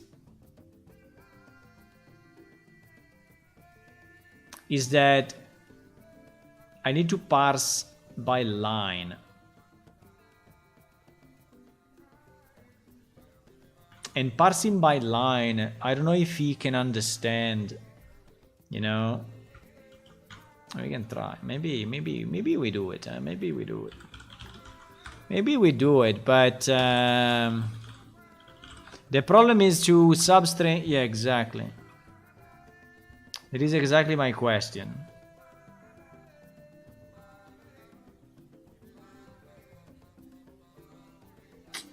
My column regex, find all the record in my table where column contains /r/n.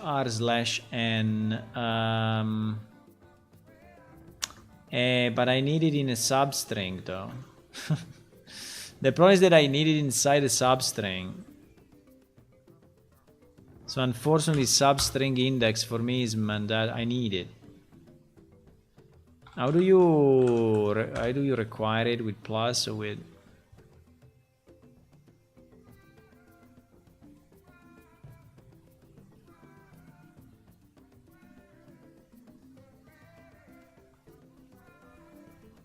Maybe it works, I don't know. Maybe it's just /n/r and it works.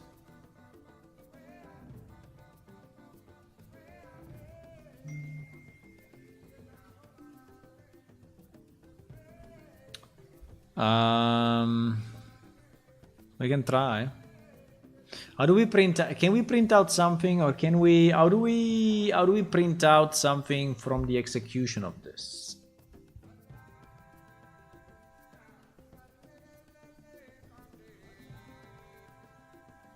Can I call this and see what happens?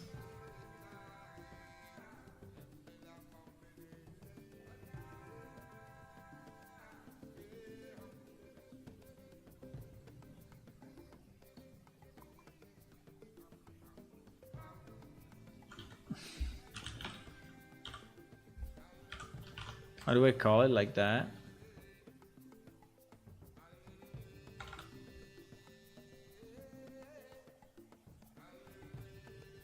Unknown column script in field list. He's still complaining. He's complaining anyway about script somehow. Wait, because I have a mistake.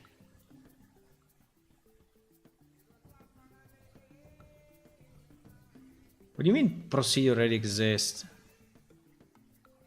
Already exists. Okay, delete it. I mean, change it. What the fuck? What do you mean already exists? I'm saving on top of the same one. Yes. Table plane shift dot T1 doesn't exist. Okay.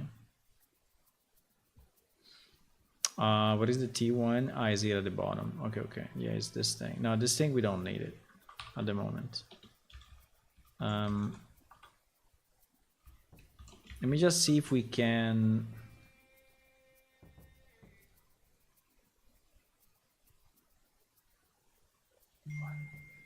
What is going on? Why is it so stupid? Ah, because he's trying to do this.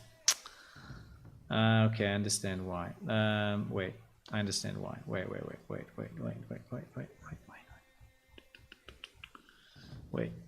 Because he's thinking that my procedure is on the other side. That's why.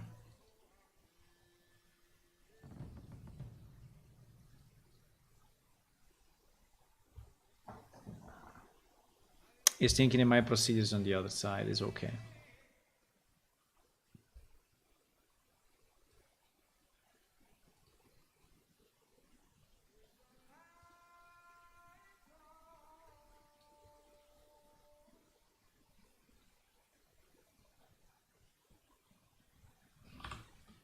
This is interesting anyway. I never did it, so it's kind of interesting to understand how this works. Probably it's not the right way. I think this way is too complex compared to what I need to do. But anyway, it's interesting to learn how to do all of this. I think it's fun. I mean, it's interesting.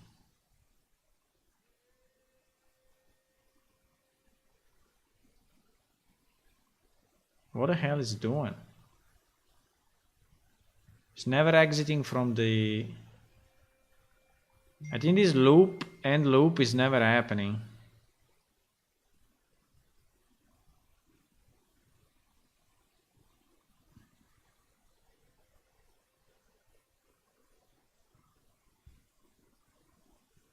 Because we are never... Yeah, there was an infinite... This is an infinite procedure because we are never reassigning, you know, to script the cutoff piece. Yeah, I think this piece we need, otherwise the string never gets cut off.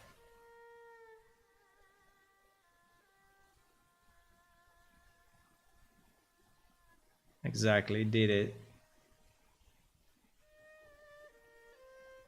Is there a way to print out something in a... That would be nice, but for sure there is. I mean, how to print out something? Procedure print to console, yeah, something.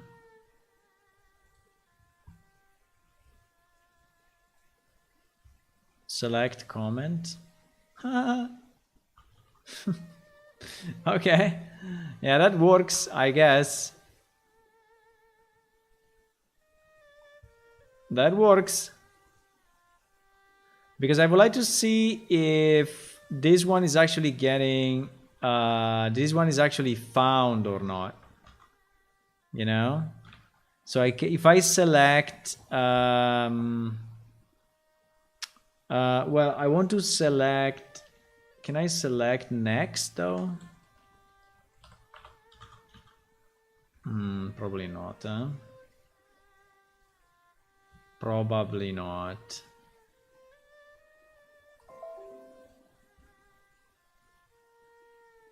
Yes, I can. Oh wow, that's nice. Okay, that's very nice. So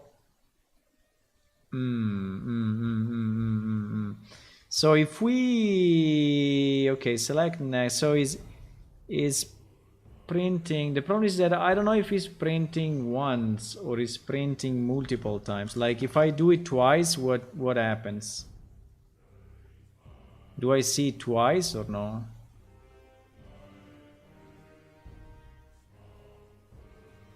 Result 2, result 3, result 4. Ah, look at this. You see all the printouts one by one. Holy fuck. Okay. He's opening a new result window for every select that you executed. I didn't notice that before, but okay, that's interesting.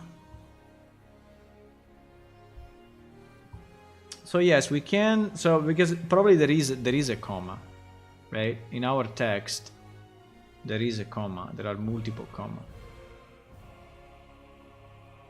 Yes, there is at least one, here, and one here, and one here. Okay, so now we have a way to know if it's actually printing things more than once. So let me see if I substring /n/r or the opposite.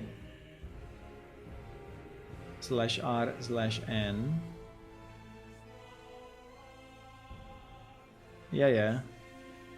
But it's taking, wait, it's taking 1, 2, and 3.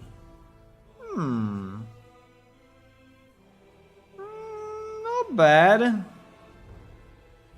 Not bad. So he found 3 pieces. The point is that I think it's taking these ones, you know. It's taking the ones where on the line there is only one piece. The problem is that if I have yeah, but it's working, it's working. It's doing what we want.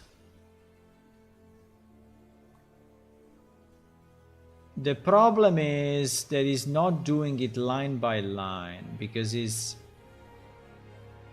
finding. It's strange though, because substring index. Why I don't have a printout for every line? It looks like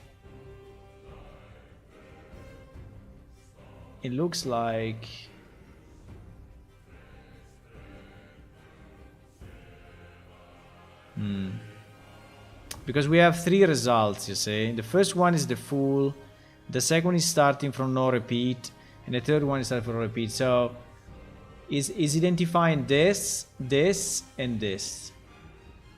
So it is identifying these three points, and it's not identifying the end of the line. I don't know why. Probably because the end of the line is only wait.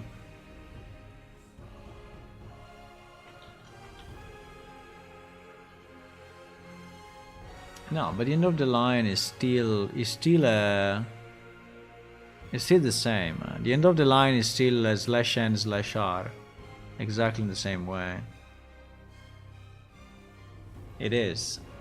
So he has no excuses. It should work, but it doesn't. Is it because substring? Let me see what we are doing here. We are taking. Because I didn't even read what we are doing here. We're just trying to execute it. So, okay, we get the first point. Then we save the length of the capture value. We will need to remove this many character +1 from the beginning of the string before the next iteration. Yeah, exactly. So we are registering the length. Trim the value of leading and trailing spaces in case of sloppy CSV strings. Set value trim next. Okay, so he's taking our result and he's removing. Okay, that's fine. And then insert the extracted value in the target table. Okay. Rewrite the original string using the insert string function. Argue string start position of many characters to remove and what to insert.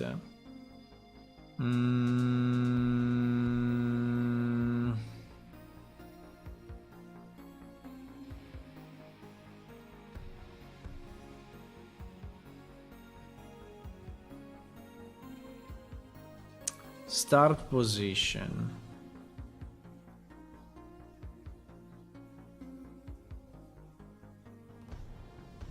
Hey, but it looks like who's continuously writing messages? The problem is that we are not getting out the... I mean, this thing is not finding the one at the end of the line.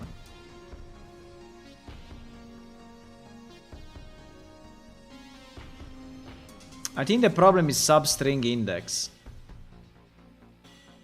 I think we have a problem with substring index at the moment.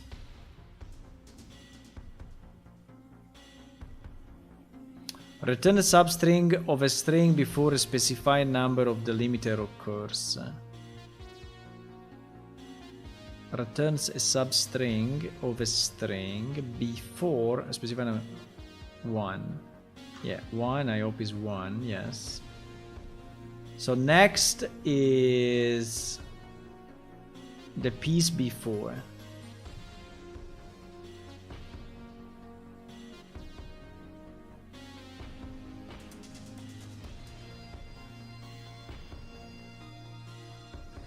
I can print out next len, but I'm pretty sure that it will always be unfortunately not correct because yeah,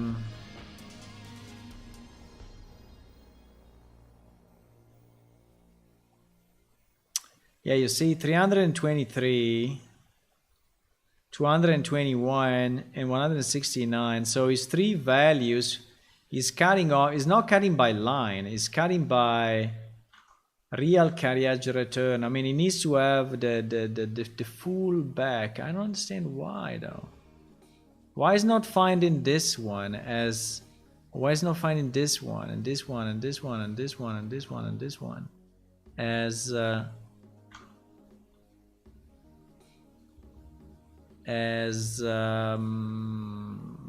carriage returns? Maybe it's the trim that is fucking up.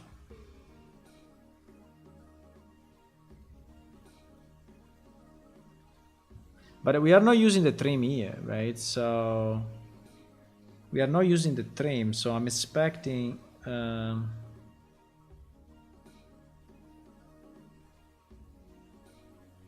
you think that this trim is saving it into the string? I don't think so. I think this trim is returning it, but it's not saving it.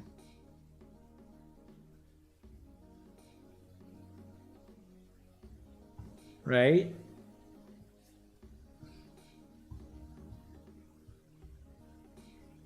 I don't understand why it's not taking my carriage returns. I don't understand it. Unless it was saved differently inside this text. But here there is a carriage return 100%.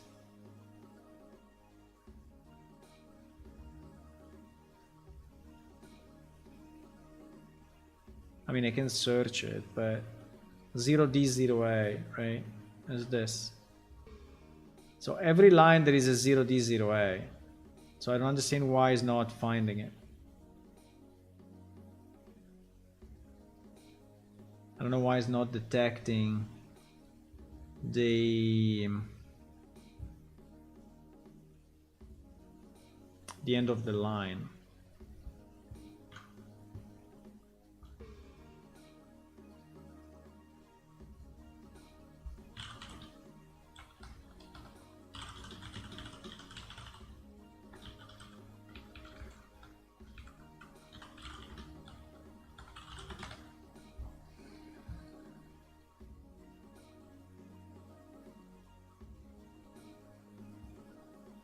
Because this guy is doing it a bit differently. He's using regexp.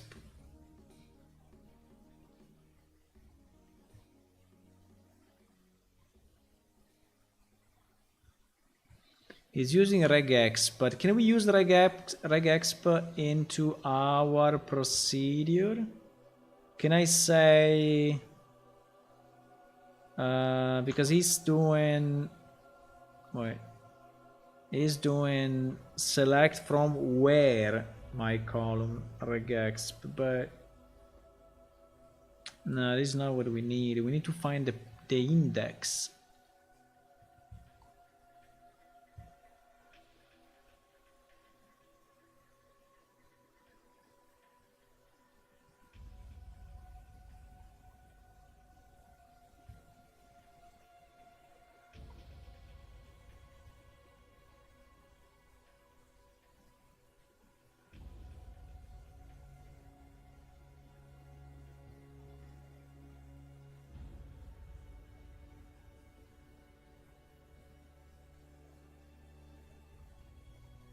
locate. Locate.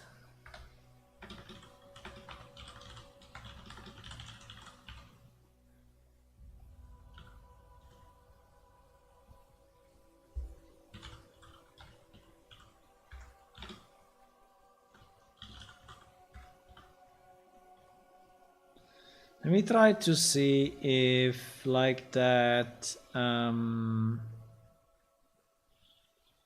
is doing something different, okay? Ah! Uh-oh. Uh-oh. Uh-oh. Uh-oh, we broke it.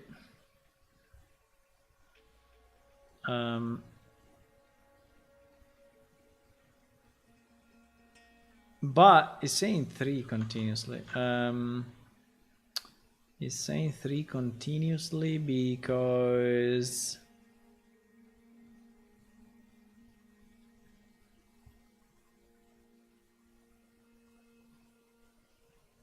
we are not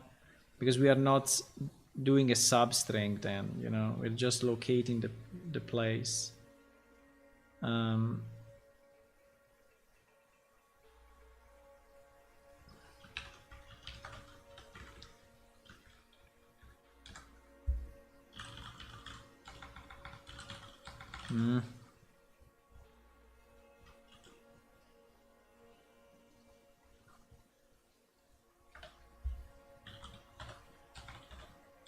So if I do next equal to, at this point I just do substring, you know, I don't have to do anything strange. I can just do substring and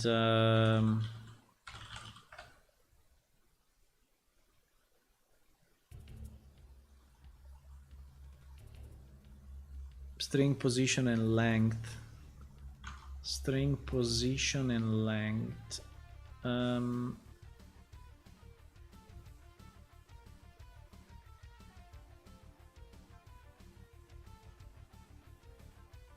I think it's the same as this. It's just before we do the no.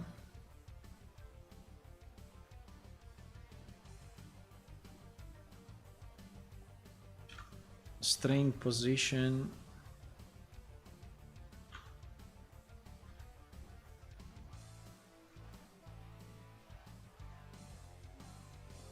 Because, okay, our string will be next.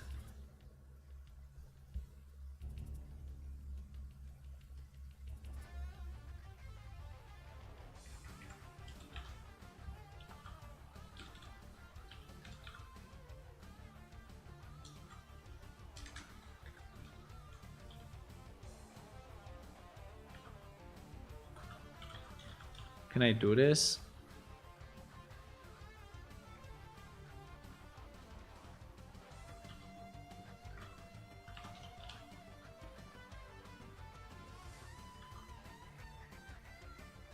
And length for me is the whole string.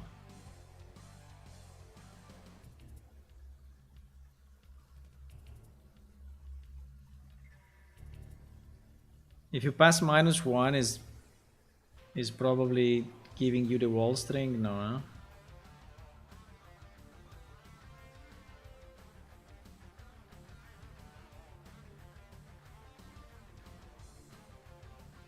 Ah, from, that's very nice.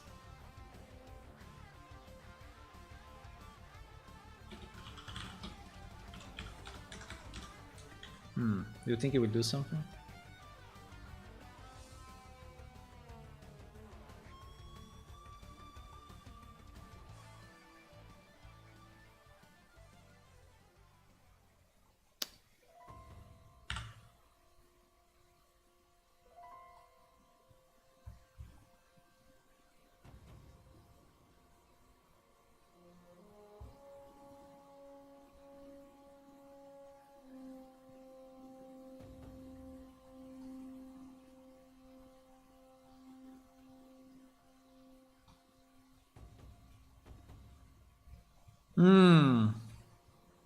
Null, eh? Null. Okay, I think I need to go to dinner though because it's so long. I mean, so late. It's like 10, nearly 10 p.m. So I will go dinner. I think this was interesting. I don't know if it's the best way. Probably just the PHP would be nice. The problem is that then PHP, I will have to launch it. I mean, I can still launch it command line, but I mean, it's a bit different. I wanted to have everything in SQL just for speed of, speed of execution, but because consider that we have to run this thing for hundreds of thousands of players, so the quickest it is, the better. But yeah, it's true, it's done once. But okay, guys, I think I'm going to dinner. Okay. And I will not be back because it's already it's already 10. I do dinner, then maybe I play some video games to do some other stuff. So, but I think it was good. We fixed the faction window. I think that this is now working, so I will check it in, and we made some progress. I need to think what to do next, but definitely this script to me is important because we need to be able to assign the points to the players that are coming from the old game to the new game. We cannot ignore it, otherwise everyone will have wrong factions, right? So I think I need to find a way. It can be through SQL, it can be through PHP. I will think a bit about it. I think it's fun that we learned a bit about this today. I don't know how can I reuse it, but I think it's good. So we can basically use variables and do a lot of parsing, so I think it's good. Okay, so I will yeah, been back in time. Yes, I'm gonna go now. So thank you for watching. If you want to click on follow on Twitch and subscribe on YouTube, it would be great. Also, if you want to test the game, you can go to patreon.com/planeshift, and with the lower tier, which is $3, you can access the game and download it and play it right now because the server is up. And also you get access to some other stuff that I'm posting on Patreon sometimes. Okay, boys, so I will see you tomorrow afternoon. I don't know exactly at which time, but usually around 4:30 or 5, around that time I will be here. And we will continue in our journey to make a game. To make a real game. To make a complex game. Yes. Yes. See you, boys. Bye-bye.